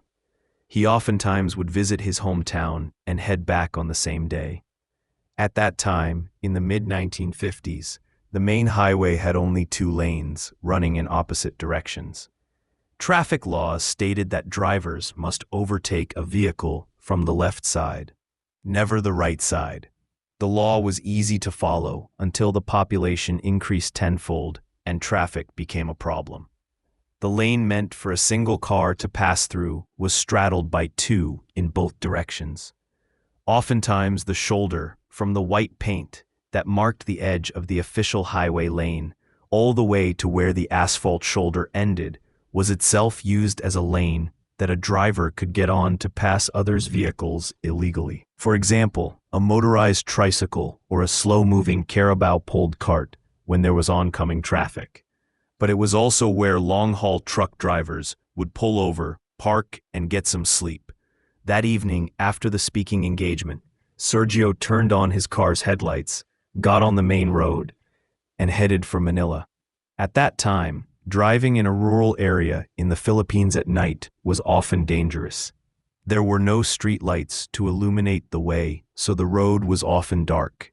As it was late, Sergio, who was only relying on the headlights of his car on an unlit road that was perhaps even made darker by the shadows of the branches of massive acacia trees that often lined the streets, stepped on the gas. He made a decision to tragically overtake a vehicle. He sped up and switched to the right side of the road, unaware there was a truck parked on the shoulder, without any visible markings, warning signs, or safety devices. His car rammed the truck at high speed and slid under it, killing him instantly. That was when Tony made up his mind to invent a car safety kit that was to be sold in the Philippines. The kit includes a reflective vest, flickering magnetic flashlight, help signage with a magnetic end, early warning device, and an emergency kit. It is described in a product brochure produced by Tony Pizarro as follows. The reflective vest consists of two types, Class 2 and Class 3. A Class 2 vest consists of 1.375 inches reflective stripes, or 201 square inches, on 775 square inches of fluorescent background material. A Class 3 vest, on the other hand, has 2 inches of reflective stripes, or 310 square inches on 1,240 square inches of fluorescent background material. A person in an accident or stalled vehicle site is requested to wear this vest so he could easily be seen by the oncoming traffic. The flickering magnetic flashlight is for general use, portable and handheld. It has a multi-mode light control one can adjust according to one's preferred operation. It has a magnetic bottom that will free one's hand while he sticks it beside the left rear side of the vehicle to install other warning devices. It is a three-fold, 289 inches by 24 inches with fluorescent background, corrugated plastics, coroplast board. It is to be installed at the rear portion of the vehicle, carried with a magnetic cap to suspend the 911 alert signage to warn oncoming motorists. A prosody. With so many vehicles hitting the roadway every day, the chances of a clueless interaction among motorists are likely to happen. Like the red and white regulatory signs, warning signs, traffic lights for every possible turn, speed limits, laws and rules of the road might not be enough to prevent accidents and loss of life. But continued campaigns using alert warning signs will still be effective information to prevent any clueless motorist interaction. 911 alert signage will definitely be a great help in connecting the needed dots in the road. The foldable triangular early warning devices primarily are the only accessory that has been recommended to be placed in any type of vehicle for a long time. It has almost the same function as the traffic cones that temporarily redirect motorists to a safer route and serves as an advance warning sign once placed on the designated area. It is recommended by the promoters of emergency preparedness like the ISO 3901, 2012, Department of Transportation, DMV, American Red Cross, Emergency Kit, Boy Scout of America, BSA Guide to Safe Scouting, Young Men Christian Association, YMCA, Girl Scout of USA, Prepared and Scared. A kit within reach is the first step to a calmer and assured emergency response. The growing priority of gradually firming the road safety movement for many organizations across the government, non-government, private and public institutions should be an everyday, habit-forming pursuit. Tony has formed a company to manufacture and market his RSK safety kit. It is now being manufactured and distributed by Tri-Allied Industries Incorporated in the Philippines to protect many lives while Tony continues to collect royalties for his invention. Chapter 23, Miramar College Foundation, Investing in Success. Getting through high school and college was one of my greatest achievements. Anne Bancroft, American actress. In January of 2009, Tony Pizarro was invited by Dr. Patricia Shi, ed doctor, president of San Diego Miramar College, and Martin Haidt, president of the Miramar College Foundation, to be on the foundation's board of directors. Tony's desire to help out university institutions, especially in advising and motivating young students to become successful in their own right, dovetailed with the school's raison d'etre, or the reason for its existence. It was a vision he nurtured from an early age. Tony, who as a precocious 11-year-old willingly walked 10 kilometers every day from his Aunt Lawanig's home to Rizal Elementary in Cavite City to study, knew very well the life-changing difference education can make in the lives of the young and underprivileged. Tony solemnly promised to serve the foundation with great pride towards helping to benefit Miramar Community College students in scholarship programs and its projects. Each year, the Miramar College Foundation board members hosted an Invest in Success event. When it was Tony's turn to host, he held it at his mansion at Rancho Santa Fe on May 5, 2019. He was deeply honored, humbled, and felt privileged to serve. Although Tony had served for 10 years on the board and had retired from his position, San Diego Miramar College has continued on its mission to prepare its students to succeed in a world of dynamic change, an outcome which the school hopes to achieve by providing an environment which values excellence in teaching, learning, innovation, and partnership in a setting that celebrates diversity. The school campus is located at 10440 Black Mountain Road, San Diego, California. After serving 30 years in the U.S. Navy and embarking on a lucrative business, he was eternally grateful for what he had become, thanks to this country and the support of his family. His continuous contribution to the society had certainly played a big impact on the lives of many people. Chapter 24. Dr. Priscilla Pizarro, a supportive partner, an ideal wife is any woman who has an ideal husband. Booth Tarkington, American novelist and dramatist, 1869 to 1946. There's an old adage that says, behind a successful man is a strong woman. This is true in the case of Tony and his wife Dr. Priscilla Pizarro. Tony himself will be the first to admit he would not have attained success in business without the help and support of his wife. Priscilla was born in Barangay Wawa, Orion, Bataan in the Philippines. It was near where Tony himself was born in Barangay Dang Bailolo. Despite the proximity of their barrios, the two only met in their 20s in Boston, Massachusetts, where Tony was stationed at Naval Station, Navista, Newport, Rhode Island as an enlisted man, while Priscilla worked as a doctor at the Jewish Memorial Hospital.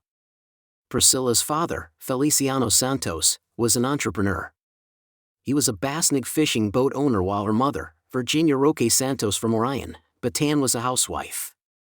The couple had 5 children, but only Priscilla, a doctor, became a professional.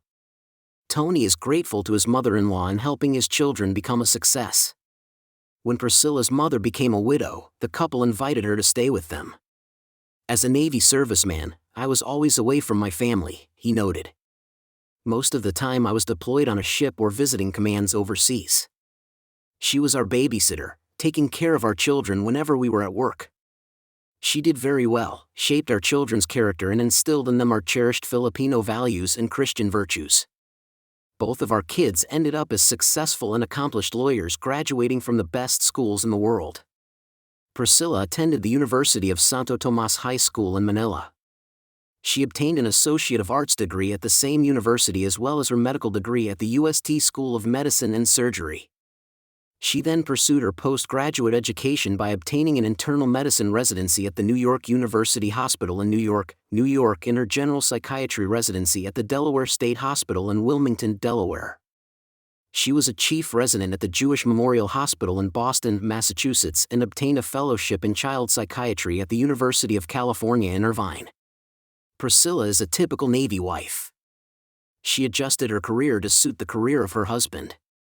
When he was assigned to the West Coast, she quit her job in Boston, and with her intelligence won a fellowship at UC Irvine. When her husband was transferred to San Diego, California, she did not have a problem getting a job as a child psychiatrist at the San Diego County Mental Health Services. She also worked as an assistant clinical professor at the UC San Diego and had her private practice in general medicine, child, adolescent and adult psychiatry. Her professional and civic memberships include the San Diego County Medical and Psychiatric Society, the San Diego California Medical Association, the San Diego Majestic/Cosmopolitan International Lions Club in San Diego, the UST Medical Association of America, and the UST Alumni Association in America. She is on the board of directors for the San Diego County Philippine Medical Association, and is a member of the Bataan Association of Southern California, the U.S. Navy Officers' Wives Club and the Orion Community Association of California. Priscilla Pizarro is also active in community service outreach. For 19 years, she and her husband participated in free medical and dental missions with the San Diego Majestic/Cosmopolitan International Lions Club.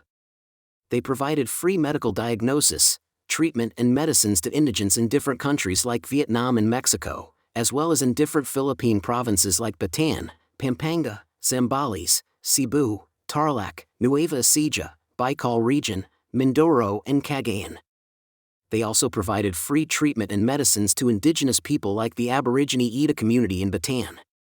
Dr. Pizarro provided funds for the purchase of footwear, gently used clothing and food for the hungry.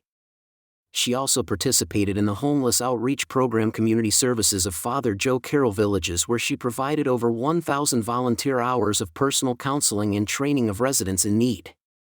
Together with her husband Tony Pizarro, she supported the Gawad Kalinga, Giving Care, initiative led by its founder and chairman, Tony Maloto. Gawad Kalinga is an approved, nonprofit organization in the Philippines whose objective is to help the homeless poorest of the poor by providing shelters and vocational training. The Pizarro couple financed the building of 42 homes from the ground up to be given to the poor and homeless in their hometown. During her visit in 2012, Priscilla donated sports equipment for a children's playground in the area.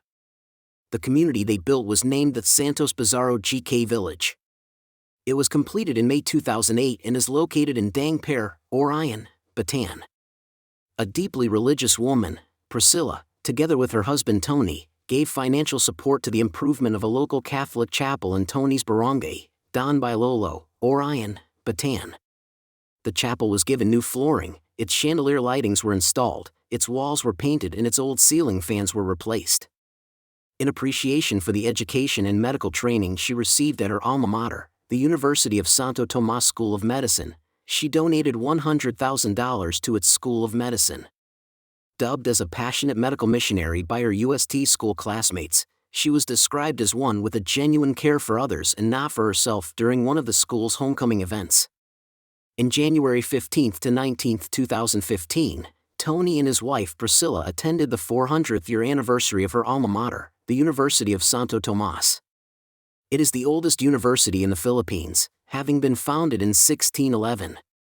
No less that His Holiness, Pope Francis traveled from Vatican on a state visit and apostolic journey during its 400th Jubilee, which the couple witnessed. Priscilla had been an active member of the board of directors of the UST Medical Association of America for many years, USTMAA.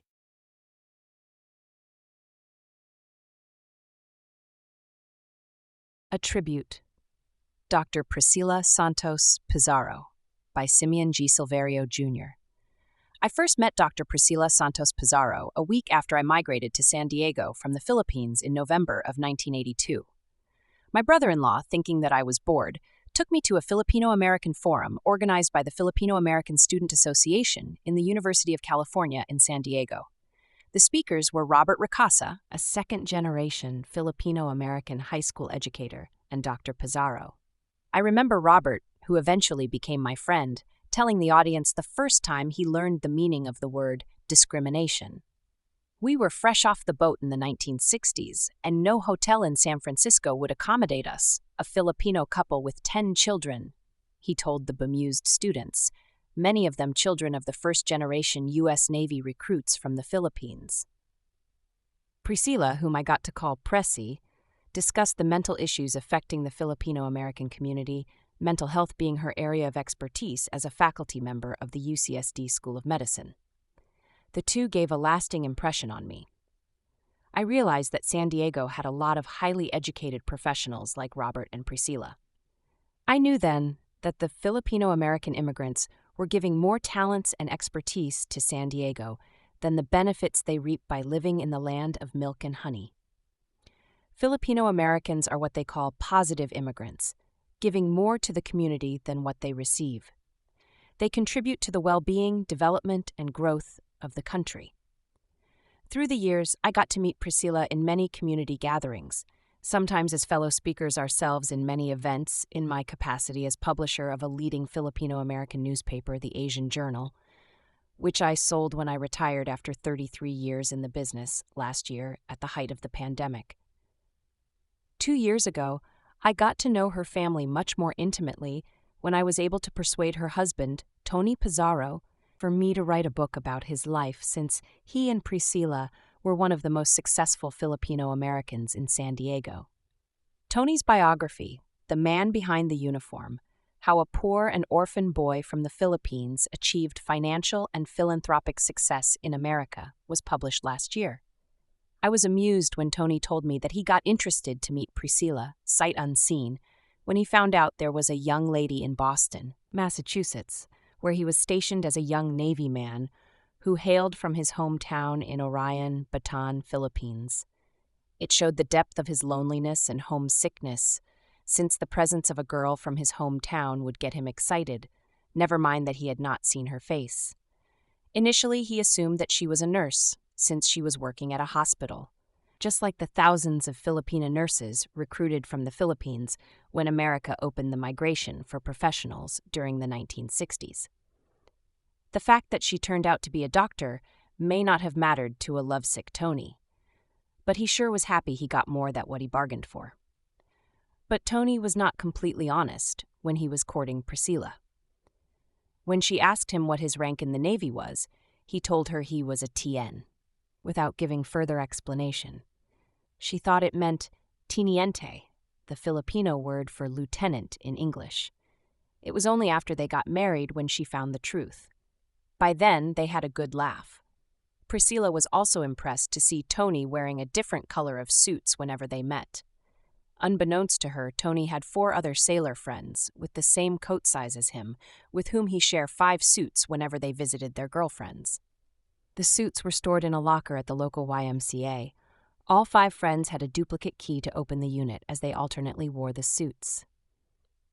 Then there was the time when Tony was invited by Priscilla to attend a doctor's Christmas party. He accepted the invitation, provided he be introduced as a doctor. Whenever they asked me about the new medicine mentioned in the latest issue of the medical journal, I pretended not to hear the question and excused myself to use the bathroom. That way, he could stay away from the conversation and avoid being exposed. One Friday evening, Tony saw one boyfriend of a Filipina doctor at a YMCA dance.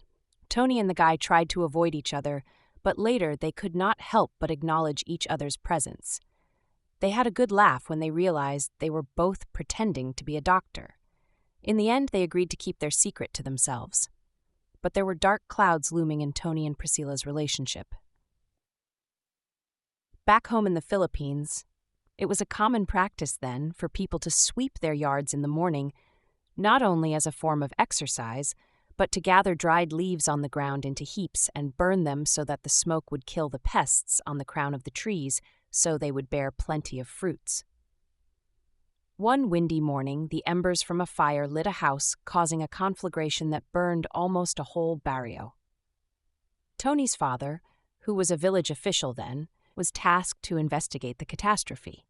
He concluded that the fire started from the household of Priscilla's family. This drew a bad blood between the Pizarro and Santos families, and when Priscilla's father found out that his daughter was dating a son of the Pizarros, he put his foot down and objected to the relationship.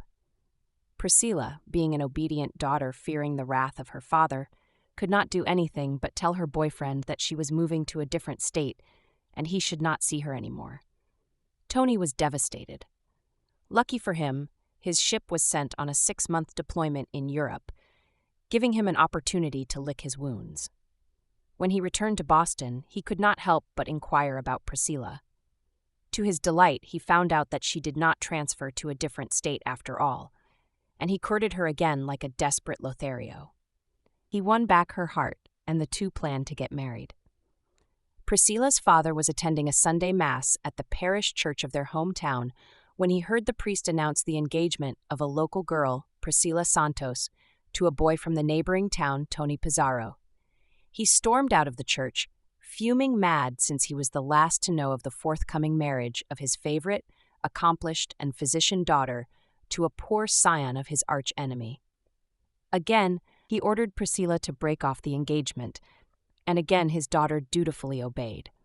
But this did not prevent Tony from pursuing the object of his affection. He persisted in courting her until she again accepted his marriage proposals. They decided not to tell their parents, and the two agreed to meet at a street corner in Boston so they could both go to the city hall and get married.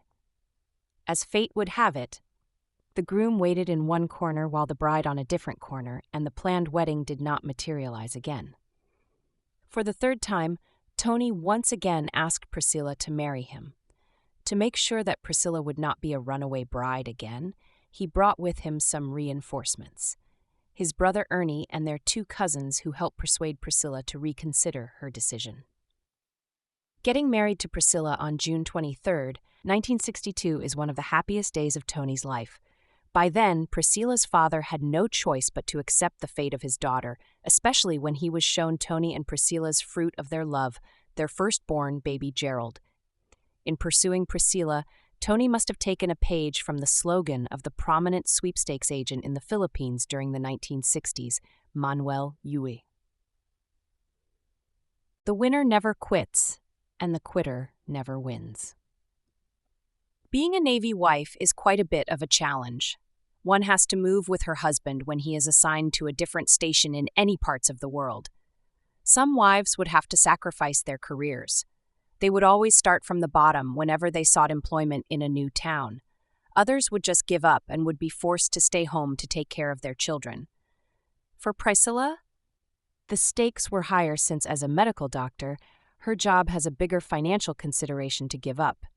To top it off, she had to take a state board exam when she transferred from one state to another to be able to continue to practice medicine. But no problem. She aced all the exams she took, earning her California license when Tony was assigned in Long Beach. Getting employment was no problem also. She was able to get employed from the Los Angeles area to San Diego, depending on where Tony's assignment would be. Despite these obstacles, she managed to become a successful doctor and professor of medicine until she retired. She devoted her retirement years helping the poor, building chapels, low-income housing for them, and conducting free medical clinics together with her husband. She donated $100,000 to her alma mater and thousands more to other religious, public, and private charities. She had a life well lived, blessed with successful children and a loving husband. She was bestowed with numerous awards and citations independent of what her equally successful husband also received. She was the guiding light of a very successful family, well respected in the whole of San Diego area, both in the Filipino and general communities. With all her success, it's no wonder that Tony Pizarro doggedly pursued the love of his wife Priscilla, despite suffering many setbacks. The latest was when Priscilla passed away last November 3, 2021, after 59 years of being married to Tony. But their separation is only temporary. Judging from the kind of life they both lived on Earth, they will surely be reunited in heaven and resume their love story.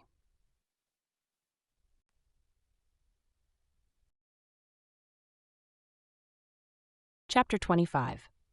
Close Friendship. Former Senator Joey Lina and Family.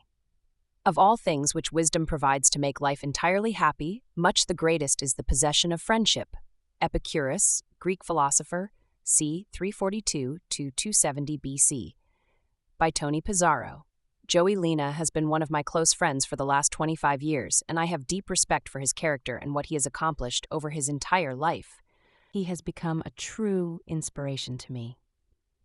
Joey Lina began excelling towards greatness at an early age, having been a student leader and social activist during the Marcos era, and finishing among the top of his law class in 1979 from the prestigious University of the Philippines.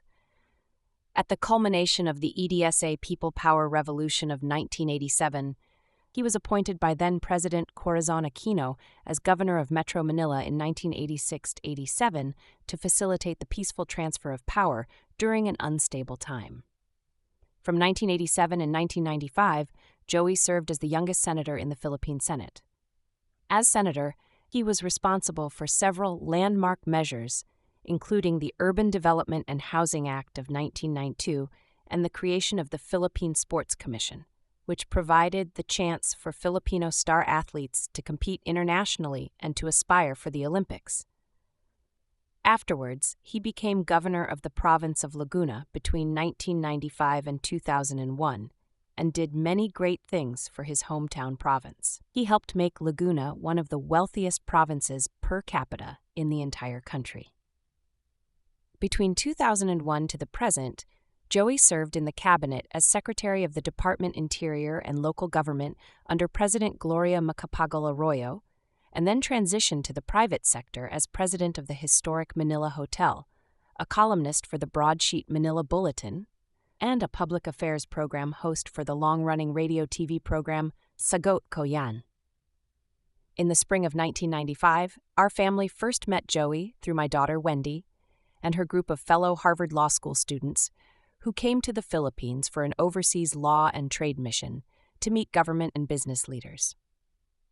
During this trip, where my wife Tracy acted as a chaperone, we had a unique opportunity to meet with many illustrious leaders, including former President Corazon Aquino and Joey Lina, then the governor of Laguna. Joey introduced us to the beauty and vitality of the Laguna province. We toured the economic zones in the province and visited growing business process outsourcing firms, call and IT centers, and automotive manufacturing facilities, which showcased the English language expertise and other talents of the Filipino people. Subsequently, when my son Gerard visited the Philippines on business, he also found time to meet up with Governor Joey and family. Finally, intrigued by the warm stories heard from my children, I finally got the opportunity to meet up with Joey. It was the first of many such visits my wife and I shared with Joey and family. Little did I know that our friendship would grow considerably throughout the years since that memorable Harvard Law student trip in 1995. Joey is always there to help us whenever we need it when visiting the Philippines, and he also provides emotional support for my family and I when we need it most. I have such a deep trust in Joey for his character and beliefs that when asked by my son Gerard if Joey could be his godfather for his wedding in 2005, I said yes without hesitation. It is such an honor to have my firstborn child's godfather be such a respected man and leader. Joey is also a talented singer. During his political career, he formed a trio of singers with two government officials named Bayani Fernando and Angelo Reyes. Singing is a hobby Joey has loved to do ever since he was a boy, and he continues to sing at parties and events to liven up the room. He even sang at Gerard's wedding and multiple times at my home in San Diego. In the past, my family has been entertained by the entire Lina family around the dinner table. They enjoy singing together like the Von Trapp family in The Sound of Music. The entire Lina family is very musical and talented, and we always enjoy spending time together. Joey is a dedicated family man and met his wife of over 40 years during their early years of social activism. Loretta Lori Atienza has been by Joey's side through thick and thin and has always supported Joey's decisions along with his tight-knit family of 6 children. During the kids' formative years, he helped support his children's dreams and aspirations of fencing, acting, creative arts, and business, and he is very proud of all his children's accomplishments. Little did I know his dedication to family values would become important to my family when my wife's life was put in danger while visiting the Philippines. When my wife Priscilla was very sick with acute pneumonia in the Philippines in 2019, Wendy, my grandson Tyler Joseph, TJ, and I flew overseas to be with her as she was in the ICU of St. Luke's in Quezon City. I was so touched because although he was a busy man, Joey and his wife Lori made time to visit us in the hospital on multiple occasions and provided much-needed support by allowing her to rest and recuperate at the Manila Hotel before she could get onto an overseas flight. For 5 days, we stayed in a luxurious business executive suite with 2 adjoining rooms, which provided comfort for my wife, her private nurse, and our family, so we could relax after a stressful several weeks before boarding our flights back to California. This was very helpful to us, and he provided my grandson TJ a chance to at least have a mini vacation in the Philippines before we left to go back home. His children, including his daughter, Ceres Lena, gave my family private tours of Old Manila and the historic sites such as the Jose Rizal Museum, Jose Rizal Monument, Luneta Park, and the MacArthur Suite of the Manila Hotel. I am truly grateful for all the support he and his family provided during those uncertain 3 weeks during the spring of 2019, and I'm grateful to him for flying in to visit my family and see my wife recover later that summer, too. When asked by certain political groups to return to politics, I understand that Joey is still seriously considering this, not for the pursuit of money or power, but for the love of helping the people. That is what we share. A love of family, our homeland, and a love of God as well. I am honored to call him my compadre. Chapter 26. Worshipful Master, Captain and Brother Mason Carlos Buzon II. A mystic bond of brotherhood makes all men one. Thomas Carlyle, Scottish writer and historicus, 1795-1881. Carlos D. Buzon II is one of Tony Pizarro's closest friends. Tony considers him as one who has influenced not only his business career but also his personal life. He was the one who gave me sound advice during the dark days of my business operations, guided me towards the straight moral path so I won't fall prey to my emotions and do things I would regret, Tony remembers. The following is Tony's account of his friendship with Carlos Buzon. I have known Brother Carlos Buzon II for over 25 years.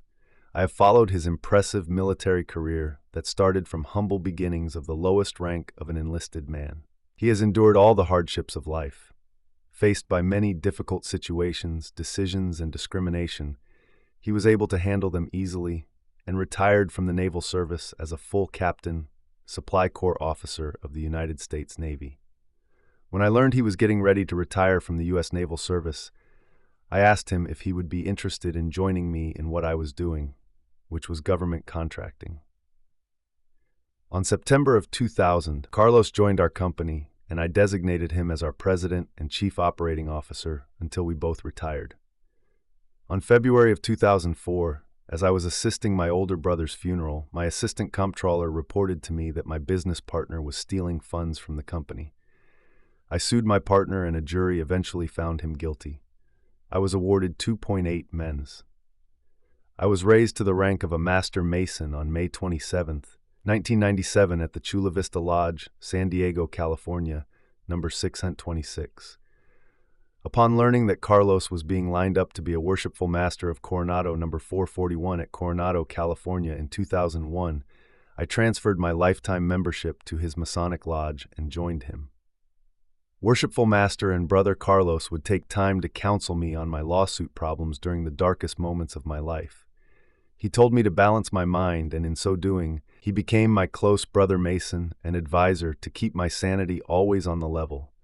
In view of my ongoing legal battles with my partner, he told me to be forgiving, to keep my cool character, and move to other subjects to drive our company towards excellence in performance, and to strive to be the best at whatever we do.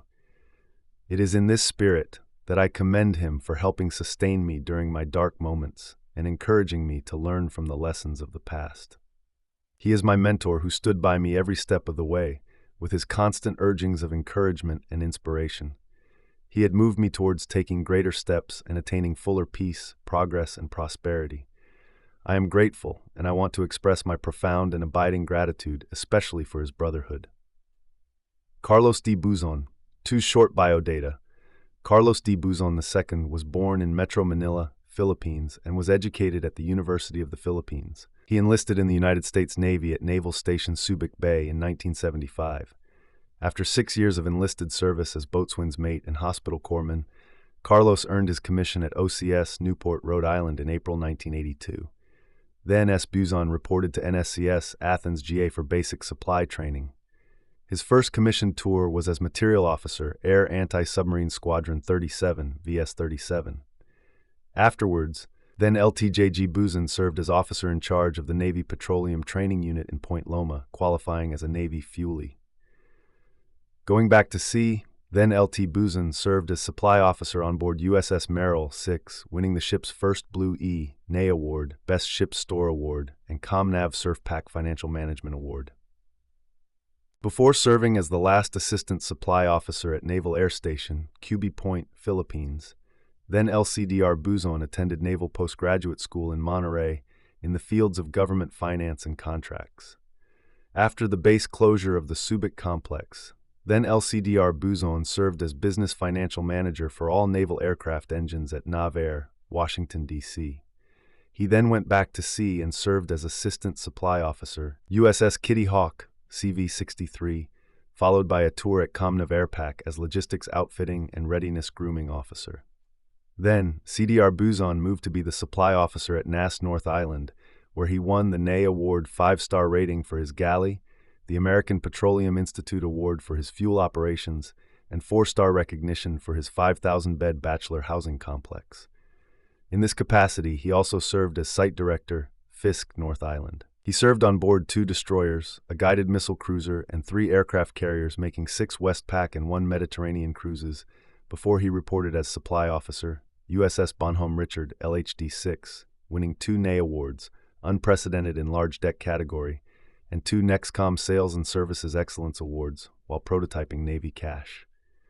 On USS Bonhomme Richard, then CDR Buzon was selected for promotion to captain. A seagoing naval officer, Capt. Carlos Buzan's final tour was as Assistant Chief of Staff for Logistics for Commander, 3rd Fleet on board USS Coronado. In 2004, after retirement from the Navy, he joined Integrity Management Enterprises. Carlos holds a business degree from Chapman University, Orange, CA, and 2 master's degrees. His personal awards include the Legion of Merit, 3 Meritorious Service Medals, 5 Navy Commendation Medals, a Navy Achievement Medal, and several Unit NAT Service and Campaign Awards. Recently married to Addie Aurora Vega, they live with his daughter Amanda in Coronado, California. Chapter 27. Community Involvement. Providing free medical missions for 19 years. Charity is the scope of all God's commands, St. John Chrysostom. There are people who are givers, and there are people who are takers. Even without his wealth, many believe that Tony Pizarro is a giver. This is because any donations he gives to civic and charitable endeavors come spontaneously from his heart. He gives not because he wants to promote himself, but to simply help people. Now that he is a success, the destitute and orphan boy from Barangay Dang Balolo in Orion, Bataan, has seemed to have brushed aside the deprivation of his past, and is now aggressively showing others how wealth and good fortune should be shared, so poor children like he once was should not suffer his old fate. During the 1970s, there were only a handful of Filipino Americans in San Diego, California. San Diego, being a Navy town, is the site of several naval bases where new recruits honed up and were trained for military service. When they retired, most of them settled in San Diego, oftentimes their last station, raising the families they brought from their home country, the Philippines. Despite the sizable numbers of compatriots where they lived, they still longed for all that reminded them of home. It was hard for them to visit, as plane tickets for a family trip were expensive compared to what they were earning. To remedy their homesickness, they formed their own organizations where they could enjoy each other's company and reminisce about their common experiences growing up in their home country. Many eventually formed their own hometown organizations. Towns in Bataan, Zambales, and Cavite had the most members because the U.S. naval bases in Subic Bay, in Olongapo, and Sangley Point in Cavite were nearby. The Bataan Association of Southern California, one of the pioneers in this movement, was also one of the most well-known. Tony Pizarro was its founder and first president. The move showed his desire to unite his province mates together. It also showed his leadership qualities and the fact that he was much respected by them, perhaps due to his achievements in the military service at that point and the way he presented himself. Eventually, Tony joined other organizations, mostly Filipino-American or professional groups. He still is an active member of the Orion Association of Southern California, formed by the people who came from his town. One of his proudest memberships is with the Filipino American Military Officers Association, since not many, among the thousands if not millions of naval recruits from the Philippines, have attained the rank of an officer. His other affiliations are with the Free and Accepted Masons, F&AM of California, Coronado Lodge Mer 441. He is the founder and first president of Bataan Association of Southern California, an active member of U.S. Military Officers Association of America, American Legion Post No. 416 headquartered in Encinitas, California, U.S. Navy Supply Corp Association, Filipino American Military Officers Association, FAMOS, and Divine Mercy Hills Foundation of Southern California.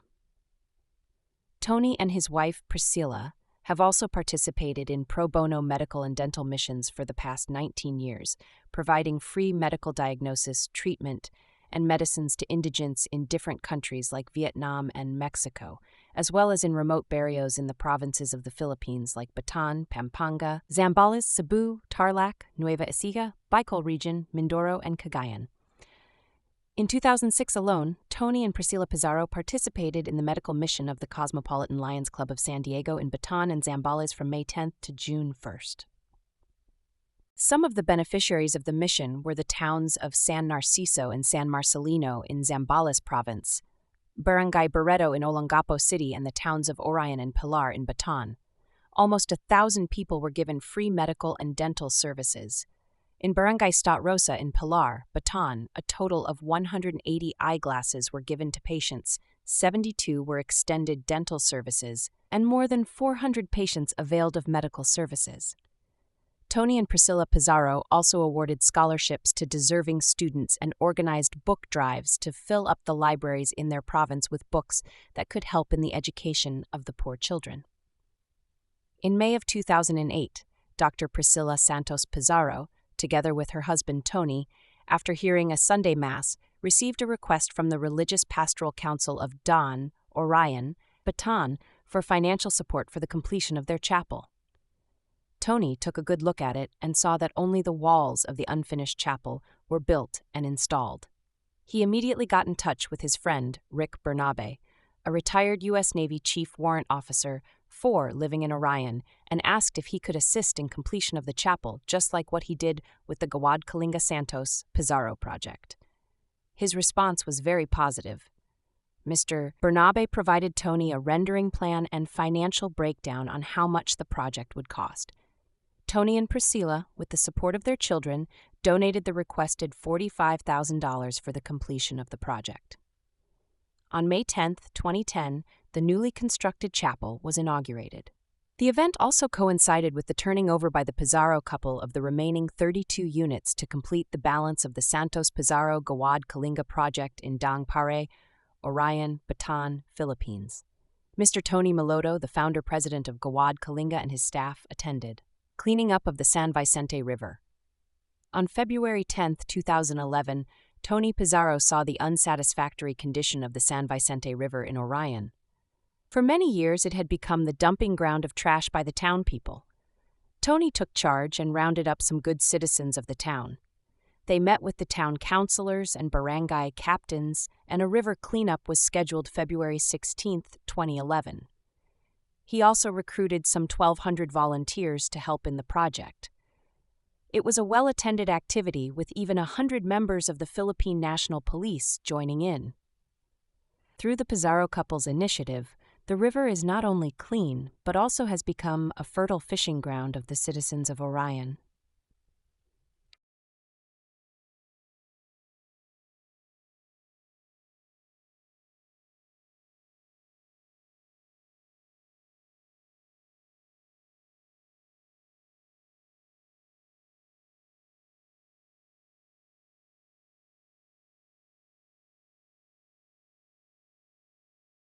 Chapter 28, Gawad Kalinga Villages, Housing the Homeless.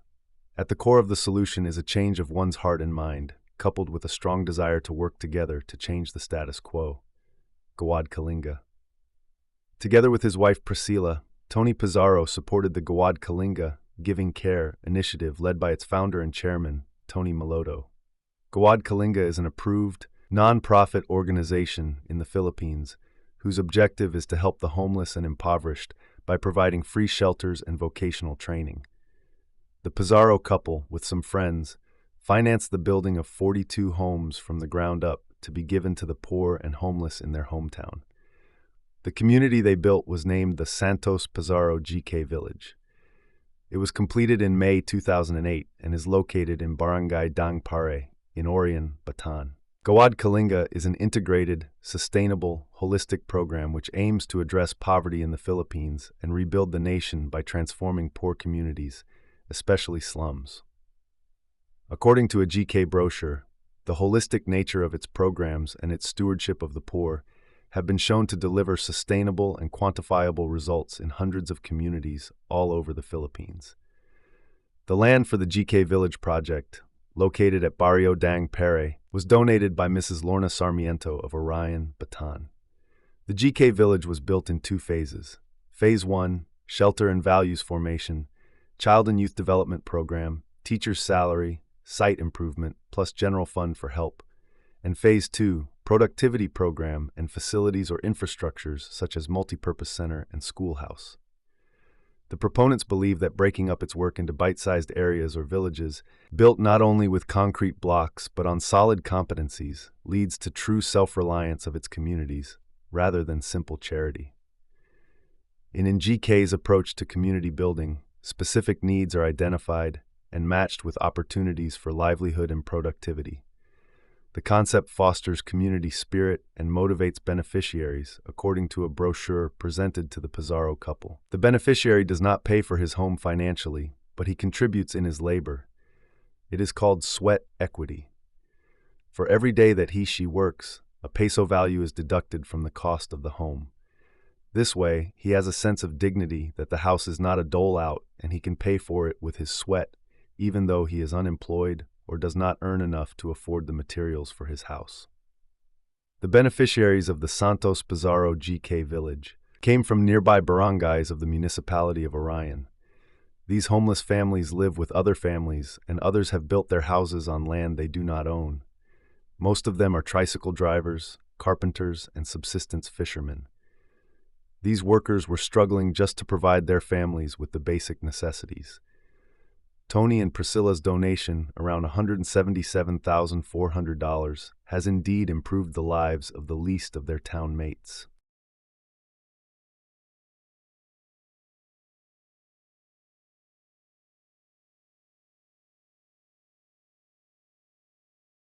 Chapter 29. Building Lives for Better Future Feeding the Poor Children. The real solution is to improve the incomes of the poor and provide their children with decent education. Carol Bellamy. In March of 2019, Tony Pizarro read an article about Building Lives for Better BF, a Chula Vista-based organization that feeds, educates, and mentors poor children in the Philippines, Mexico, and even in the United States. His old friend, a local realtor in San Diego, wrote about it in an article published in the San Diego Asian Journal, a leading Filipino-American newspaper in San Diego, California. A few days before, she was introduced to its founder, Kosei Q. J.C. Chan, Jr., who had invited her to join their immersion program in the Philippines. For several nights, she stayed with an indigenous poor family in Pangasinan, the Philippines, to see how they live and how BLBF helps them. In the article, she described how the family played host to her. They were not prepared when she arrived, and there was no dinner available. Some family members went to the rice fields and caught frogs, which they ate that evening. The friend experienced total immersion. Tony was delighted to see her photos inside a mosquito net, which is required whenever one sleeps in some areas of the Philippines. Otherwise, one may fall victim to the nocturnal vampires. During her stay, she was exposed to the charitable projects of BLBF. She saw how the group fed poor school children with 2 meals a day and mentored them to become good people through example. BLBF also gives them scholarships to obtain a college degree. The thought of children with nothing to eat touched Tony Pizarro. Millions of poor children in the Philippines could hardly eat 3 meals a day because their parents cannot provide for them. He saw them begging in the streets of downtown Manila, in the slum communities, and in the remote areas in the provinces. Many girls would marry at the first opportunity, although they were barely in their teens, hoping to escape their poverty-stricken family lives. Often, they find themselves living the same kind of life and giving their own children the same kind of destitution and sufferings they themselves experienced growing up. That's why when he was told BLBF feeds poor children, Tony became more interested in its endeavors. A few days later, she brought the founder of the BLBF, Jose Q. Chan Jr., to his office. JC told Tony he had founded the group 6 years ago.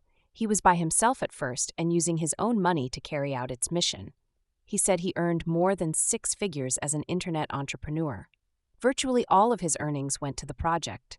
To save money, he and his wife slept in their family car at first, then later in their van donated by a benefactor, and they would take a shower in his BLBF office. It also helps that JC is a professional cook with a successful catering business on the side.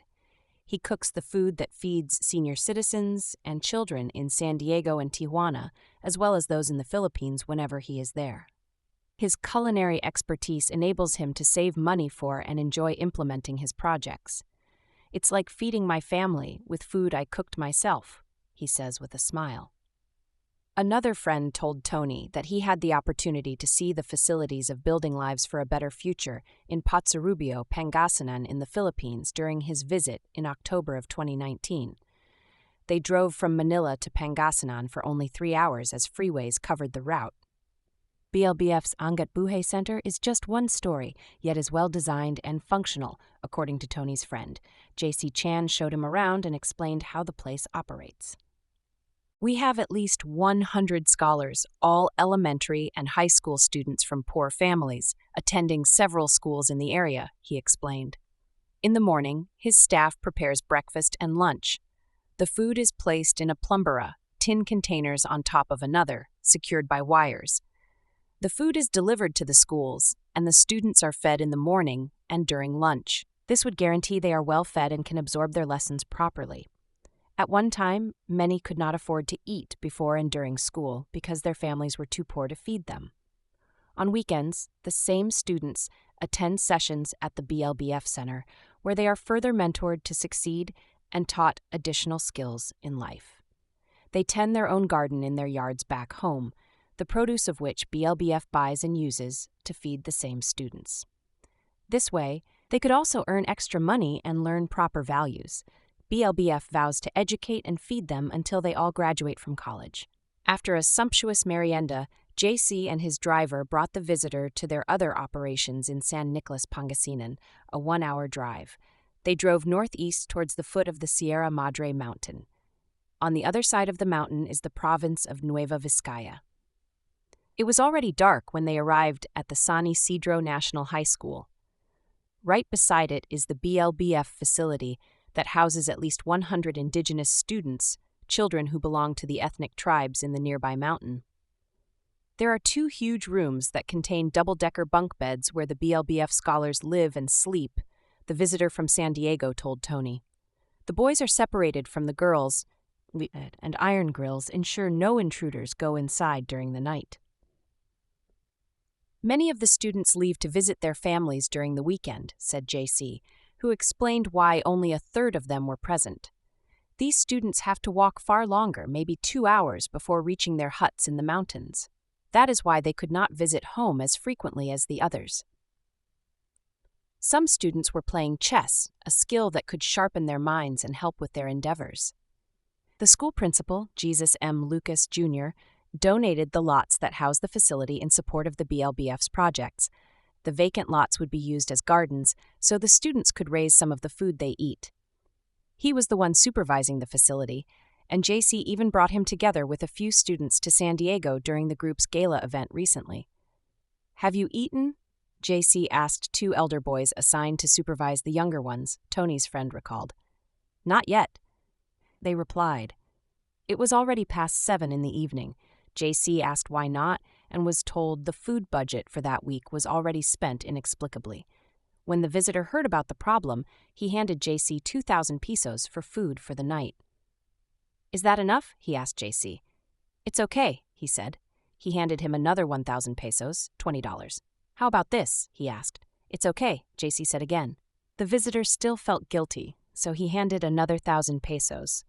He realized nothing would be enough to fund all of BLBF's projects. People need to donate as much as they can to send 200 students from elementary school to college. What you gave is more than enough for tonight, the principal assured the visitor. We will use the rest of the money some other time. What do you intend to feed them? The donor asked. We'll have dillis, dried anchovies, and tomatoes, he replied. JC brought with him a half sack of rice. BLFB has been in existence for 6 years. Slowly, through the use of JC's personal money and some donations, some facilities were erected and goals of the group were achieved. We have a long way to go. I intend to pursue this project as long as possible. He admitted, however, there were times when he was about to give up. But we have managed to survive. The students in San Nicolas belong to indigenous families, tribe people living in the mountains of the Cordilleras and Sierra Madre. They used to walk down the mountain for 2 hours to attend the school. Sometimes they were too tired to return home in the evening and slept under the trees. This is why JC made it a priority to feed, house, send them to school, and mentor them until they obtain their college degrees. A few months ago, a lady visitor was so touched by the plight of the children that she bought them buckets of Jollibee fried chicken, JC told the visitor. It was the first time some had eaten that dish. The guy from San Diego wished he had more time that evening. He would have liked to feed the children fried chicken so some could experience having eaten it the second time in their lives. Tony Pizarro remembered attending school as a young boy with an empty stomach. He did not want other children to experience similar fate. At the end of the meeting, he donated $20,000 to the project. In subsequent meetings, they agreed to set up a similar project in Tony and Priscilla Pizarro's hometown in Orion, Bataan, all to be financed by the couple. His hungry days as a young and poor orphan in the area, no doubt, prodded Tony to make sure that many destitute children will no longer be hungry as he was before.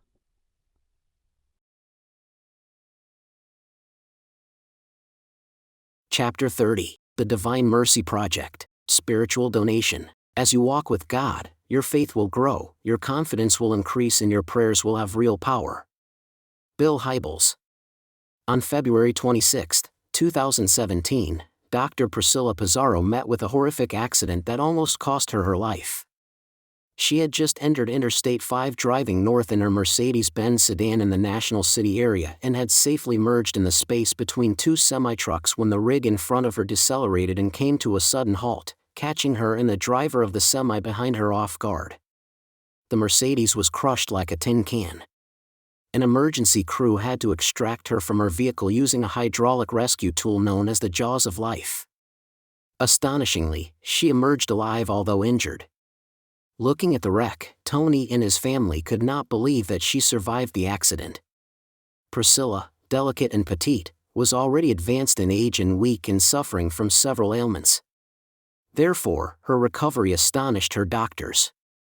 An ordinary healthy person could not have made it, yet given the serious injuries that Priscilla sustained, she had survived. Priscilla is a very religious woman. Every morning, she would drive her car to hear Mass at her neighborhood parish, the Church of the Nativity. She was a fixture at the church, practicing the same religious traditions she was taught as a child growing up in Orion, Bataan. Tony believes that his wife's deep faith was the reason she was spared that fateful day. For months, Tony, like many of his generation who reads newspapers, had come across small ads about the proposed Divine Mercy Shrine being built in nearby Encinitas in the local Filipino American weekly, the San Diego Asian Journal. Behind the project was a group of local Catholic devotees from various parishes in San Diego County. Organized as the Divine Mercy Hills Foundation of Southern California, a 501c3 nonprofit, its aim is to build a Divine Mercy Shrine where people from all cultures and beliefs could have a place for prayer, peace, and contemplation. The project was inspired by a prompting experienced interiorly by its two founders, although at the time neither knew about the other person's call. To Zarina Cruz, the founder and organizer, it came as an interior voice from the Lord to build me a shrine as she knelt in adoration before the Blessed Sacrament in a chapel in El Cerrito in the Bay Area. Although she did not know it then, several hundred miles down in Encinitas, John Ertl, another founder and organizer, was also experiencing a similar epiphany. To John, it was the desire to purchase the 3.25-acre, bank-owned land on a rugged hill overlooking the ocean, for a Divine Mercy shrine. It was only after John had opened escrow and no longer could contain his enthusiasm that he approached Zarina one morning after Holy Mass upon her return to San Diego 3 days later. Zarina, who had told no one about her private revelation, had asked for a sign from the Lord that his call was for real. She was about to find out. "Zarina, I want you to see this place." John took Zarina to the site and both climbed up to the top of the hill where a cross now stands, revealing a view of the Pacific Ocean. Would this not be the perfect site for a Divine Mercy shrine? He asked. It was the sign she was asking for. With the two of one mind, the mission began. Because of the donations from generous donors, the land was fully paid off for $325,000 by August 22, 2019, during the Triduum of the Feast of the Queenship of Mary. Needless to say, the $72,000 cash raised and donated by Tony and Priscilla and their zeal for the mission, in addition to the donations from friends, were crucial to paying off the loan to purchase the land. But we are getting ahead of the story. Flashback to the small advertisements about the shrine in the San Diego Asian Journal. Every time I turn the page of the paper, I see the ad about Divine Mercy, Tony explained in a tone that sounded a bit like he was getting spammed by the Lord. He wanted more information. He called the telephone number in the paper and was glad to find out that one of the members of the board of directors is an old friend, Genevieve Silverio, the managing editor and wife of the publisher of the newspaper. "Sim, I want to speak to Jenny," he said. When Sim told his wife, she was skeptical. "Tony wants to talk to me? Doesn't he live in Rancho Santa Fe? Isn't he a successful businessman?" When they finally touched base, Tony explained what had happened to his wife and her miraculous recovery. Priscilla was bedridden after she was discharged from the hospital. Tony continued, for weeks, the only part of her body she could move were her eyes. Imagine his surprise therefore when one morning, when the bedridden Priscilla suddenly got up, unhooked the Divine Mercy image on the wall to take with her, and then prepared herself to attend the daily Mass at the local church. Tony attributed it to his answered prayers. It was the start of a relationship with the foundation for Tony and Priscilla, whose philanthropy for social causes now burned heavenward like incense for the mission. The couple eventually came to the mission and project presentation in Carlsbad one Saturday afternoon, the 50th anniversary of Tony's conscription to the U.S. Navy. Lost in the thought of how far in life he had come on that auspicious day, he eventually arrived to the meeting with his then newly recovered wife, in a low-slung Maserati. Tony was visibly overwhelmed by the flood of emotions over his wife's recovery, his rise from the lowliest ranks of the Navy to his meteoric ascent as a Department of Defense contractor mogul, and his physical discomfort of adjusting to the low-slung driver's seat of his brand-new toy, which he eventually traded in for the staid, high-back driving posture of a Bentley. At the meeting, they listened to the testimonies of several people, sharing manifestations they attributed to the Divine Mercy. Tony and Priscilla were touched. The testimonies reminded them of their mission to help people, not only financially but more importantly spiritually. And supporting the Divine Mercy Hills Foundation, especially at this critical stage of its early years, is one the couple decided they must do. Towards the end of the meeting, Tony stood up and shared his own testimony of his wife miraculously surviving a near-fatal accident that would have taken her away from this life if not for the help of God. Right away, he pledged to donate $50,000. His advocacy continues to this day with his financial support, which he further augmented, and zeal for the mission. Indeed, the story of the Divine Mercy Hills Foundation of Southern California cannot be told without the intertwined story of Priscilla and Tony. The claim by the foundation that people's faith and love made the place a shrine is one that can be said of the entire Pizarro family and their faith. The 3.27-acre parcel of open land along Encinitas Boulevard, half a mile east of Interstate 5, and a few blocks from St. John the Evangelist Catholic Church is unique. The land climbs from the base of Encinitas Boulevard and ascends in a half-circle to the top of the hill in a dramatic sweep that opens to a panorama of the Pacific Ocean where the 20-foot cross now stands. A brochure being distributed by the foundation said that although undeveloped, this land has become a place of refuge and devotion where people continue to come and entrust themselves to the divine mercy. By definition, we call it a shrine today because it is where many divine mercy devotees come every day to spend quiet time in prayer and meditation, and the grounds where a throng gathers together every 13th of the month, calling to mind the appearance of Our Lady of Fatima, from 2 p.m. to 4 p.m., to pray the rosary, say the chaplet of the Divine Mercy, and walk the stations of the cross. We give glory and honor to God, unworthy as we are, for the testimonies offered by many who come to the grounds of manifestations, a vision, a miracle, a life-changing occurrence. Among the testimonies of healing is the story of how Priscilla managed, without pain or hesitation, to climb that hill in her post-operative condition caused by a crushed vertebrae, a few months after her car accident, on Holy Saturday in the heat of summer, along with 2 other octogenarians to listen and contemplate the words of the meditations of Holy Saturday from the pages of the Carmelite classic Divine Intimacy. To this day, Tony Pizarro continues to speak at the 13th of the month gathering to share his testimony and faith on occasion. This year he returned to describe another miracle, the recovery of Priscilla from a near-fatal pneumonia in the ICU of St. Luke's Hospital in Metro Manila during a visit to attend her younger brother's funeral in March of 2019. When it was time for the doctors to notify the family that her oxygen level was at 70% and to expect the worst, Tony and Wendy, with his grandson Tyler, rushed to St. Luke's Hospital to be with Priscilla and to give her a small token of hope that she can hold on to in her suffering. I gave her the Divine Mercy prayer book to read before I left her bedside, and she regained her strength, he said, motioning in the direction of his grandchild who was listening and sitting among the crowd of people. Today the landmark 20-foot cross on top of the hill, a life-size image of Divine Mercy, a grotto of Our Blessed Mother Mary hewn by hand on the side of a sandstone wall, and the 14 stations of the cross that trace its way through the tough terrain to the top of the hill where the large cross stands are the only features to be found, but not for long. With the land all paid off, the foundation is now in Phase 2, which is the building campaign. No doubt, Tony and Priscilla Pizarro will continue to become an integral part of the foundation where he now serves as the Vice President of External Affairs. It is their own way of thanking God for the blessings they have received. Chapter 31, Bataan Death March, Maintaining Historical Markers. Bataan has fallen, but the spirit that made it stand, a beacon to all the liberty-loving peoples of the world, cannot fall. Voice of Freedom broadcast. Tony Pizarro is cognizant of the distinct role his province, Bataan, played during the Second World War.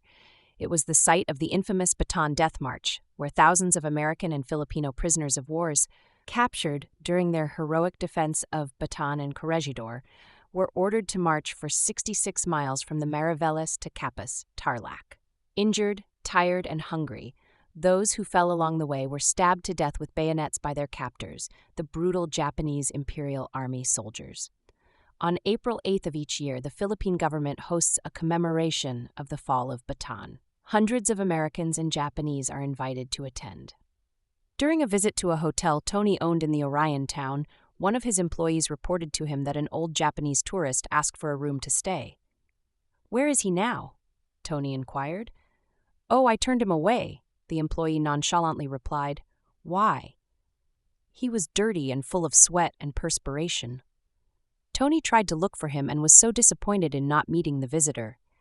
He then realized the Japanese was a survivor of the Bataan Death March, not as a prisoner, but as a guard.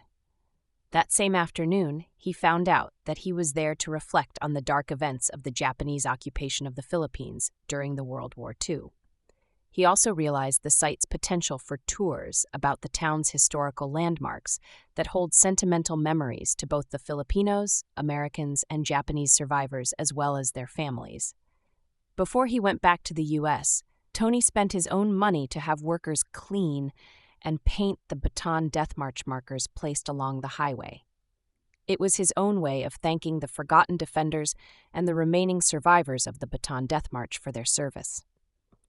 Although Tony was only 2 years old when the Bataan Death March transpired, the historic event is close to his heart, mainly because it happened right in his own province near the town's main road. Hearing the tales of survivors brought chills to his bones. He could just imagine the pain and sufferings of the prisoners every time the story was told. It was a march of some 66 miles, 106 kilometers, that 76,000 prisoners of war, 66,000 Filipinos and 10,000 Americans were forced to endure by the Japanese military in April of 1942 during the early stages of World War II. An article in the Encyclopedia Britannica said that the march started in Mariveles on the southern tip of the Tan Peninsula as the prisoners were forced marched north to San Fernando, and then taken by rail in cramped and unsanitary boxcars farther north to Capas Tarlac. From there, they walked an additional 7 miles 11 kilometers to Camp O'Donnell, a former Philippine Army training center used by the Japanese military to intern Filipino and American prisoners. During the main march, which lasted 5 to 10 days depending on where a prisoner joined it, according to the article, the captives were beaten, shot, bayoneted, and in many cases beheaded. A large number of those who made it to the camp later died of starvation and disease. Only 54,000 prisoners reached the camp.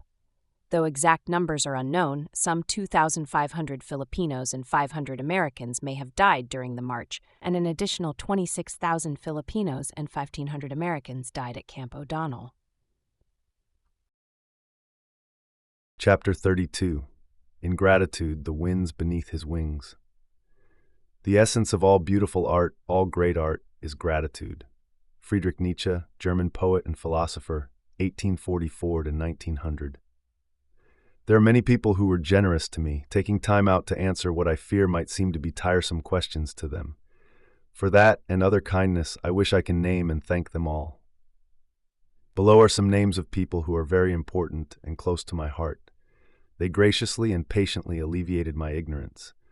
Among in my list, but far from least, is my biographer, Simeon G. Silverio, Jr., without whose persistence my life story would most likely not have been immortalized on paper. Tony Pizarro. It is an accepted fact that a person cannot be successful without the help of others. Tony Pizarro has a lot of people to thank for his success. They are, as the popular Bette Midler song goes, the wind beneath my wings. They pushed him to soar high to the pinnacle of success. Auntie Liwanag de la Cruz. Looking back, the first person he wanted to recognize is his Auntie Liwanag de Leon de la Cruz. She was the younger stepsister of his mother, whose face he never remembered, as she died when Tony was 4 years old without leaving any photograph. His Auntie Liwanag must have felt it was her obligation to her departed sister, who was not able to provide the precious motherly love to Tony, except when he was an infant and a toddler, to do the same for her nephew. She gave his father a breathing space when little Tony, at age 5, was battling for food in his father's overcrowded household against his 5 other siblings and 6 step-siblings. Tony was the youngest of the brood and was always left alone. Upon seeing the situation on her visit, his Auntie Liwanag took him to live with her and her family in Rosario, Cavite, in March of 1951. While his plight did not improve very much as the couple had 6 children of their own, which increased to 9 later, Tony nonetheless experienced the motherly love he was missing before. Tony was entrusted to take care of the little ones in the family after he was done with school. From that experience in his early life, Tony learned firsthand to become independent, responsible, and accountable to take care of one's family. Tony will never forget her help and contribution to his well-being and improvement of his quality of life. He will always remain grateful and thankful to the De La Cruz family. Isabel Sabino Pizarro. Another one whose love and support he continually felt was his Auntie Isabel Sabino Pizarro, the spinster younger sister of his father. When Tony returned to Orion, Bataan in 1953, after 3 years of staying with his Auntie Liwanag and her family, he stayed with his Auntie Isabel. It was also his Auntie Isabel who prodded Tony's father to sign the permission letter allowing Tony to join the U.S. Navy. Without his father's signature, Tony would have been forced to go back to school and study to become a doctor, a feat which everyone then knew could not be achieved, as the family did not have the means to support his education. Tony might have ended up not with the Navy, not a multimillionaire, not a philanthropist, and certainly not a doctor, but perhaps a struggling farmer, tricycle driver, or small-time businessman in their town. Until now, he still misses his Auntie Isabel's love, for she was the mother he never had. He considers her an angel in his heart. Sister Docilia Pizarro, Tony's first cousin, Sister Docilia Pizarro of the Daughters of St. Paul in Manila, Philippines, is also one of those who helped Tony become a successful and moral person. All my life, she has been my religious and spiritual counselor. She taught me to be open-minded and have empathy for the poor, Tony recalled. She reminded me not to forget to help the impoverished and underprivileged people in the world. Commander James Reese, USN, retired, Executive Vice President, George G. Sharp, Inc., business partner, Med. It was in May of 2004 when Mr. James Reese, a retired commander in the U.S. Navy and the Executive Vice President of a private contracting business with an office in Virginia Beach, Virginia, contacted Tony's company. At that time, the newly elected U.S. President was Ronald Reagan. Reagan's priority in fulfillment of his campaign promise was to revitalize the global capability of the U.S. Armed Forces. He directed all shore commands to offer all warehousing contracts to authorized and qualified private contractors. His aim was to make the Department of Defense become the best. Through his initiative, the Navy transferred all military billets to private contractors so it could concentrate in manning U.S. Navy combatant ships. This opened the door for Tony and his fledgling private contracting business. After his company won a huge intra-supply support functions contract in the summer of 2004, Tony got a call from Mr. James Reese, a guy he didn't know from Adam. Reese turned out to be the executive vice president of the company that previously held the warehousing contract that Tony's company had just won. Reese knew that Tony's company would have difficulty in fulfilling the contracts, and he offered his company's help. Tony happily accepted the offer that came with the incoming company's experience, integrity, and good reputation. The merger eased the burden on the part of Tony of managing such monumental tasks and opened more opportunities for him as his company, being a minority-owned business, enjoyed preference in the bidding process. They agreed that Reese's company would take care of the East Coast contracts all the way to South America and Europe, while Tony's firm would do business from the West Coast to Hawaii and Guam, Japan, and the Philippines. It was a very profitable business partnership that helped catapult Tony's company to the top. To date, Tony and Jim remain good friends, along with their wives Annette and Priscilla. Their respective families spent time together and had annual reunions whenever possible. Both Jim and Annette became godfather and godmother at Tony's 50th wedding anniversary. Enjoying each other's unforgettable lifelong friendship, Tony was always happy to say, "Jim was my white American brother." Virgil Grant, wealth manager. Another brother for Tony was Mr. Willard Virgil Grant. Will Grant's name belie his ethnicity. He was as Filipino as anyone from the Philippines could be.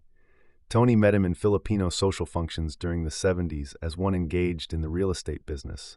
Will would offer Tony properties the latter could invest in. His recommendations always proved very profitable for Tony, helping him increase his holdings from $0 to $50 million as of last count.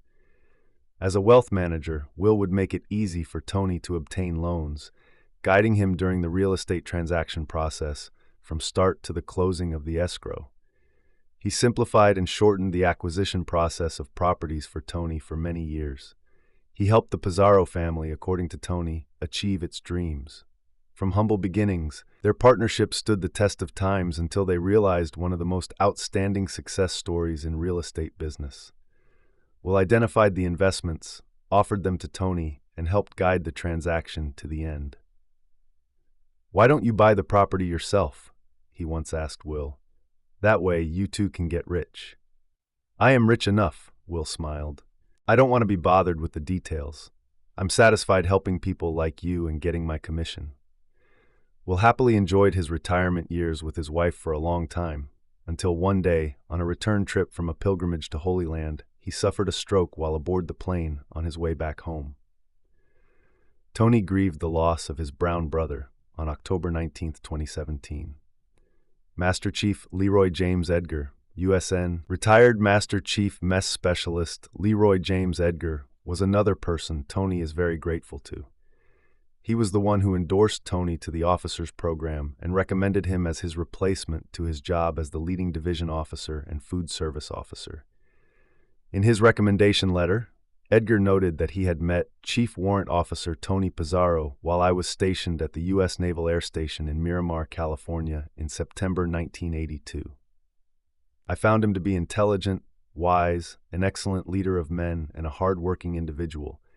He possesses a creative mind that helped put the enlisted dining facility he was in charge of on top of many others.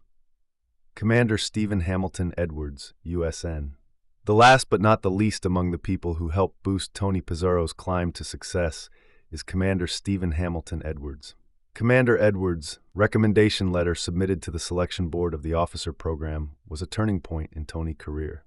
In addition, Tony has the following people to thank for his success: Ruben Zulueta, Santos Pizarro, Gawad Kalinga caretaker; Ernie Tumalad, Santos Pizarro Gawad Kalinga, Orion River cleanup leader; Nori Clavel, barangay captain, Dang Balolo, Orion Bataan, Philippines; Nick Enriquez, Kaisa Asin Music and Friends, Orion Fiesta; Tony Maloto, founder, Gawad Kalinga, Giving Care, Philippines; Rick Bernabe, CWO4, USN RET, OIC, Santos Pizarro GK Village and Orion River Cleanup Project; Evelyn Constantino, Orion Choir Music and Friends, Santos Pizarro GK Village; USA Orion Project Coordinator Maria S. Katz, Orion Bataan River Cleanup Campaign Coordinator and Bataan Death March Caravan; Reception Coordinator Augusto Pizarro, Nick Enriquez; Orion Music and Friends Logistic Coordinator, Bataan Province; Governor Tet Abet Garcia, Santos Pizarro GK Village Road Improvement Initiative; Tony Maloto, President, Founder, Gawad Kalinga, Giving Care, Philippines; Tony Pizarro Clan and Family, Dr. Priscilla Pizarro, Gerard and Tina Pizarro, Brian and Wendy Pizarro Campbell, grandkids, Jack, Tyler, and Henry.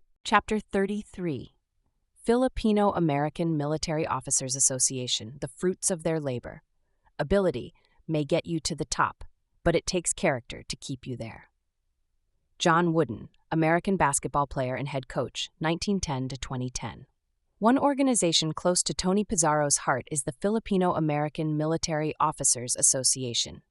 Its membership is comprised of Filipino Americans who achieved the rank of an officer in the United States military. Being an officer himself, Tony is very proud of having been included in this exclusive group, a testament to his hard work, discipline, and achievements while in service. Tony is proud of the fact that many of them, recruits from the Philippines, who entered the U.S. Navy as stewards, had risen through the ranks and managed to become officers, overcoming untold obstacles like discrimination, lack of higher education, and others. Tony started as a seaman recruit and quickly rose with consistency to advance to the top enlisted rank of Master Chief Petty Officer in 15 years, the highest enlisted rank in the U.S. Navy. Careerists rarely attain this rank, and if they do, it usually takes well over 20 years of service. When he retired, Tony managed to become a business success using his inborn talents, common sense, and acumen.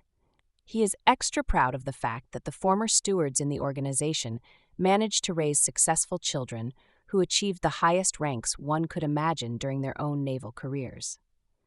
The current president, Oscar Garcia's message during an event in FAMOS gives one an idea about the organization.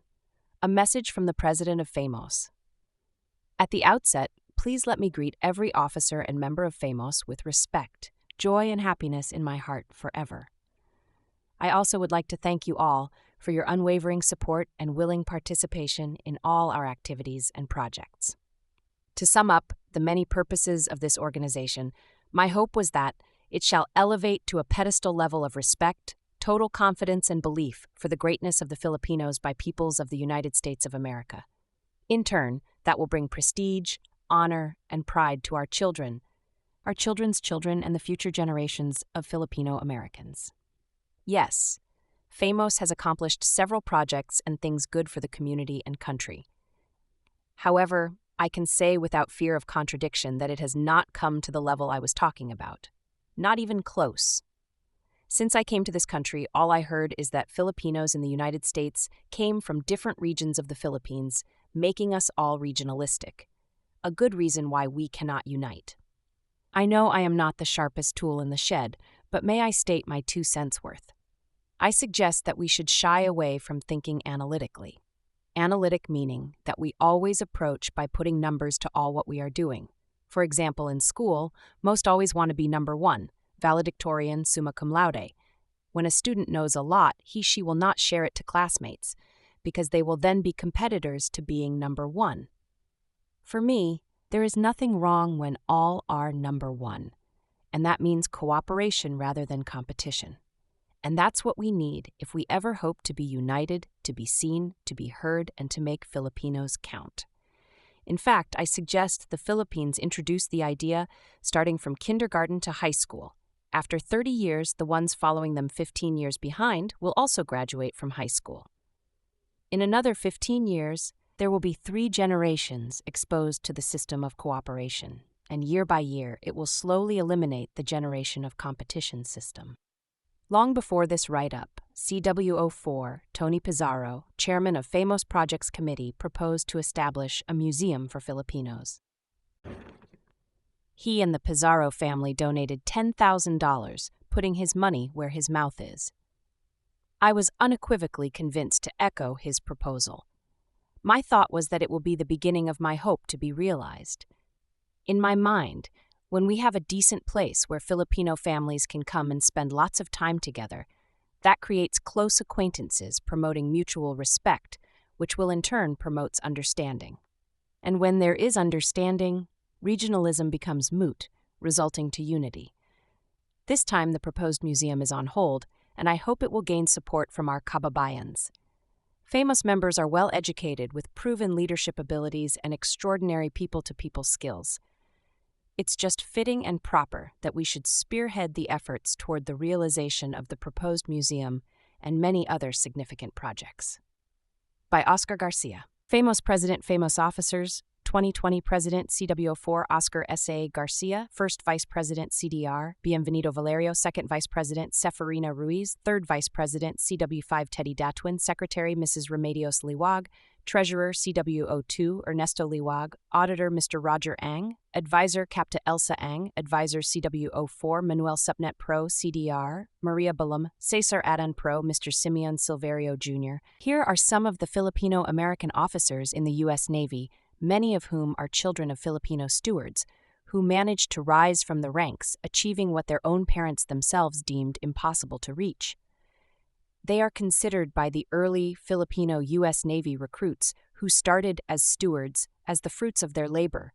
Rear Admiral Bet Bolivar, Commander, Navy Region Southwest. Rear Admiral Bolivar is a graduate of the United States Naval Academy, where she received a Bachelor of Science in Oceanography. She holds a Master of Science in Management from Troy State University. At sea, Bolivar served in various leadership positions aboard USS Reclaimer, AR-42, USS Grasp, ARS-51, USS Grapple, ARS-53, and USS Recovery, ARS-43. She served as Commanding Officer of USS Salvor, ARS-52. Bolivar's other operational assignments include Commanding Officer of Mobile Diving and Salvage Unit 1, and Officer in charge of the Counter-Radio-Controlled Improvised Explosive Device, IED, Electronic Warfare Program, while deployed to Afghanistan in support of Operation Enduring Freedom's Counter-IED Task Force, Task Force Paladin. Her shore tours include Fleet and Message Center Officer, Navy News Service Management Console, CMS Custodian, at the U.S. WEF Naval Communications Station, San Miguel, Philippines, researcher, writer on the Secretary of the Navy's White House Liaison Staff, and as Ordnance Officer at Naval Station Norfolk and Atlantic Ordnance Command Yorktown. Bolivar also served on the staffs of Commander Naval Surface Forces Atlantic and Explosive Ordnance Group 2. Bolivar served in various leadership assignments as Executive Officer of Naval Amphibious Base Little Creek, Operations Officer, and Military Professor at the Asia-Pacific Center for Security Studies, and as Commanding Officer of Naval Weapons Station Yorktown and Navy Munitions Command CONUS East Division. Bolivar served as the Chief of Staff for Commander Navy Installations Command. Bolivar's flag officer assignments include Commander, Navy Region Northwest, and Commander Joint Region Marianas, where she also served as U.S. Pacific Command Defense Representative Guam, Commonwealth of the Northern Mariana Islands, Federated States of Micronesia, Republic of Palau, Commander, U.S. Naval Forces Marianas, and Commander, Task Force West. Bolivar's previous tour, she served as Commander, Navy Region Southeast. Bolivar assumed command as Commander, Navy Region Southwest in March 2019. Prosody rate: Bolivar is designated a Special Operations Officer, Explosive Ordnance Disposal, Diving and Salvage Community. Bolivar's personal awards include the Defense Superior Service Medal, Legion of Merit, 4 awards, Medal, Defense Meritorious Service Medal, 2 awards, Meritorious Service Medal, 4 awards, Navy and Marine Corps Commendation Medal, 5 awards, and the Navy and Marine Corps Achievement Medal, 2 awards, and various campaign, unit, and service awards, including recognition as the Chief of Naval Operations Pacific Fleet finalist for the Vice Adm. James Stockdale Leadership Award and a 2005 inductee into the Women Divers Hall of Fame. Last updated 18th of August 2020, reprinted from America's Navy website. Eleanor Mariano, Eleanor Concepcion, Connie Mariano, born 1955, is a Filipino-American physician and retired flag officer in the United States Navy. She is the first Filipino-American and graduate of the Uniformed Services University of Medicine to reach the rank of Rear Admiral in the U.S. Navy, as well as the second woman to become physician to the President, a position that placed her as director of the White House Medical Unit. Mariano was born at the Sangley Point Naval Base in Cavite City, Philippines in 1955. 2 years later, her parents arrived in the United States. Her father served in the Navy as a steward and eventually retired with the rank of Master Chief. Mariano was the valedictorian of Mar Vista High School, Imperial Beach, California, class of 1973. She graduated from the University of California, San Diego's Revelle College, with cum laude honors and a degree in biology. Mariano joined the U.S. Navy in 1977 and received a medical degree from the Uniformed Services University of Medicine in 1981, graduating as a lieutenant. Following graduation, she served as a doctor on USS Prairie, AD-15, serving in the Indian Ocean and Western Pacific. By 1991, Mariano was a commander and the division head of internal medicine and director of the Internal Medicine Clinic at the San Diego Naval Hospital. Only a year away from being eligible for release from active duty, she was nominated by her commanding officer to serve as Navy physician to the White House Medical Unit. She joined the unit in June 1992, serving as a physician to President George H.W. Bush, and was about to be issued new orders to be director of the clinic at the Marine Corps Recruit Depot in San Diego when she was personally selected by the incoming President, Bill Clinton, to be White House physician and director of the White House Medical Unit. As a result, she received an early promotion to captain on December 7, 1994. In the autumn of 1999, Mariano was nominated by the President to the rank of Rear Admiral, lower half. She was formally promoted in 2000. In 2001, Dr. Mariano retired from the Navy and left the White House to join the Mayo Clinic in Scottsdale, Arizona. She was succeeded as White House physician by Richard Tubb. In 2005, she went on to found the Center for Executive Medicine in Scottsdale. Hawaii State Senator Will Espero submitted Mariano's name to President Barack Obama for the position of Surgeon General of the United States in May 2009. She is the author of the book, The White House Doctor: My Patients Were Presidents, a Memoir. With a foreword from Bill Clinton, the autobiographical book takes a look at the personal lives of the 3 American presidents and 3 American first ladies she had taken care of while working as a physician to the president. 4. Reprinted from Wikipedia, the Free Encyclopedia. Other children of former Filipino-American stewards. The other U.S. Navy military officers who are children of former Filipino-American stewards are the following nephews and nieces of Tony Pizarro: J.P. Pizarro, Mercado, Captain U.S. Air Force Camille Dizon Pizarro. U.S. Navy K.C. Cuevas Pizarro Maths Ensign, U.S. Naval Academy Nathan Cuevas Pizarro Maths Midshipman, U.S. Maritime Academy.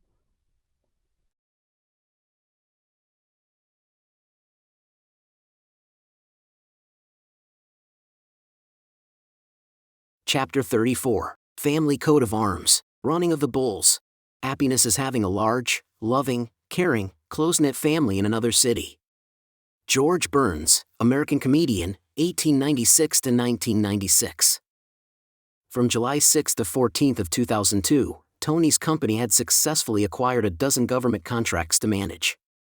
And because he was an avid adventurer, he participated in the Running of the Bulls, an annual event in Ciudad Pamplona, Spain.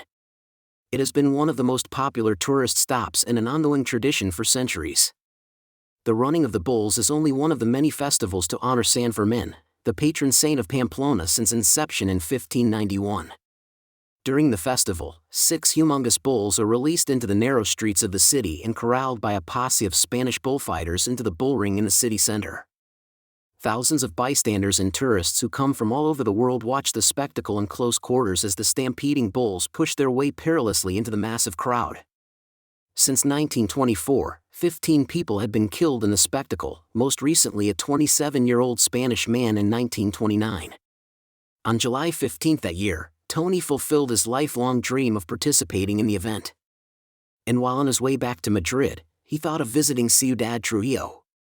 It is where, as he remembered from the history books, King John II of Spain in 1643 had commissioned Francisco Javier Pizarro to travel to South America and in so doing became the conquistador of Peru.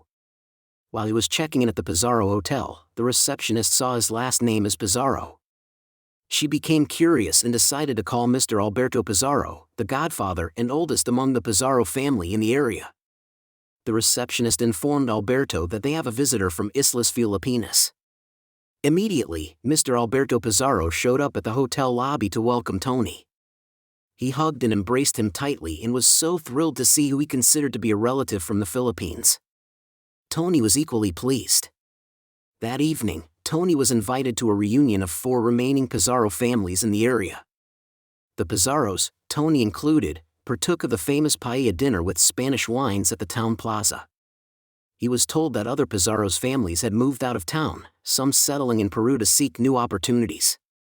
Tony asked his host what are the common features of the Pizarros. In response, all the men in the group held up their palms to show that they all share identical lines. To their amazement, they found that Tony's palm had the same features. Tony was presented with the Pizarro family coat of arms and family crest which he proudly brought back home. He had a wall decor version of the family crest, bearing 2 bears and a tree, signifying peace and sincerity, manufactured, which he proudly displayed in a prominent location in the house. Painted versions were also placed in every window. While he could not prove direct lineage to the great historical figure, his family in Orion, Bataan in the Philippines being poor farmers as far as any family could remember, he nonetheless claimed affinity by virtue of their identical family name, and, more remarkably, by a single genetic trait, the identical lines of the palm of the hand Tony also shared with the men of the Pizarro clan of Ciudad Trujillo.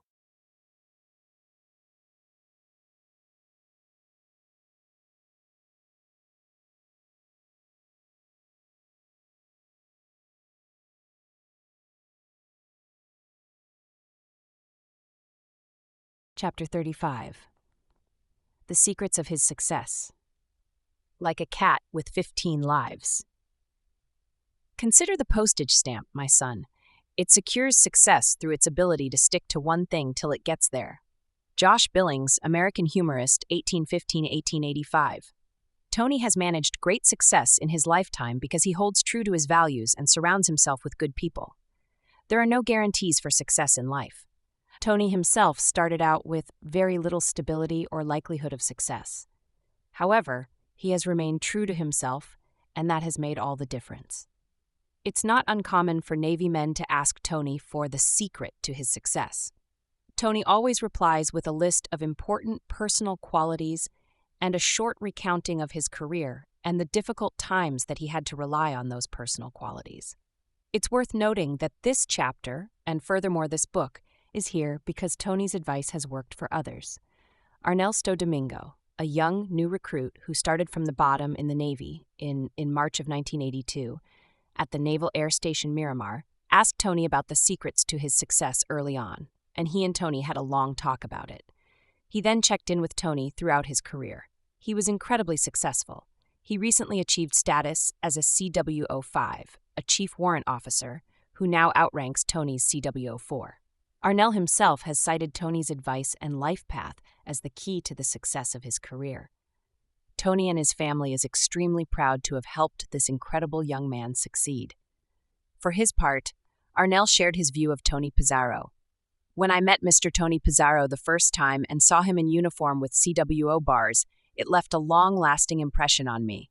I told myself that Mr. Pizarro is a role model I could look up to and emulate. That impression I carried throughout my naval career to never give up and strive for goals bigger than myself. Mr. Pizarro's achievements became my career-long inspiration to prove to the system that if given the opportunity, there is no limit to what we could achieve. Qualities that lead to success. Whenever asked about what makes him successful, before listing the events of his life, Tony will talk about gratitude. Each day that I survived, I thank God for my success.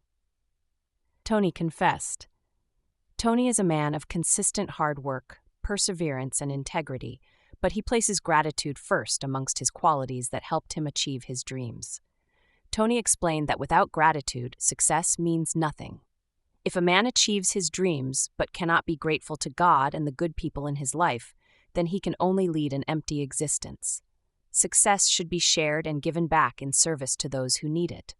Tony explains that when he was young and had only himself to rely on, counting his blessings and focusing on what he had to be grateful for was as important to his survival as having a place to eat and sleep.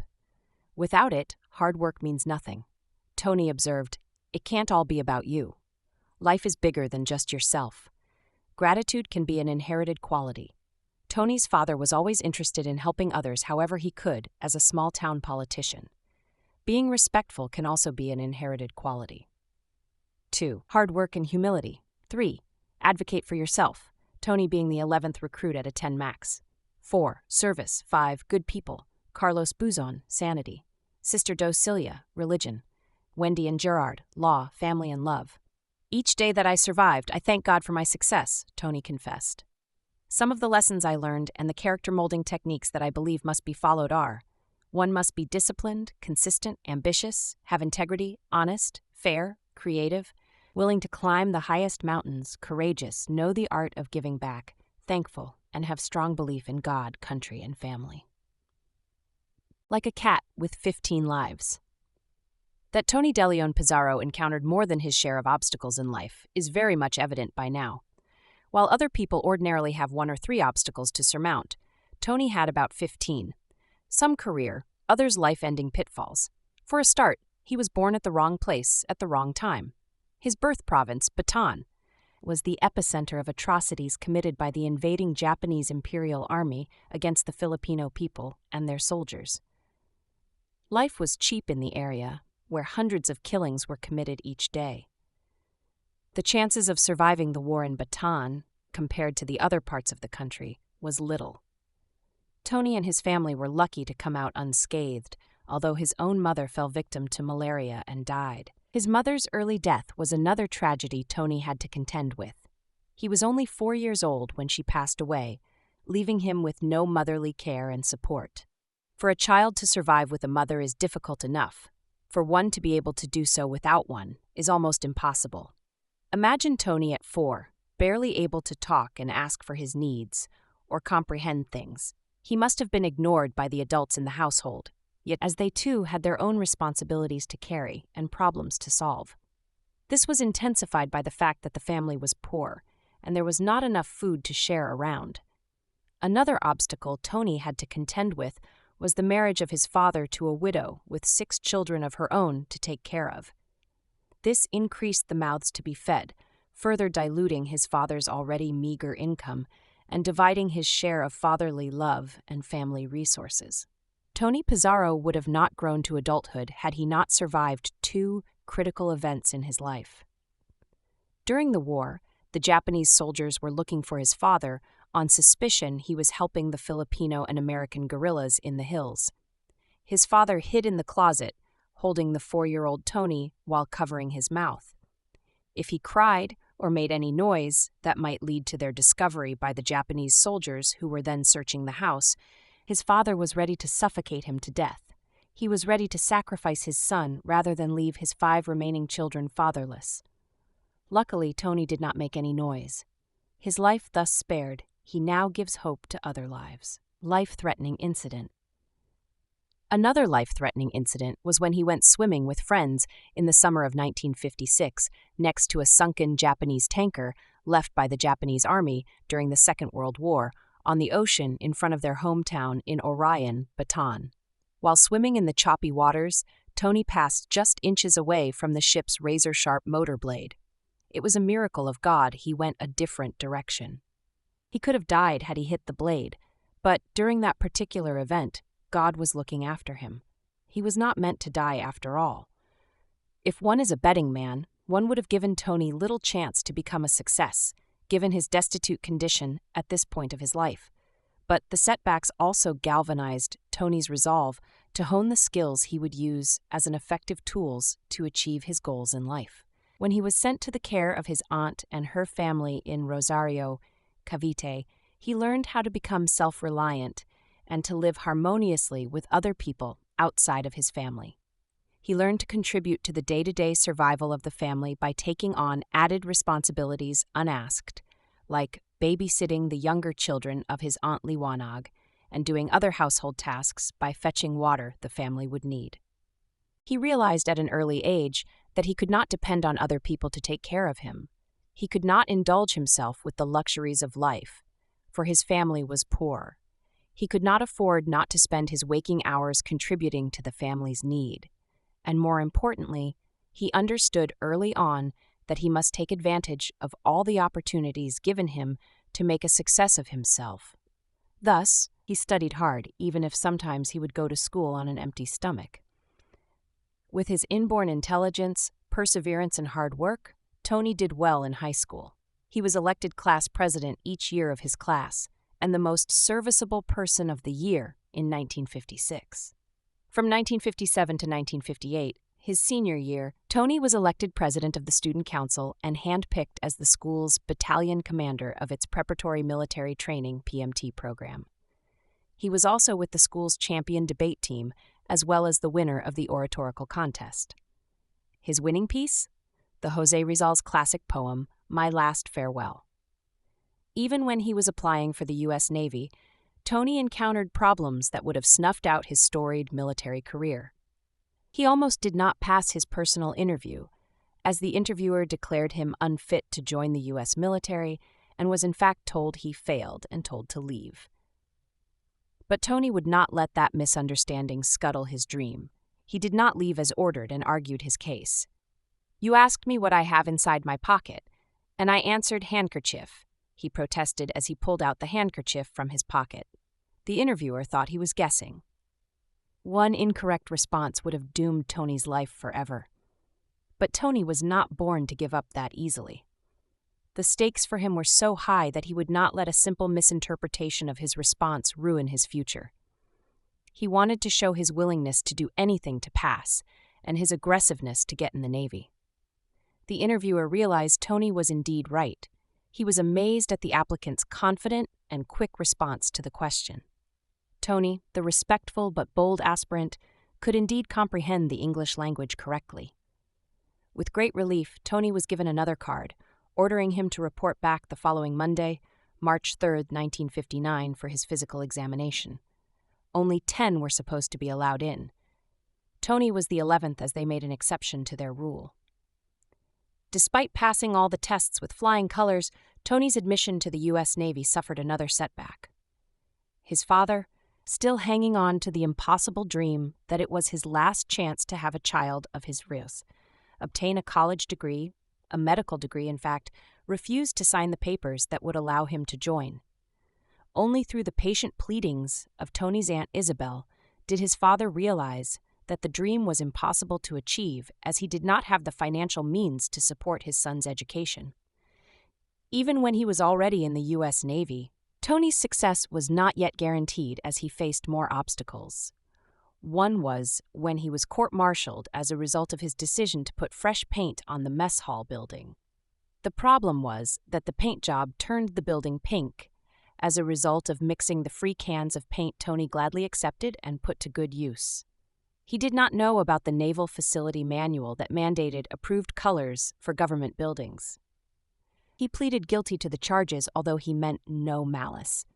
That alone would have ended his Navy career and halted his eventually rise to financial success. But, for some reason, he was transferred to a new assignment. He later surmised that his superiors, pleased with his exemplary performance, wanted to hide him from the investigators of the pink paint fiasco. While Tony was stationed aboard the USS Proteus AS-19 in December of 1987, he became a victim of a shipboard fire with the threat of being subjected to a court-martial confronting him. Again, it almost ended his naval career. After 6 months of constant scrutiny, the truth came out in the end. The blame was placed on the shoulders of an engineering officer for not following instructions. But that was not the end of Tony Pizarro's problem, as he had another obstacle to hurdle. At that time, it was a practice of servicemen to request for picnic supplies on weekends like food items and other materials. It was found there were a lot of items missing. Tony, as food service officer, released the items to them, but not without the signed permission of his superior. All that time, Tony held on to the logbook. It was his lifeline. He planned to use it as evidence to show he had the signed approvals from his superiors of his actions. He kept it secretly, not telling anybody about it. But before he was able to do so, he was told he was exonerated. The board found out he was not responsible for the missing supplies, since the final approval rested on his superiors who signed the requests. Tony would have continued with his naval career had he not been forced to retire to personally attend to his 21-unit condominium project he and his wife were building in National City after it was abandoned by its building contractor. Had he not retired, Tony would have lost millions of dollars worth of investments that would have made him the poorest retiree in San Diego. Again, God saved him from his troubles as Tony finished the project himself, even though he did not have the skills and experience in construction. His retirement did not mean that the obstacles he would have had to surmount would be over. In 2005, he discovered his business partner, Jose Marquez, with the help of the company's comptroller, Robert Gloria, misappropriated $1.3 million in company funds at the same time he was building a mansion in the Philippines. Among other things, Tony was not told about this. Tony successfully sued them and recovered some of the stolen money. Had he not discovered the treachery on time, his hard-earned investment in the company would have gone to naught. Finally, Tony had to overcome the last obstacle to his success before he retired from business. One of his trusted officers, Gary Lopez, sued his company with 12 allegations to include fraud, breach of promise, old age discrimination, among other things. Lopez came to the trial armed with some of the best lawyers in San Diego, including one who ended up as judge of the Superior Court. "We were worried about this case as it was not a slam dunk," Tony recalled. "It was a matter of whom to believe, as there is no hard evidence to present." "There's so much at stake at the trial," said Tony. "If I lose, I would lose everything. All the things I worked hard for years would be gone. I would be the poorest guy in San Diego." Lopez brought so many allegations that each would have carried substantial financial punishments enough to wipe out Tony's assets. Although the trial has long been over, I would not mind dragging his name again because there was so much at stake. "He brought my dad to the brink of bankruptcy," said Tony's son Gerard, who served as the secondary lawyer. In the end, the truth prevailed and Tony was exonerated. Had he not been able to outsmart and outlast the smallest of these 15 obstacles in his life, Tony would not be the success he is today. But he is an extraordinary man of strong fiber, willing to persevere and do the hard work. At all times, he has shown himself to be eager to face and overcome the challenges life would throw at him, willing to volunteer for new assignments and use all the opportunities that came his way. "Each day that I survived, I thank God for my success," Tony confessed. "Some of the lessons I learned and the character-molding techniques that I believe must be followed are: 1 must be disciplined, consistent, ambitious, have integrity, honest, fair, creative, willing to climb the highest mountains, courageous, know the art of giving back, thankful, and have strong belief in God, country, and family." Tony DeLeon Pizarro should know these secrets to success. He practiced them to become the successful businessman and philanthropist he is today. Still, a lingering question prevails. Even with a strong character and determination, how was he able to surmount these 15 seemingly impossible to overcome obstacles in life? The faithful could only point to the angelic guidance of his mother in heaven, who died when he was only 4 years old, and whose face he could not remember, as she did not leave him even a single photograph. Chapter 36, Graduation Speaker Message to the Youth. 36 years ago today, I sat where you are now sitting. I look at your faces and see the class of 1958. I look across at the courtyard and recall both the difficult and fond memories of my time at this school. I walked to school for miles only with the basic needs in life, the clothing on my back and sinneless slippers on my feet, because my family could not afford to buy us a pair of shoes and other luxuries in life. Tony Pizarro.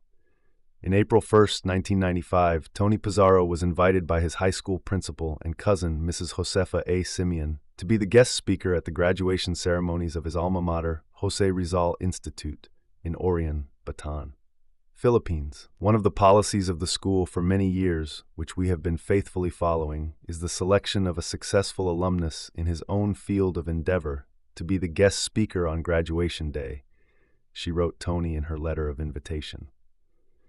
This policy is being practiced with the hope that the speaker will serve as an inspiration to the new graduates.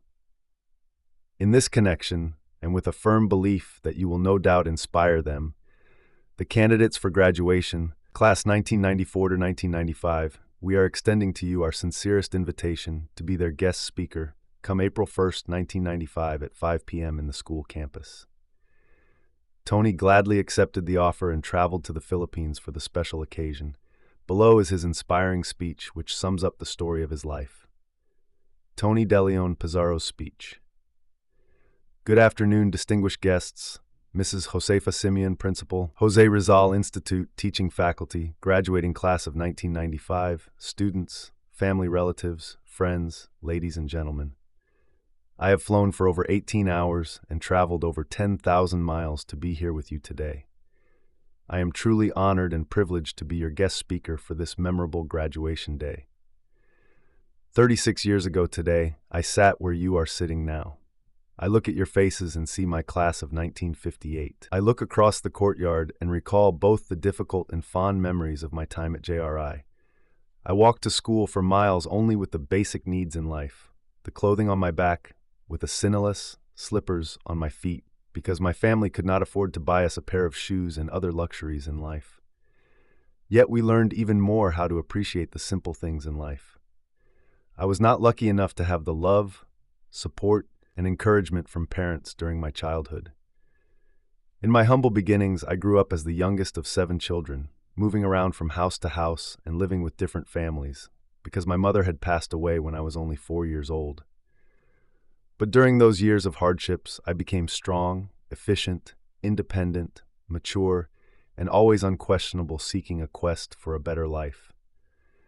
I also have fond memories of my teachers, Mrs. Simeon, who is Ate Peppa, my English teacher who taught our class words like analogy, that the opposite of bride is groom, which led me to believe that the opposite of brides is maid, which I always thought are 2 different people. Perhaps it is in my 4th year that I recall the best years of my life in high school. Possessed with the spark of leadership, creative ability, and self-confidence, I was voted to be the president of the student body and handpicked to become the battalion commander at Jose Rizal Institute. It was an auspicious beginning of my life. My ability to show leadership, demonstrate my organizational skills, and become an effective leader for others to follow blossomed. Life is a journey. Today, I would like to inspire you by walking with me through the cavalry of my life, full of obstacles, pain, agony, suffering, laughter, and happiness, and leave you with thoughts that someday my success will come true to you in your lifetime. It was 36 years ago today when I left Orphan, Bataan to go to a foreign country, America, and report for duty at the United States Naval Training Center in San Diego, California. It was at that significant moment that I began my life's global experiences. I was very young and very lucky indeed to be able to enlist in the United States Navy, for which I am forever grateful. I was by record one of the token few to start from the lowest and reached the highest rank as an enlisted man in a very short span of time of 16 years. I have had the most challenging duties imaginable in my naval career. In view of my proven toughness, aggressiveness, and continued superior performance, I was commissioned to become a Naval Supply Corps officer in 1979. It was in the summer of 1980 when I went through 6 months of rigorous academic training with very little time to prepare. Unknown to me, I was being sent to a school together with the graduates of the United States Naval Academy, the officer candidate schools, and different prestigious universities across the nation. Compared to them, I was just a high school graduate from Jose Rizal Institute with barely a year in college. It was a record that remains unchallenged today. It manifested my steadfast will to graduate from the Navy Supply Corps School at Athens, Georgia, and my desire to be the best from others. Banking heavily from my wealth of experience as a former enlisted man, coupled with personal gut, instinct, and drive, I put myself head and shoulders above my peers, while surmounting all the hardship of an academician. In my 5th month in school, I was again handpicked to take over a Navy supply support logistics operation in a small island in the middle of the Indian Ocean, Diego Garcia. My schooling was short of 1 month, but in view of problems on hand, I was exempted from my final exams, not knowing I was to recruit Filipinos in the Philippines for manpower support of our mission. Now, in 1995, I ran a fast-growing services company, and today you have just accomplished an important step in your career. The sweetness and the ecstasy of today's success for each and every one of you will be the core of the next stage of your education. This is where the struggles start and your challenges in life begin. However, the framework, values, and the principles you have learned in this institution of higher learning, JRI, will lead you to fulfill your destiny. To attain success, achieve and fulfill your dreams, you must have a strong commitment, determination, and faith in yourself. Let no one discourage you from obtaining the rewards you rightly deserve through hard work. Let no one impede the pathways leading to your goals. Instill pride in yourself by always setting commendable standards of performance. So, graduates of our beloved alma mater, the Jose Rizal Institute, remember that I am a living example of that testament. Remember that your dreams can come true in your lifetime, for I was just like you many years ago, sitting in those chairs. At this time, I would like to acknowledge my family and the recipients of this year's awards from our Santos Pizarro Scholarship Foundation.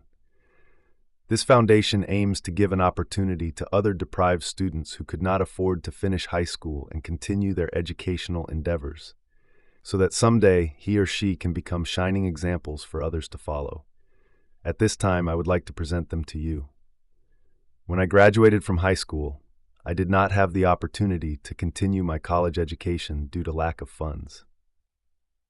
I promised myself then that my children will reap the fruits of my labor and make sure they will get the best quality education available. To date, I am proud to announce my children's educational achievements. Both are well exposed to travel and have lived and visited Europe and Asia, as well as all over the United States.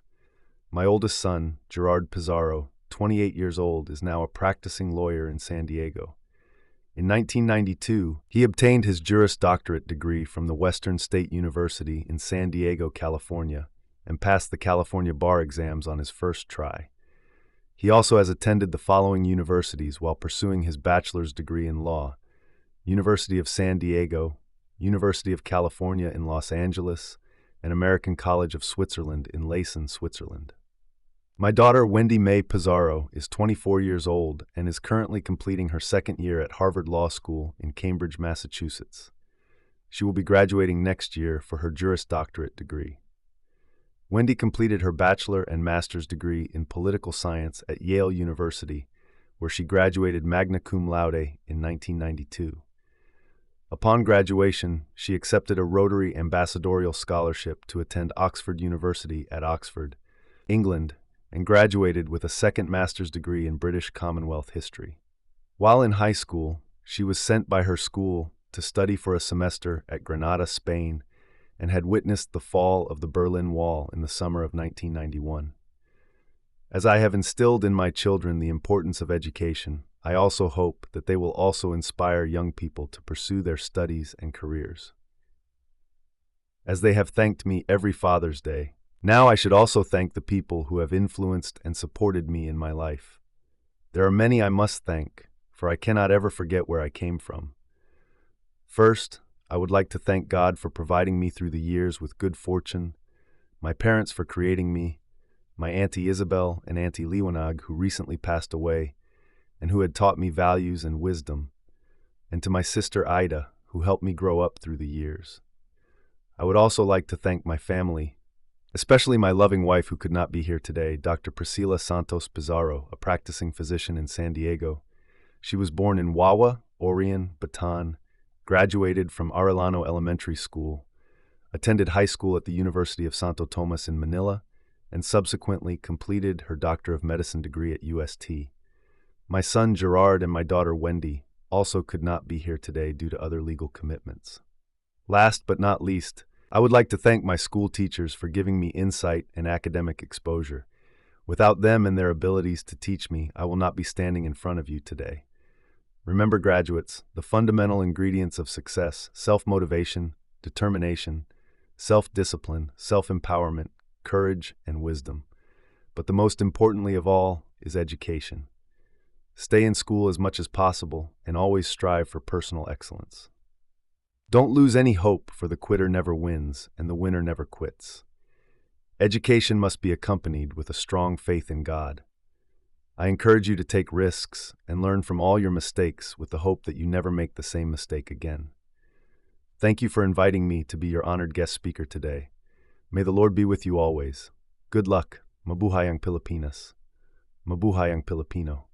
Tony Pizarro, 58, 1995 graduation speaker, Jose Rizal Institute, Orion, Bataan.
Here lies a son about to finally meet his mother, climbing from the bottom to the top through hard work, determination, talent, luck, and deep faith in God, so he could share his good fortune with his fellow men and make his mother proud.